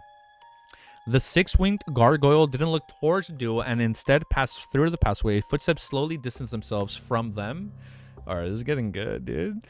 Indeed, it's not very perceptive. It's no wonder Quillingus was able to venture deep down and return safely. Klein proceeded forward again when the stops were undetectable and he went past the crossroads. In fact, with his current strength and gear and his understanding of his target, killing a 6-winged gargoyle wasn't something too dangerous. Really? Furthermore, the hangman could provide him with help. The reason why he gave up attacking it was because he had no idea how many 6-winged gargoyles there were in the catacombs. Once a battle ensued and large commotion could result in them swarming over. Oh, there might be several. When that happened, they could only escape using traveling. In addition, if they were to stir the existence in the ruins that even nearby beyonder creatures were afraid of, the problem would only worsen. Curbing one, I thought I said curbing's one enthusiasm. I was like, if you understand that, like I understood that reference. Curbing's one greed was a premise for a risky exploration. Olga was also rather pleasant at the crazy adventure's calm and rational actions. His suspicion was that German Sparrow was under the orders of Mr. Full, thus resisting his urge to attack the 6-winged gargoyle. The calmer he appears, the crazier he will be when he encounters his true target. As this thought flashed in Auger's mind, he followed German Sparrow straight down the crossroads. The murals on both sides remained damaged, and they were still describing the greatness and holiness of the ancient sun god. Finally, Klein and Auger arrived at the ends of the passageway. Here, there was an 8-meter tall stone double door. It depicted various symbols of deaths, sleep, and new birth and beginnings. A tomb. His tomb? A tomb. Klein turned to say to Auger. Auger nodded and said it might also be a temple. Clearly, he was also wondering if it was both a temple and a tomb. The grayish-white stone door... Oh, shit. It probably is something... Because Amon's door was like a black door. So I was like, oh, maybe there's going to be a white door later. The grayish-white stone door before the duo wasn't shut completely. It was cracked open with a tiny gap that allowed a child passage. Auger glanced at...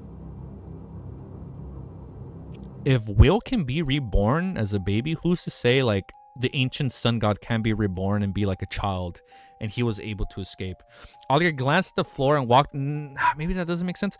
Putting the lantern down and securing his dagger, he pressed his hands onto one side of the door.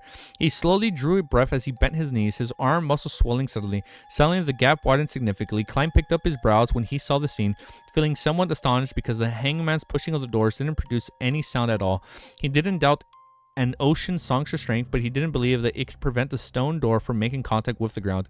As he moved his gaze down, Klein saw a pool of slightly sticky liquid gathering under the door. He quietly produced a lubricant effect. Mr. Hangman is very meticulous. Is this the power of a seafarer or an ocean songster? He probably also used the powers of a wind blast to control an air cushion, thus resulting in the door silently opening. Oh, that's why you can't hear it. Klein roughly figured out the reason. Although he approached the stone door, he wasn't eager to enter it. Through the widening gap, he observed the scene inside. Reflected in the eyes of the wraith was a corner of the room where there was a row of grayish-white stone coffins. Wait, there's more than one? Row of grayish-white stone coffins. It is indeed a catacomb. As for whether it's also temple, it's an unknown for now. As Klein thought, he took out layman's travels with his left hand. On it was the Beyonder powers that were suitable to handle the matters related to death domain. Meanwhile, he used a silver dagger to quickly create a wall of spirituality and steal the iron cigar case to prevent Azik's copper whistle from causing the dead to rise from the graves. Smart choice. Olger also drew his dagger again and placed his left palm over it before sliding his palm outwards. Amidst the light crackling sounds, the dagger swirled with silver bolts of lightning that snaked outwards. Having made these preparations, Klein, who was acting as a crazy adventure Germansparrow, was the first to pass through the door and into the tomb. Of course, Rafe Center had already acted as a scout by circling the tomb before he entered. To a marionettist, there was no need to take the risks on many matters once they had a marionette. The tomb ceiling was soaked with water droplets, a clear indication of humidity. The room was divided into two regions that each had 12 grayish white stone coffins. 12? Amon's tomb, or their sigil, was like a clock. It split up into 12. So I'm seeing the number 12 repeat. That each had 12 grayish white coffins. In the middle was a circular region where there appeared to be a beautiful and complicated picture placed on the ground. Klein didn't approach it as he stopped Olger. Then he controlled center to approach it as he quickly floated to the spot above the circular region. Admiral of Blood, Olger's facial muscles twitched. Although he had already guessed so, he couldn't stop his subconscious reactions when he saw it with his own eyes. What the fuck did he see? At this moment, Sonora descended and was able to fully take in the scene in the central region. The picture had dark, dull colors with the background being filled with blurry figures. In the foreground was a long table. On the table was a figure that On the table was a figure that with a resplendent cross glowing from it, and surrounding the figure were three people shrouded in shadows. One was a handsome and a youthful, another solemn and bold, and the last looking wise with his white beard. The three pairs of eyes exuded an indescribable sense of evil, just like the actions of their owners. One of them had ripped off the figure's arm, stuffed it into their mouths, and nodded as blood was filling the mouth. Another held up a brain and sucked it at his juices. Ugh, it's gross. While the last had dug out a beating heart, chewing at it in a ravenous manner. Ugh. Ugh. In contrast to them, in the figure's chest was a long, wide crack. On his chest, it can be a god, right? In contrast to them, in the figure's chest was a long and wide crack, sitting cross-legging, and there was a dark and sinister infant who was masticating on the intestines that had fresh blood gushing down. What the fuck is this, dude? These four entities seemed to sense someone prying into their act as they looked up in unison, as though they were staring at any being that placed their eyes on the picture. What the fuck? The picture's reacting? Wait, these four entities seemed to sense someone prying into their act as they looked up. What? They looked up. Like, the ones in the picture on the ground looked up. Like, the things in the picture looked up. These four entities seemed to sense someone prying into their act as they looked up in unison, as though they were staring at any being that placed their eyes on the picture. What the fuck? Wait, is it? No, it's not the picture that's... Wait, let me look at what you guys sent. Hold up. Not the picture. No. No, the picture is captured when they looked up. Let me see what you guys sent. What? Okay, one sec. Where the fuck is Discord on my screen here? Hold up. No, you're wrong, bro. Wait, hold up. No, wait, hold up.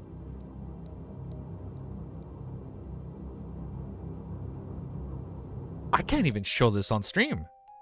Wait. I can't show this on stream. What?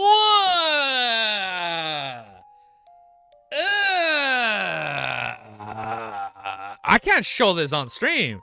This is gross, dude. What is this? What? So there's street. We showed it. Just show it easy. Let me show the one that's pretty good to see. Hold on. Give me a minute. Let me find a good one. Okay, this one is pretty good. Hold up. Fucking Doom. Hold up.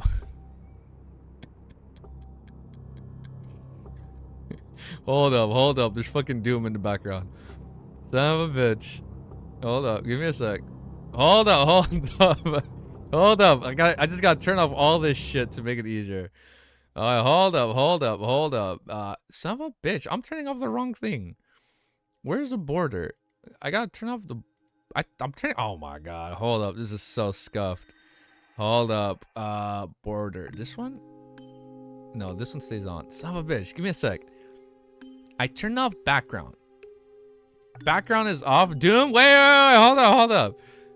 Border. This is my border? Okay, that stays on. Where's screen 1? Screen 1. Ah, screen 1. Ba? Wait, no. Okay. Dude, this is gross. I think this is the safest one to show. I think this is the safest thing. I think this is the safest one we can show. This is crazy, dude.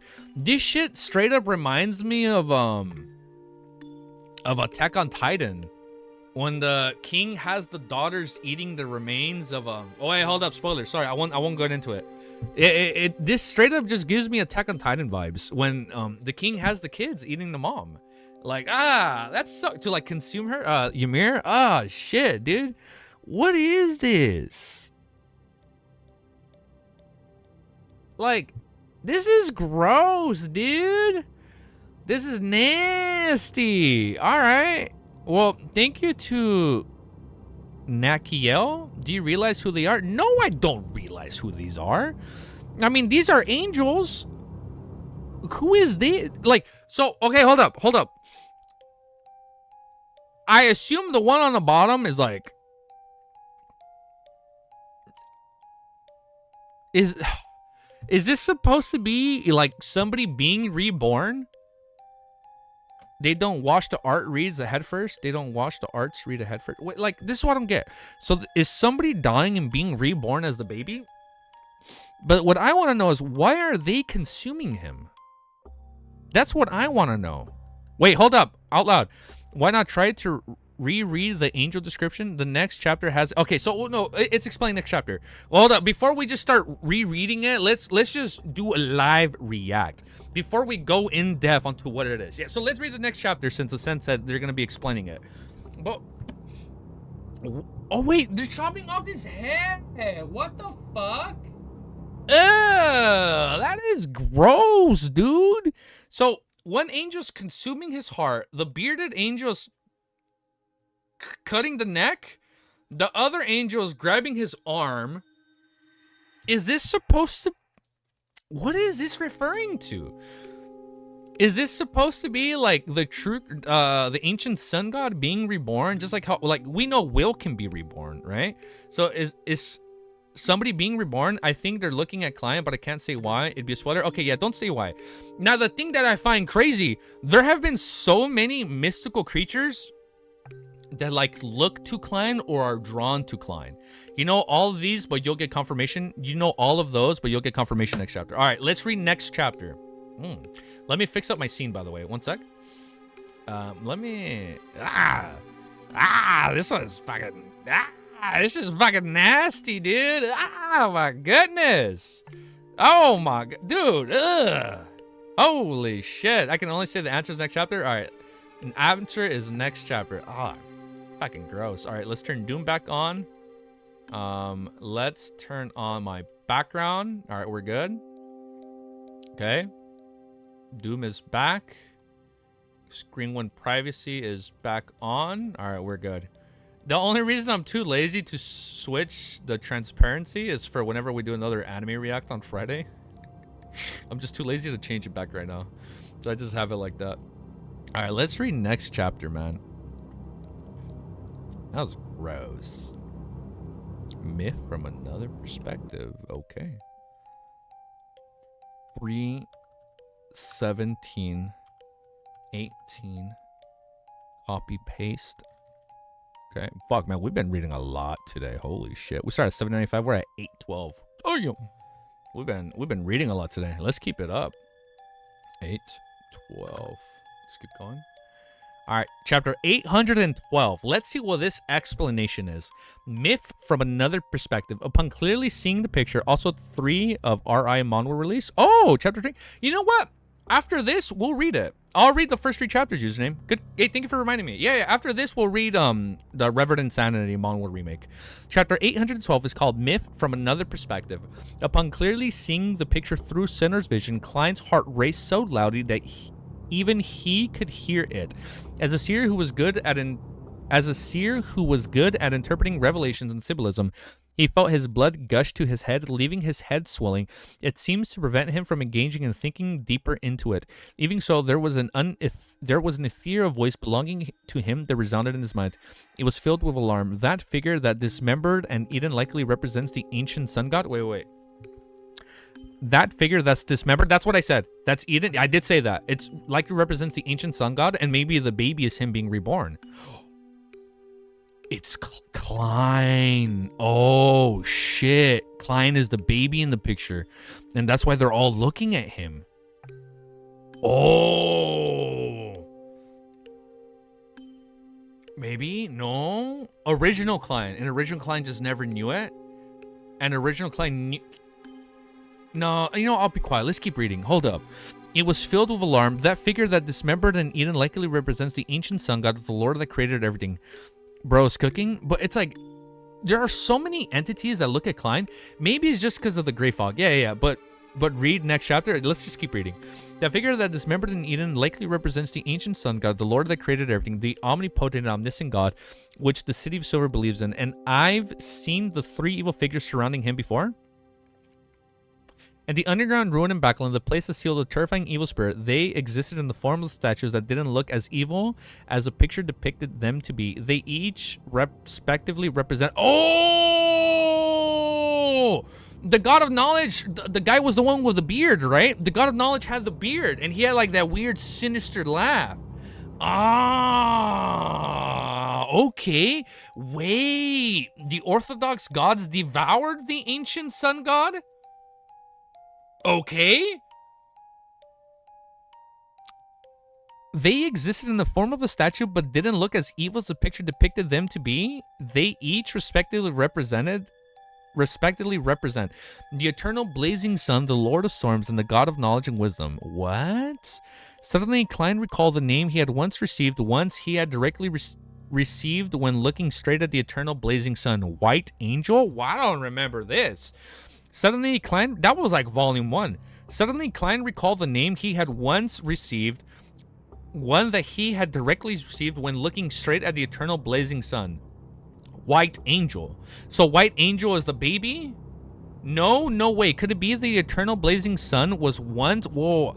Could it be that the eternal blazing sun was once an angel by the ancient sun god's side? Whoa, let me read this again. I gotta slow it down. No way. Could it be that the eternal blazing sun was once an angel by the ancient sun god's side?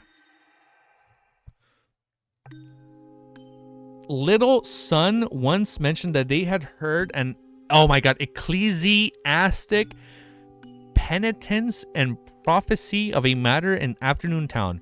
One of the sentences was, the kings often came to the palace belonging to the dusk to conspire, one of the 8 angels.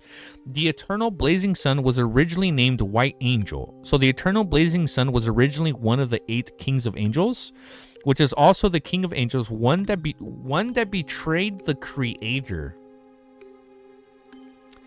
And he and the lords of storms and the god, he had the 8 king of angels, and he and the Lord of Storms and the God of Knowledge and Wisdom and the Dark Infant, who I have no idea what it represents, had benefited the most out of consuming the City of Silver's creator? The Bibles of the various churches mention that the 3 of the most ancient deities were born of the original creator spirit. And since it's actually hinting at this dark history. I'm sorry, it was revealed that they were the 3 oldest gods, right? I guess it makes sense that the 3 of them are the one devouring him. If my theories are correct, Klein, your theories are better than anything I can think of. If my theories are correct, then the Lord of Storms and God of Knowledge and Wisdom, who are likely the king of angels that serve the creator, the ancient sun god the city of silver worships, perhaps they should be addressed as winged angels, a wisdom angel. I think the infinite represents the true creator. Is that what it represents? This way, all 8 kings of angels are accounted for. Dark angel, white angel, wind angel, wisdom angel, angel of imagination, angel of time, angel of fate, and red angel. From what little Sun heard, and from the subsequent developments of these kings of angels, it seems that apart from the 2 sons of gods, Ammon and Adam, and the other kings of angels had betrayed the creator. Why did they betray him? Had betrayed the creator. No way this ancient sun god ended up way too tragic. However, this picture might not be real. It might be sacrilegious. It's still suspect. I wonder who the dark infant sitting in the ancient sun... Okay, we don't know who this part is yet. Ascent, hold up. We don't know who this is yet. I wonder who the dark infant sitting in the ancient sun god's abdomen represents. It feels like the true creator is the greatest suspect. Klein instantly thought of many matters as he felt the urge to leave and pretend that he hadn't seen the picture. The deeper he pondered over the matter. At that instant, he felt irresistible the sense of fear, to the point of feeling the eternal blazing sun, the Lord of Storms, and the God of Knowledge, and the Wisdom were castrating their gaze down on the astral world in his imagination. Who left this picture behind? Who could have known so many secrets and clearly be on the ancient sun god's side? One of the other angels of saints that have been constantly following the city of silver creators will with enduring faith. Klein's back oozed with sweat as his body trembled slightly. Although Olger's observations ability were inferior to Miss Magician, he had experienced beyonders in this environment that needed a high sense of vigilance and the awareness. It wasn't difficult for him to notice that something odd had happened to German Sparrow. What happened? He asked with a suppressed tone. Klein suddenly snapped to his senses as he made Center move his gaze away as he pointed the circular region in his mind. You'll know just by looking. A picture that can make German tremble will it make me lose control immediately. It's probably not a problem since he's not stopping me, but suggesting that I take a look. However, I cannot eliminate the possibility that he has already lost his reasoning and is just acting normal. Many thoughts flashed through Olger's mind, but ultimately he steadily walked towards the central region with a lantern in hand. After about 8 steps, he saw the gloomy picture. In just 3 seconds, Olger's hands trembled with the dagger and lantern in his grip. It was as though he was suffering from some kind of mental illness. Thanks to the world German Sparrow, he had once seen the 6 Orthodox deities, anthropomorphic statues, in the Tarot Club. He naturally recognized that the arm-eating, the heart-ripping, and brain-guzzling fingers were respectively the Lord of Storms, eternal blazing sun, and the God of Knowledge and Wisdom. In the past, he had committed a disloyal act to the church whilst under Quillingus Coration. He joined the Tarot Club and distanced himself from the chasm of the storms, believing that Mr. Fool and wished to gain more strength and power, and he leaked the church's intel and was unmotivated in certain matters. Even so, he ultimately believed himself to be a believer of the Lord of Storms, albeit someone who wasn't devout and passionate enough. But at that moment, he felt deep down in his heart that he had committed a grave sin of sacrilegious. He never dug out his eyes in horror. To not kill myself directly, it means that I really have to become a false believer.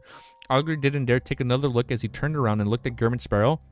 With a trembling voice, he asked, "Those 3 are the kings of angels?" Damn, they're fucking smart. I can't give you confirmation. All I can say is that the eternal blazing sun is intimately connected to the white angel, Klein vaguely answered. Let me read this. I cannot give you confirmation. All I can say is that the eternal blazing sun is intimately connected to the white angel, Klein vaguely answered. As expected, Olger immediately felt that the possibility that the Lords of Storms, the eternal blazing sun, and the gods of knowledge and wisdom were once kings of angels. What the fuck? As for German Sparrow not being able to confirm the situation, he wasn't too surprised. It wasn't odd since he was only a blessed and not Mr. Fool. Olger was just about to say something when he heard a sharp screech. It was as though someone was using their fingernails to scratch the lid of a stone coffin. Is someone in the coffin reacting? What the fuck? Klein is lying. He can confirm it. He's like, Klein is like, I can neither confirm nor deny. Wait. Olger was just about to say something when he heard a sharp screech. It was as though he heard something was using their fingernails to scratch the lid of a stone coffin. No, it wasn't an analogy. It was an analogy, and it was exactly what was happening. Screeching rip sizzle, sharp dredging sounds and scratching sounds from the 3 stone coffins on both sides. Then the heavy lids were either flung open or blasted open as 3 warped fingers stood up.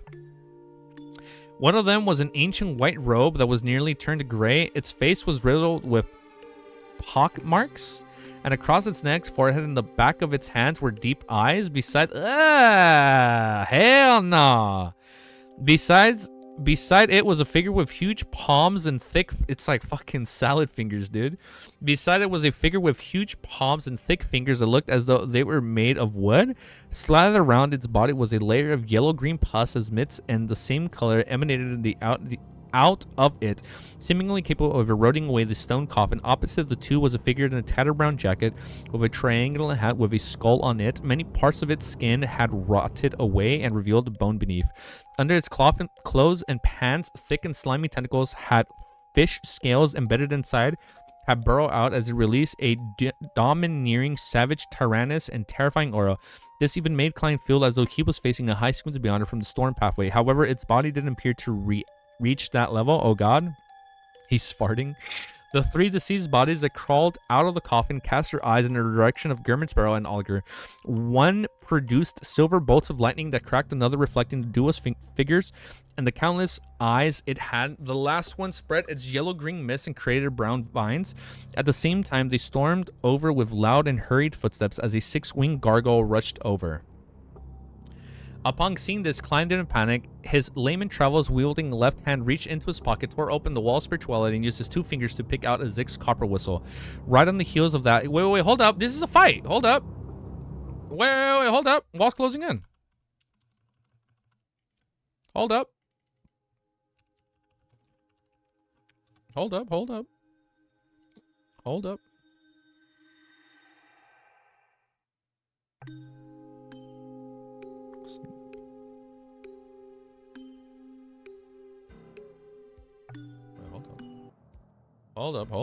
Oh god. Okay. Wait, let me read from right here. Right on the heels of that, he flicked his wrist and threw out... Go back to the song after the fight? Bet. Yeah, we'll go back to it after the fight. Upon seeing the scene, Olger's gaze froze before he made a decision. He threw his lantern and rushed for the door. His experience told him that while Germansparrow could deal with the 3 terrifying deceased, he needs to hold back the 6-winged gargoyle to prevent it from interfering with the crazy adventure battle. Bang! Just as Oliver arrived at the door, he saw the double door crack. A 6-winged gargoyle was charging in it with an 8-meter-long trident. He immediately drew a gasp as his eyes burned with rage. His muscles swelled, and under the aid of the wind, he charged forward and brandished the dagger that swirled with the silver lightning.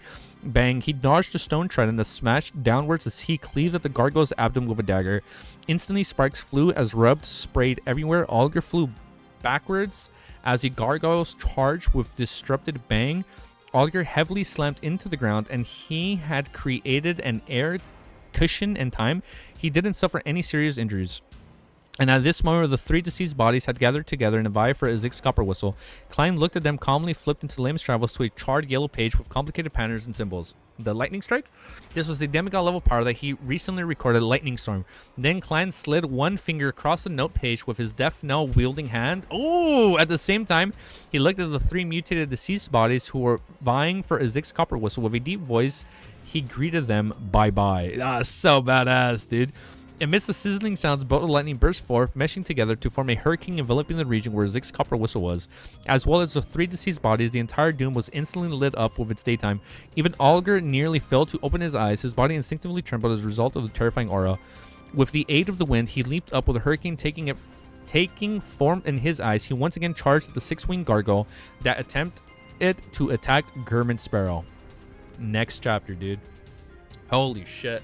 Yo, man, I think I need to go make some fucking tea, man. I need to go make some more tea because I'm starting to, like, my voice is starting to get a little raspy. And tomorrow, I am trying to read Lord of Mysteries all day, man. I mean, I would love to read Lord of the Mysteries from fucking morning to night. I don't think I'll be able to do that. We'll probably take, like, plenty of breaks in between.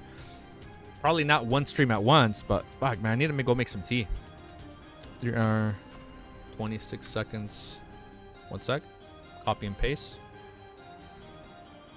Let's read Tyrant. After this chapter, I'm gonna go turn it on. Go to the song after the fight. So after the fight, we'll go back to that song. 8:13. All right. By the way, what's the last chapter again for Volume 4? Is it in the 900s or is it in the 800s? I have exam tomorrow. Fuck me. Yo, Marilyn. No, it's okay, bro. If you got to study for your exam, go do it, bro. The VOD will be up right away. You can always come back to the VOD after exams.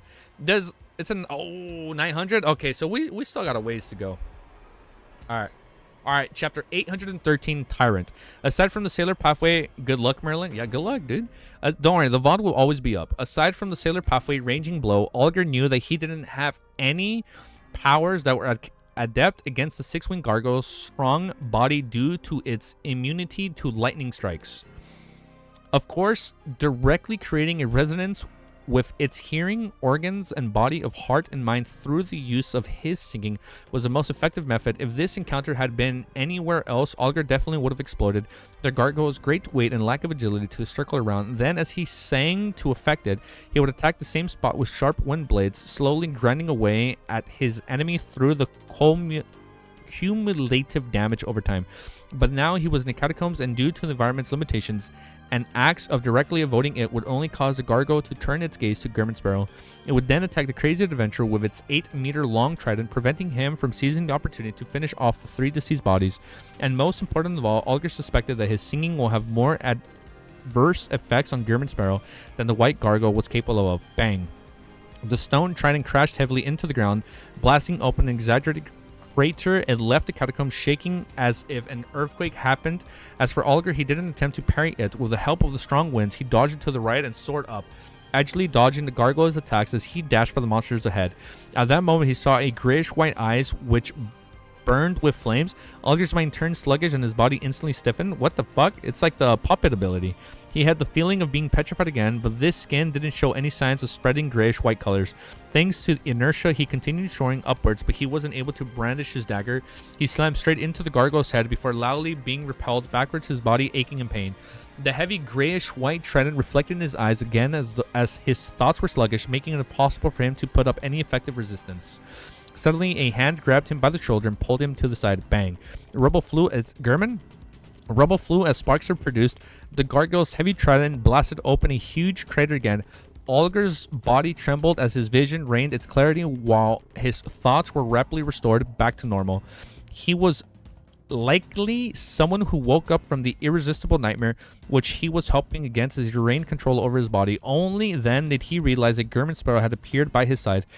There were still remnant flashes of lightning and sizzling sounds in the corner where the three deceased bodies were.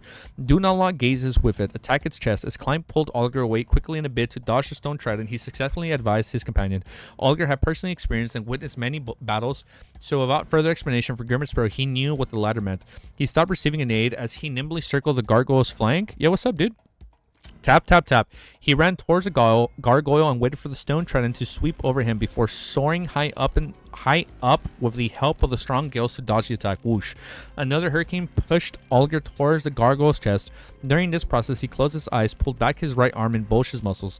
Then, with his ability to judge the distances at a seafarer, he threw out his dagger-wielding right fist. Damn. Howling wind blades and sizzling lightnings were emitted along with his first bang. Olger's right fist heavily struck the gargoyle's chest, producing an explosive effect. It caused gargoyle stone to be covered in fine cracks as silver lightning snaked around. Following that, the cracks widened and depressed into a pit. With a cracking sound, his dagger exploded, turning it into countless fragments that scattered everywhere. The strong recoil sent Olger flying back in midair. He saw through the corner of his eyes that the hatred of German Sparrow had at some point in time circled to the front of the and cocked his revolver. Right on the heels of that, the cold adventurer suddenly raised his hand and aimed the black barrel right at the gargoyle. Bang. Amidst a loud echo, a bullet tore through the pit in the gargoyle's chest and pierced it. Following the explosive boom, the grayish-white stone monster convulsed a few times before the flames in its eyes were extinguished. After a brief pause, it collapsed like a mountain, producing an exaggerated sound and earthquake-like shaking. Death Knell had delivered a lethal blow, and at this moment, Olger had just maintained his balance and found his footings thanks to the wind. Yeah, I know it was 79 user. Wait, already here? Yeah, we've been reading for quite a bit today, dude. Death Knell had delivered a lethal attack, and at this moment, Olger had just maintained his balance and found his footings thanks to the wind. Klein didn't speak to him or searching for spoils of war. He immediately turned around and headed for the charred area where Zig's copper whistle sat silently. Slippery tentacles covered in fish scales moved to the deceased body with nearly half its body gone. Instead of bolts of lightning continued snaking around its body. It was domineering, savage, tyrannous, deceased body that tore a tattered brown jacket with triangular captain's hat. It was missing its left arm and right leg, as well as having half its head. Its body was covered in traces of charred and mottled flesh, but even so, it didn't sleep in peace. It was still attempting to fuse with the surrounding flesh and blood in order to obtain a stronger state. When he had to know that Klein had used Lightning Storm, which he had recorded from the Sea God Scepter, even if the act of recording had reduced its might, it was definitely the beyond powers at the demigod level. Just the fact that the other two deceased went silent without letting out a grunt was a testament of its might. This awkward deceased body is problematic. Klein's heart stirred as he made Senor leap onto the smooth surface of his Zig's copper whistle before attempting to reflect onto the deceased fish scales on its slippery tentacle. At that moment, through the marionette, Klein sensed a tyrannical and high-level repulsive force. The Wraith was unable to possess it. Senor was even repelled as it couldn't help but lose his invisibility. Upon seeing this, Olger didn't question the situation. He raised his hands and created a spiraling wind around the deceased body, hoping to restrain its actions. However, the wind didn't sweep inwardly. This is such a cool fight, dude. However, the wind didn't sweep inwardly as though it was afraid of something. It was forcefully dissipating as it rapidly vanished. The only thing to be happy about was that the deceased body didn't immediately attack the duo. Instead, it jumped to the left, bent its back, and attempted to pick up a Zig's copper whistle. Klein immediately flicked his wrist and precisely flipped Layman's Travels to the page with the Abyss shackles. I forgot he had that, dude. This was a beyond power which Emlyn had recorded, only belonging to a Sequence 7 vampire. As Klein scrolled I forgot, dude, Emlyn recorded his own abilities. As Klein, well, he only did like 5, right? As Klein swiped his Death Knell wielding right hand onto the notebook, the shadows around the deceased body suddenly came to life and manifested chains that shackled it firmly to the ground. Taking advantage of his opponent's brief pause, Klein raised his revolver in a deadpan manner. Different colors, red, green, and white, immediately appeared in his vision. Aiming at the white, Klein pulled the trigger. Bang. I assume that's a soft spot. A pale golden beam shot into the head of the deceased body, causing it to rupture immediately into a spray of blood. At the same time, the purifying bullet also emitted a sun-like radiance that illuminated the target's body. The deceased body melted like wax and then bent its waist and lost its balance, collapsing right beside a Zig's copper whistle. Monsters without any intelligence that only moved on instinct are much easier to deal with the beyonders of the same level. However, I am letting the copper whistle down. Ever since it was given to me, it has suffered explosions, the catastrophes of lightning, and the purification of sunlight. Life sure isn't easy for it. Klein repented for a second before controlling Sinner to pick up the ancient and exquisite copper whistle and stuffed it inside his body. He didn't directly head over, afraid that the deceased body would awaken it. Hence, he continued letting Sinor to investigate this fellow who could resist the possession effect. Klein suspected that the deceased had an item of a rather high level. Of course, it freaking better have something. Soon, Sinner in his non-wraith form touched at something and pulled it out. It was a card of blasphemy. Okay. On the face of the card was a man wearing a papal tiara. What does that even mean? Was a man wearing a papal tiara? What is a tiara? It sounds like a clothing. A jeweled ornamental band worn on the front of a woman's hair. Okay.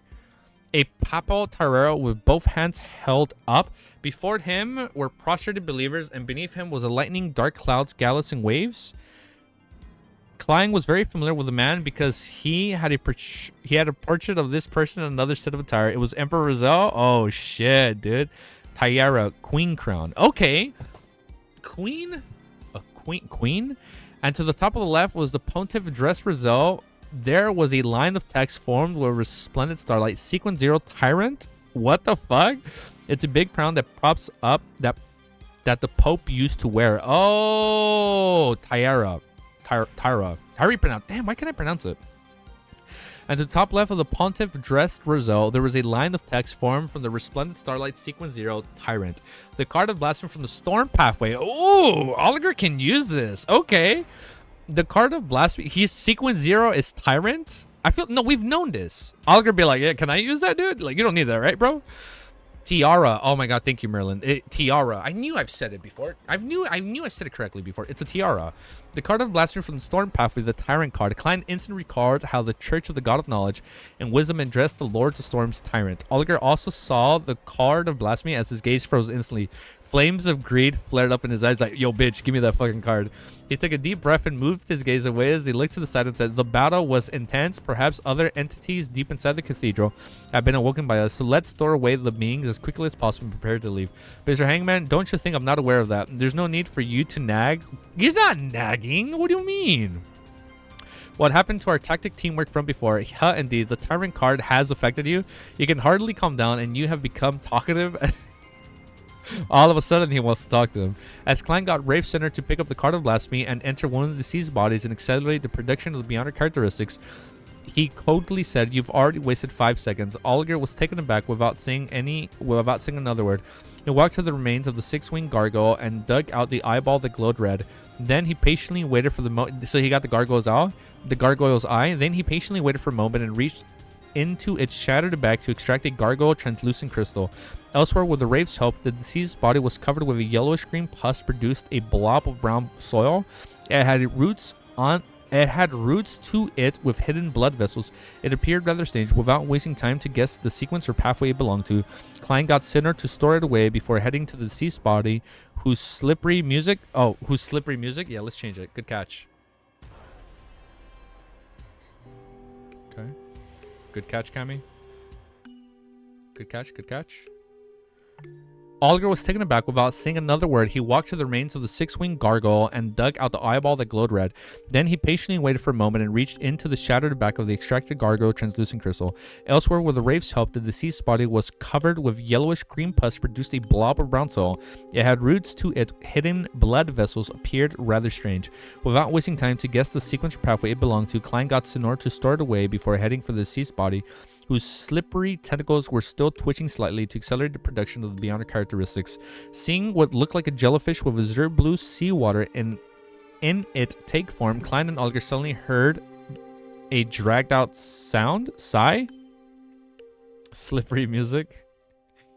The sighing came from deep within the cathedral, bringing along it with an indescribable sense of ancientness. What the fuck is this ancient aura that's sighing in the background? Oh, it's the baby. Is it the baby from the picture that's sighing in the background? And the baby's like, you've woken me from my slumber. Okay, hold up. Next chapter, 814, is called This Appeared? Okay, let's keep reading. The baby? It's the baby. Fucking username. All right, let me take a quick 10. I'm gonna go turn on my kettle. I'm gonna go bring some tea. Do not confirm nor deny. Okay, do not confirm nor deny. I'm gonna quickly step outside, make some warm tea, and I shall be right back. And then while I won't come back while the kettle is on. I'll just stay over there so I can kind of just like walk around, move around a little bit. Let me just copy and paste my timestamp. And we're just gonna keep reading, man. Oh, wow, I just realized how high up I am. Well, neutral response, indeed. Island arc is... This is a fucking good arc, dude. All right, I'll be right back. Back in 10-ish minutes.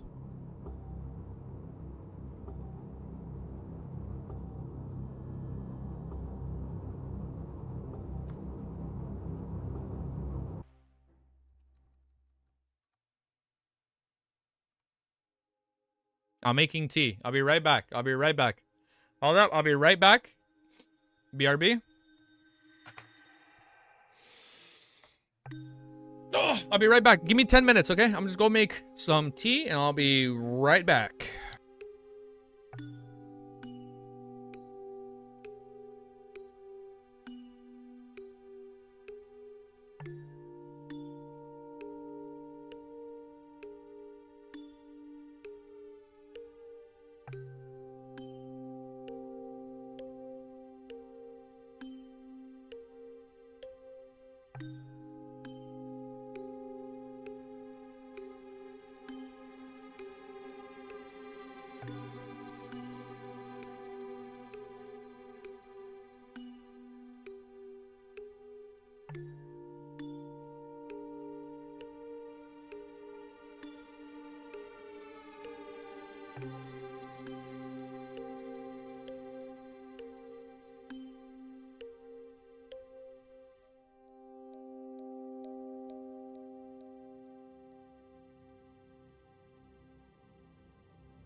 I think I might actually end stream. Just because it's a little late and Ellie's so sad. She's like waiting for me to come out of the room. I think I might end it here and then go spend time with her since it's been like 5 hours. I'm gonna have to leave soon. Don't you think do you think you're reading 30 more chat? No, I don't think I'm gonna read 30 more. And look, this is what I'm gonna do. Got my answer. And I think what I'm gonna do, I'm gonna spend some time walking with Ellie.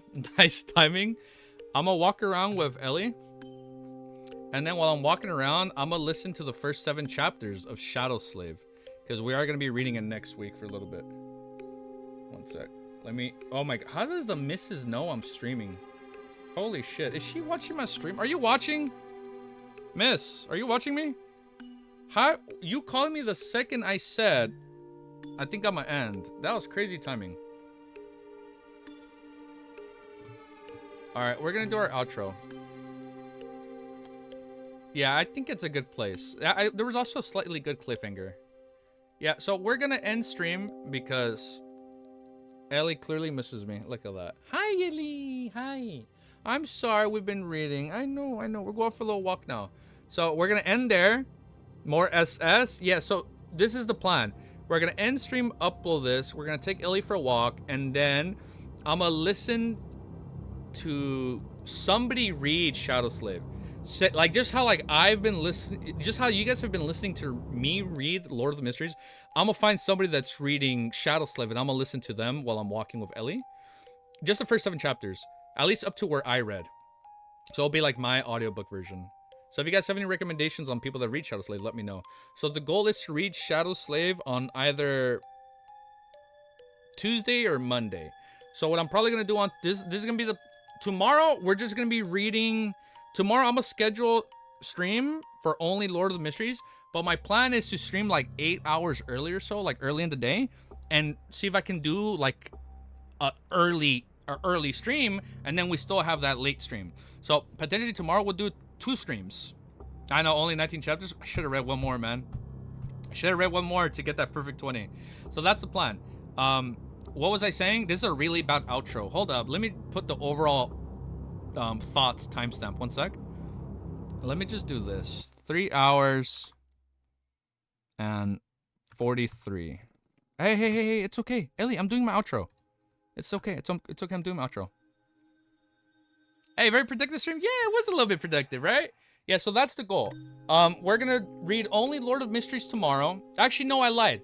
Since I can't read the Revered Insanity manhwa right now, we'll read the Revered Insanity remake manhwa tomorrow, and then we'll go into Lord of the Mysteries, and then Tuesday is when I'll resume reading Eliseed, because I have my watermark filter thing set up for manhwa react, so that's fine. So after Eliseed, we'll jump into SSS for about 1 hour, and then the remaining 2 hours will be Lord of the Mysteries. Tomorrow before Elotium is good. Yeah, so I'm gonna see if I can do 2 streams tomorrow. RI and then 2 streams on Monday. And then that's Monday and Tuesday planned. Wednesday, I plan to read Omniscient Reader Viewpoint Manhwa for like 1 hour, and then Lord of the Mysteries for 2 hours. I'm saying all this as if it's set in stone. I'm pretty sure it's gonna be set in stone. I don't think we're gonna change the schedule, but I'll let you guys know tomorrow. But that's the goal. I don't think I'm gonna be streaming Friday that much. I know, Ellie. I know we're going out because Friday I was gonna go watch Fantastic Four, but I am gonna watch the episode off stream. So I'll watch the episode off stream when it drops. Hopefully have it edited and up before I go watch the movie Friday night. So we'll see how it goes. So either the reaction for Friday will be up right away, will be up like Saturday morning. But we'll see how it goes. How long till we finish chapter 4? Any plans? I do plan to read just as much as I can. Like today, we got like 20 chapters out of the way. So I think we're good. I think tomorrow, my goal tomorrow is to read more than 20 chapters. Knock on wood, but that is my goal. My goal for tomorrow is to actually read more than 20 chapters. If I can read 30 chapters tomorrow, that's good. That is the goal. That is my goal for tomorrow. And that's my goal every stream. I want to keep reading as much as I can for Lord of the Mysteries. Just because I realize it's a really long series. And I don't want to... I know it feels like I'm rushing it, but I do want to finish it as quickly as possible. That way, you know, we have more time to, like, do other stuff in between. You know, like whatever we read next. Hi, Ellie. Here, let me grab Ellie for our outro. So if you like what you see and you want to see more, make sure you like, comment, subscribe. Comment. Hi, Ellie. Come here. Come here. You have to say bye. Oh, you look so pretty rolling over. Look at you. Look at you. You're so pretty. You're going to be in our outro today. So if you like what you see and you want to see more, make sure you like, comment, subscribe. Thank you to all our beautiful members. We're currently like at over 30 members. So we can add like, I think 2 to 3 more custom emotes. I definitely need to do clown makeup. Sorry, Easy. Everyone is busy talking French. Yeah, dude, I'm like, I don't know French. I was going to comment on that. I was like, what are you guys speaking? Is the sun rising from the west? Nah, bro. The sun is currently setting on the west, which is why... Sorry, I'm going to end the video when Ellie closes her eyes, okay? Look, I'm putting her to sleep. All right, this is going to be a very, hopefully, short or long intro. Once Ellie closes her eyes, we'll end stream.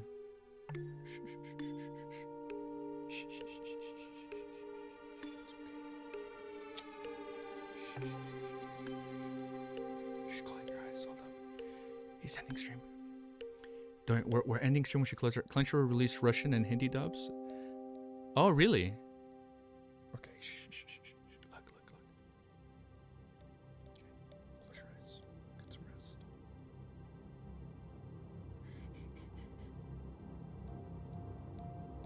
Okay. I'll just end stream now. I love you, Illy. Alright, guys. Peace. I'll see you guys all very soon. And tomorrow, we should hopefully read more than 20 chapters of Lord of Mysteries. And then next week, we should hopefully have a consistent schedule, a consistent week schedule. Yeah, we're ending. I do apologize. So hopefully, no, I'm sorry. So hopefully next week, we have a good consistent schedule where we read majority Lord of the Mysteries with a lot of other stuff in between. We'll see how it goes. What is this feeling betrayal? I know, I apologize. I'm sorry. I'm sorry if I betrayed you guys for people that just tuned in. All right, I'm going to see you soon, okay? Peace. Have a beautiful day. Can you see I'm not allowed on my outro because Ellie's already sleeping? I'm sorry. Charizard, we've been live for like 5 hours. I'm sorry. I'll have the video up right away. All right, thank you to all our beautiful mods, members, people that have been tuning in regularly, people that just tune in, like the video, follow the channel. It means the world to me, and I'll see you guys all very soon. Peace. And have a beautiful day. And Ellie says thank you. All right, later, guys. 35 chapter read through. Kyle, man, you better watch tomorrow, man. Tomorrow, my goal is to read more than 30 chapters. And if we're already doing more than 30 chapters, let's just do 40, bro. Like, fuck it, man. Let's just pull the band-aid. Let's see how much we can read tomorrow. So I hope you guys are free. Because I think I'll tell the missus we're free. I'll just tell her we're sick. Later, guys. See you tomorrow.